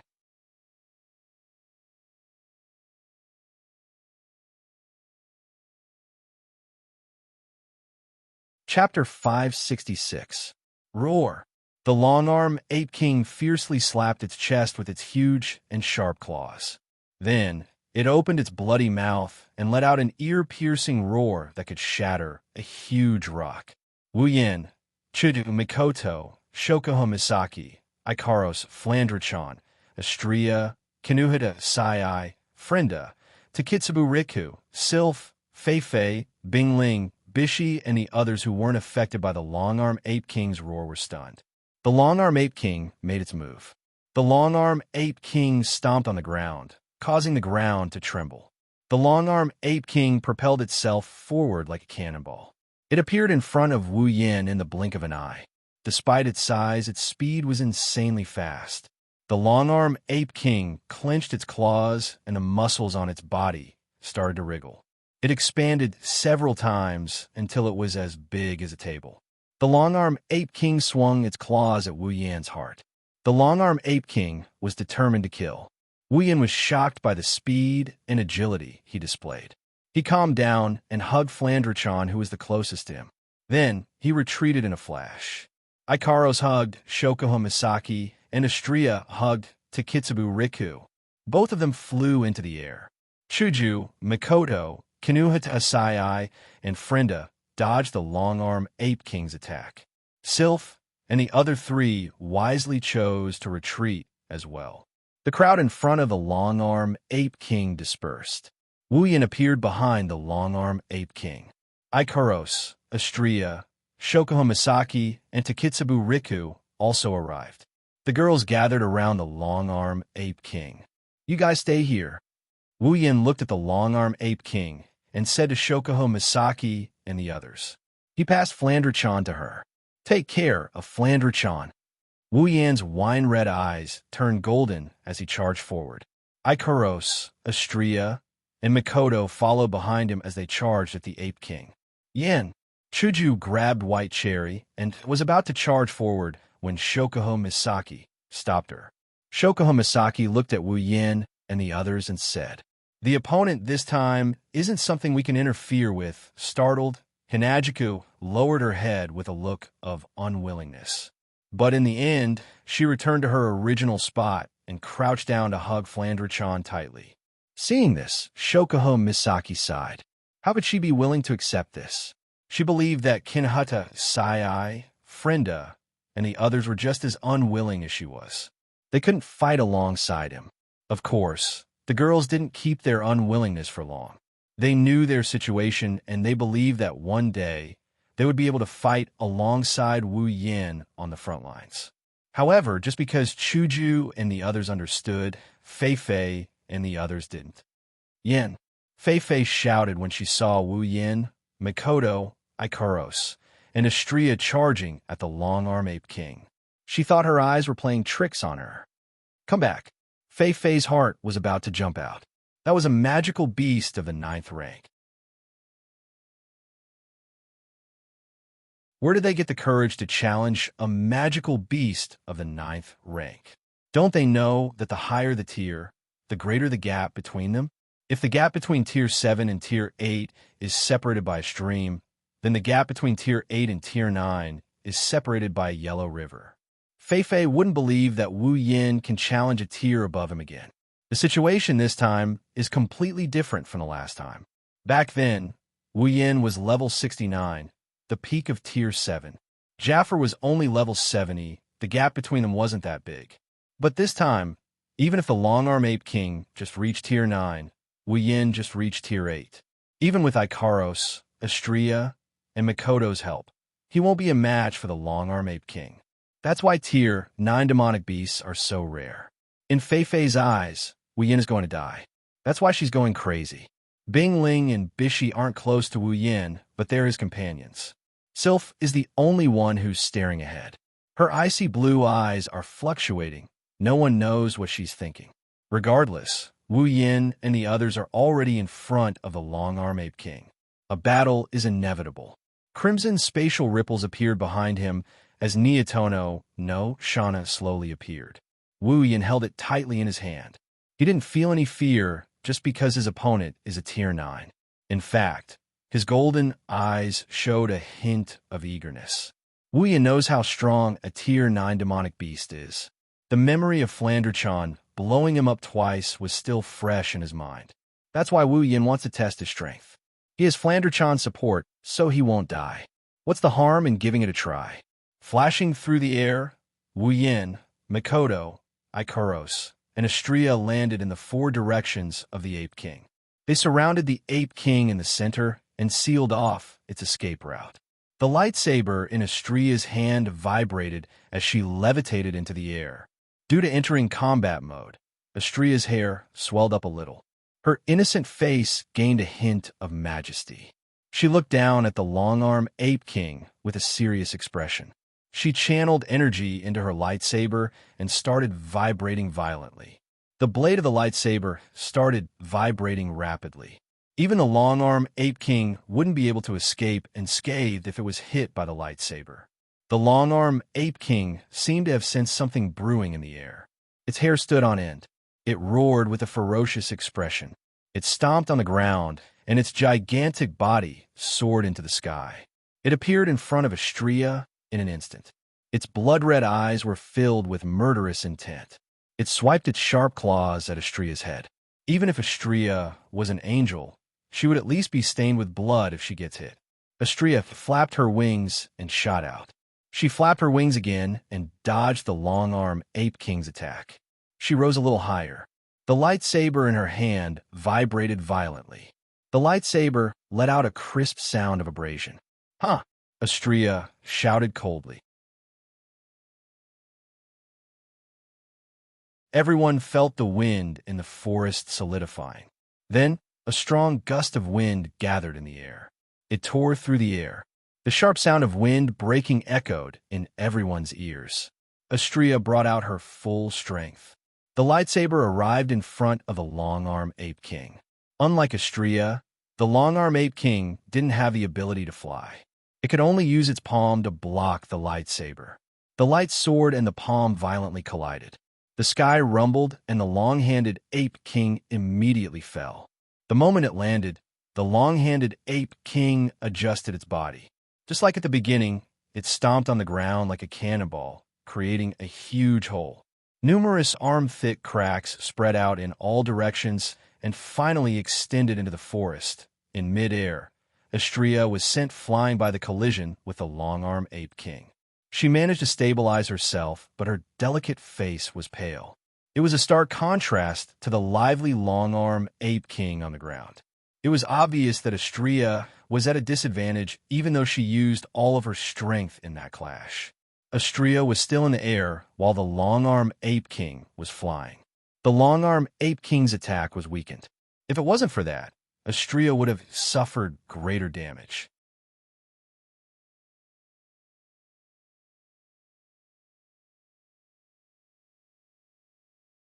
Chapter 567. Astrea. Wu Yin and Mikoto gasped when they saw Astrea in midair. They glared at the Ape King, and lightning crackled around them. Two blue and white lightning bolts shot towards the Ape King. The Ape King didn't have enough time to react due to the fact that it just landed on the ground and got caught in the middle of the lightning bolts. Roar! The electric current hit the Ape King's body, charring its golden fur a little, but it didn't cause any damage to the Ape King at all. However, the Ape King seemed to be very angry that it was hit by this attack that didn't hurt it at all. It immediately roared and pushed its hands, breaking the electric light on its body. Turning into a ray of golden light, the long-arm Ape King shot towards Wu Yan. Due to the speed of the long-arm Ape King, the ground beneath its feet was left with a deep trench. Hinajiku and the others who were watching from afar could only see the ground being cut open by the long-arm Ape King before they saw nothing else.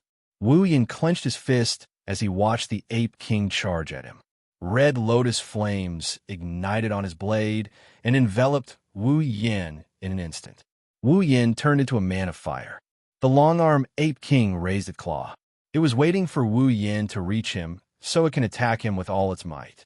However, Wu Yin enveloped himself in flames. The long-arm Ape King hesitated. After all, it's sending its claw into flames. After reaching the 9th rank, the long-handed Ape King's intellect had already gained the ability to think. Putting one's hand into the fire was something anyone would subconsciously hesitate to do. The long-handed Ape King also had this kind of consciousness. However, when it saw the corpses of its disciples, its hesitation turned into anger. It no longer cared about anything else and slammed its palm onto the flames, sending the figure and the flames flying. Yet, Makoto was shocked. She immediately took out a coin and flicked it into the air. Electricity flowed from her body to her hand and formed a white light between her fingers. When the coin landed between her fingers, a crisp sound was heard. An orange light shot out from her hand and landed on the Ape King's body. Boom! The railgun collided with the Ape King at 0 distance and exploded into a cloud of dust. In midair, Ikaros's eyes lit up and her wings opened wide. Countless pink beams shot out and landed on the Ape King in the cloud of dust. Boom, boom, boom. The continuous bombardment landed on the body of the long-armed Ape King, causing it to cry out in pain as it retreated backwards. Feeling the pain coming from its body, the long-armed Ape King was furious. It waved its hand to disperse the smoke and dust around it. Then, it faced the cherry-colored missile that was flying towards it and lashed out twice. Bam, bam, bam, bam. It waved its hands and destroyed all the cherry-colored missiles. The long-armed Ape King raised its head and roared. It smashed the ground with one hand and grabbed a rock bigger than its body with the other hand and threw it at Ikaros. Ikaros's expression didn't change at all. Aegis was deployed in an instant, and the shield blocked the normal projectile without any suspense. When the rock hit the shield, it shattered on its own. This was to be expected. How could normal rock compare to Aegis in terms of hardness? But after the rock shattered, Ikaros' expression changed. Her field of vision was blocked by a black figure that appeared behind a rock. Roar! The long-armed Ape King did not show any mercy just because his opponent was a beautiful girl. He clenched his fist and unleashed all of his physical strength onto the Aegis Absolute Defense Circle. The Aegis Absolute Defense Circle only lasted for a short while before it crumbled under the Ape King's terrifying strength. The Ape Clan, which had abandoned magic and focused on improving their physical strength, could be said to have the strongest body among all the magical beasts. Even if their attacks were monotonous, the effect was still outstanding. The destruction of Aegis exposed Ikaros in front of the Ape King. The Ape King stared at Ikaros coldly. It raised its other hand and punched towards Ikaros' head. The wind from the punch was like thunder. If this hit lands, the most ideal outcome would be losing the ability to fight. Just as Ikaros was about to be hit by this terrifying punch, a bolt of lightning came down from the sky with a speed faster than light. It came down from the clouds and went straight for the Ape King. This is Makoto's strongest move. Lightning Fall. Facing the Ape King, Makoto is no longer holding back like before. It didn't take long before she used her strongest move. Lightning Fall that has been brewing for a long time flew across the sky. Just as the Ape King's fist was about to land on Ikaros' head, it successfully caught up. At the same time on the ground, a fiery red beam of fire shot towards the Ape King in the air at a speed not inferior to the falling thunder. It formed a pincer attack with the falling thunder, attacking the Ape King from above and below. Extreme Impact, Small Flame. Lightning Strike and Extreme Impact, Small Flame simultaneously hit the Ape King's body. The Ape King didn't seem to have expected this result. It was blown away and fell to the ground with a cloud of smoke. What fell with it was the cherry blossom-colored missiles that covered the sky and the earth. Artemis, boom, boom, boom, boom, boom. One cherry-colored missile after another ferociously bombarded the body of the Ape King before it could even land on ground. The force of the bombardment pushed the Ape King down. The barrage of attacks made Wu Yin, Makoto, Ikaros, and Astria gasp for air. However, it didn't stop there. Even Astria, who is the least intelligent of the lot, felt that the barrage of attacks just now wasn't enough to injure the Ape King, let alone Wu Yin and company abandoning magic and focusing on physical prowess. The Ape King's physical prowess can only be described as terrifying. Wu Yin and co. had the advantage of teamwork and coordination. They took advantage of the Ape King's weakness of not being able to fly or use ranged attacks. However, if they want to take down the Ape King with this amount of strength, it's a pipe dream. The next moment, crimson spatial ripples erupted behind Wu Yan as countless iron sand cannons appeared. Lightning flashed within the cannons as they emitted a terrifying light. Ikaros took out a ferocious-looking black longbow, and with a pull of her slender hand, an arrow burning with dark purple flames appeared in her hand. Astria's lightsaber increased in size until it became a gigantic sword that reached the sky. Mikoto's body flashed with lightning that never wavered. Extreme Impact, Apollon, Chrysor, Super Vibrophoton Blade. Lightning beams of bluish-white light shot out from the iron sand cannon inside the gate of Babylon. Ikaros also released arrows burning with dark purple flame. Together with the lightning and greatsword falling from the sky, they all landed on the spot where the smoke came from under the dumbfounded gazes of everyone not far away. The sky seemed to have stopped for a second. Then, boom! You're tuning in to the Romance Rendezvous YouTube channel. We're so grateful for your support, and don't forget to subscribe to join us on this incredible journey through captivating stories. Your generosity through donations truly makes a world of difference, as it's the primary source of revenue that allows me to expand and enhance this channel for you. Thank you from the bottom of my heart for being a part of this adventure.